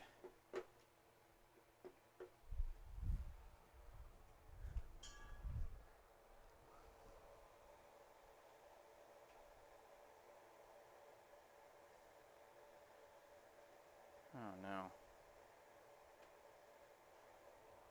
Hang on 1 second. I want to check something.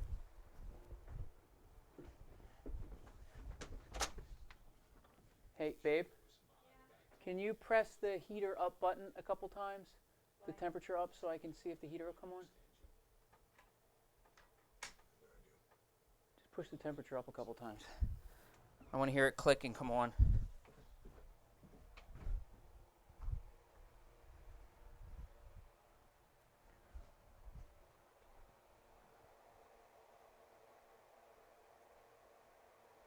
I'm a little worried. I heard a noise.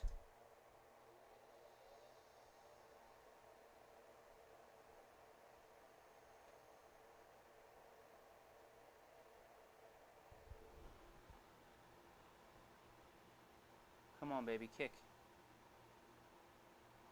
Give me one moment, guys.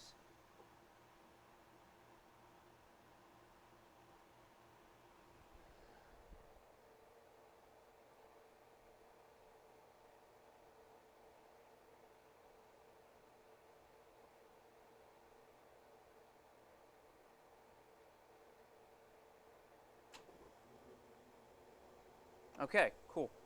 I don't know what that noise was then, but everything sounds good. Maybe it was spinning down, maybe it was just a little bearing, whatever. I heard something, I didn't like the sound of it. Yeah, that's mostly all it is. It's mostly glue. It's just all glue. Okay, we're good. You can turn it off. Sorry. No, it just something sounded weird. I wanted to double check. So you can just turn it back down. Thank you. That'll ease my mind. Okay, sorry about that. Little home maintenance crap. Just double checking to make sure my heater is not broken. Put my welder back. Okay.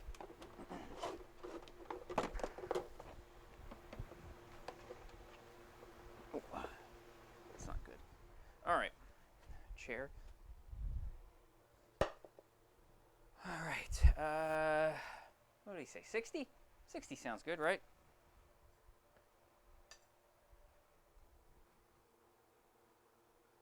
Yeah, we'll do 60. Actually, no, I want to do 80. My 80's a little worn, so it's probably not going to be as angry.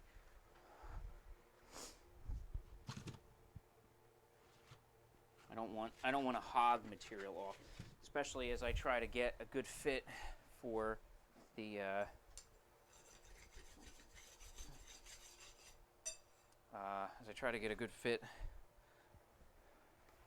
the splitter into the hardy hole.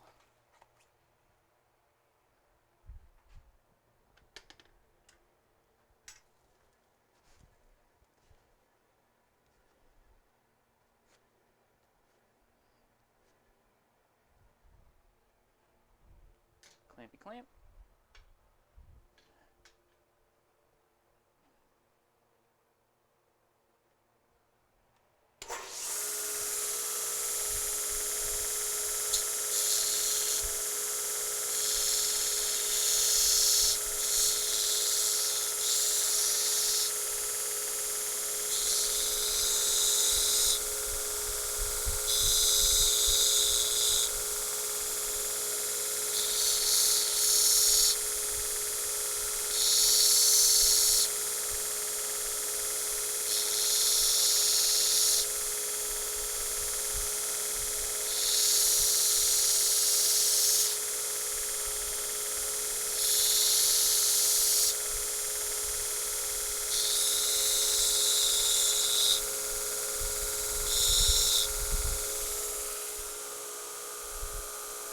Getting there.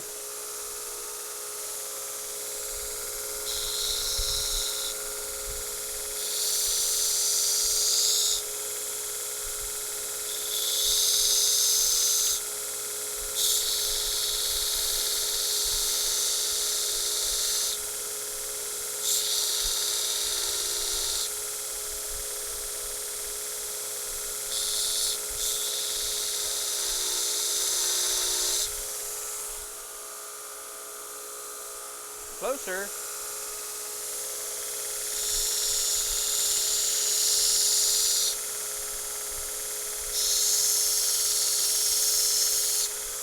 Oh shit, I forgot to turn this down, I'm sorry. I don't know how many people are even out there other than you, General, but...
Probably should have went with the 60.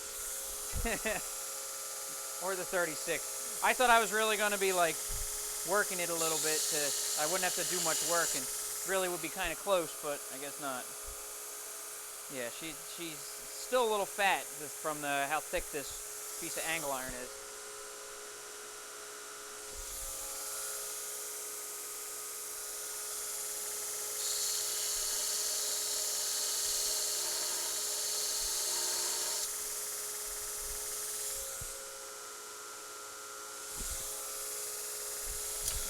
shit. Slip that right out of my hand. Okay, try again.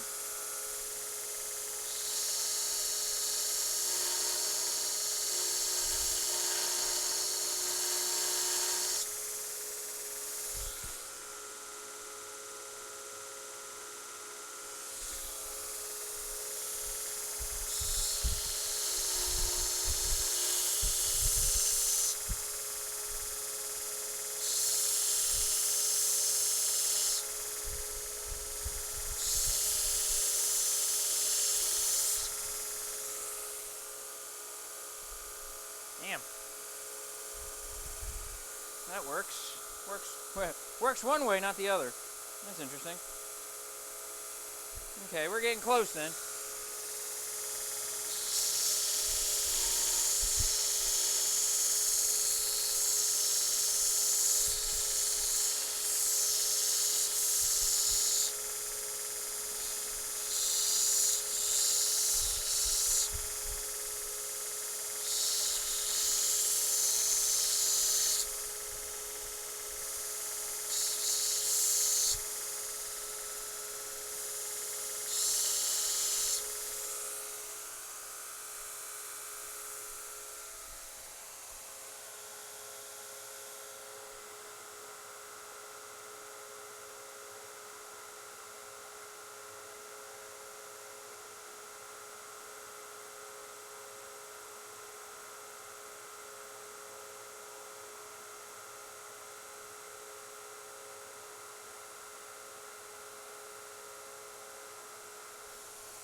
Sorry about that. Had to ban an idiot. Real classy people there.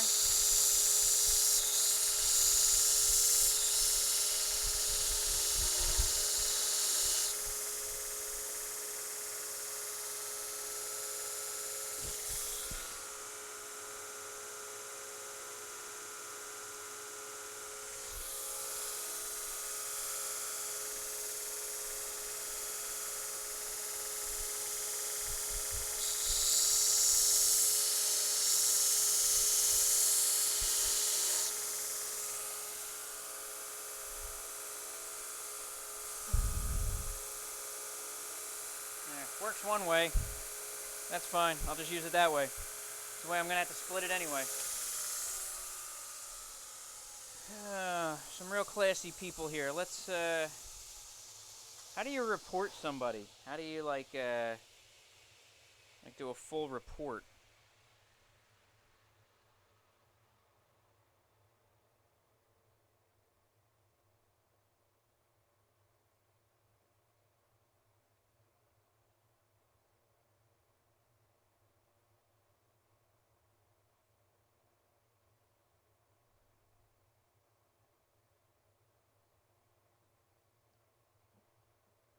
Let's see.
How do I report somebody here?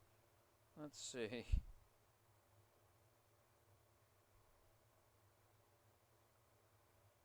thing doesn't really tell me how to do it here on the website.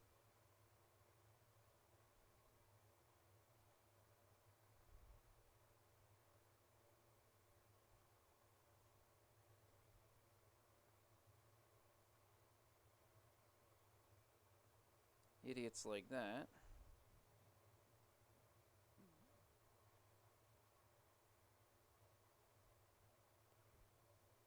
There we go. Let's see.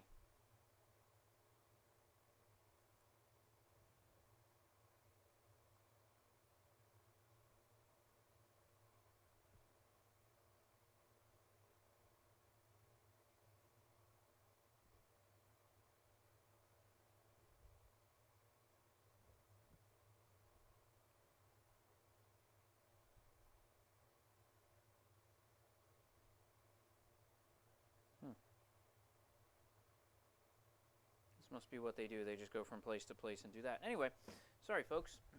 So, seems we're good here. This is pretty solid. I'm happy with that.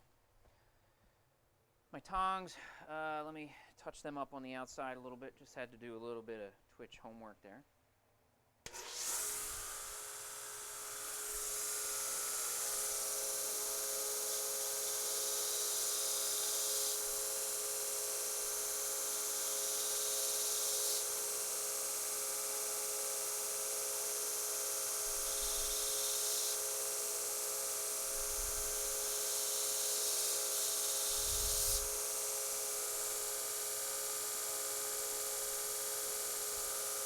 Cool.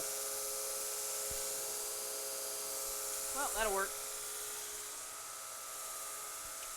Alright, guys. I've been on for almost, well, no, I have been on for 4.5 hours. So I do think it is time for me to wrap it up. It's been a little while. I'm going to probably go upstairs, get myself some dinner, call it a night, and take it easy.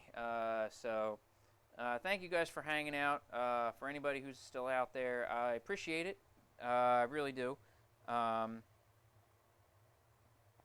I will hopefully be on tomorrow.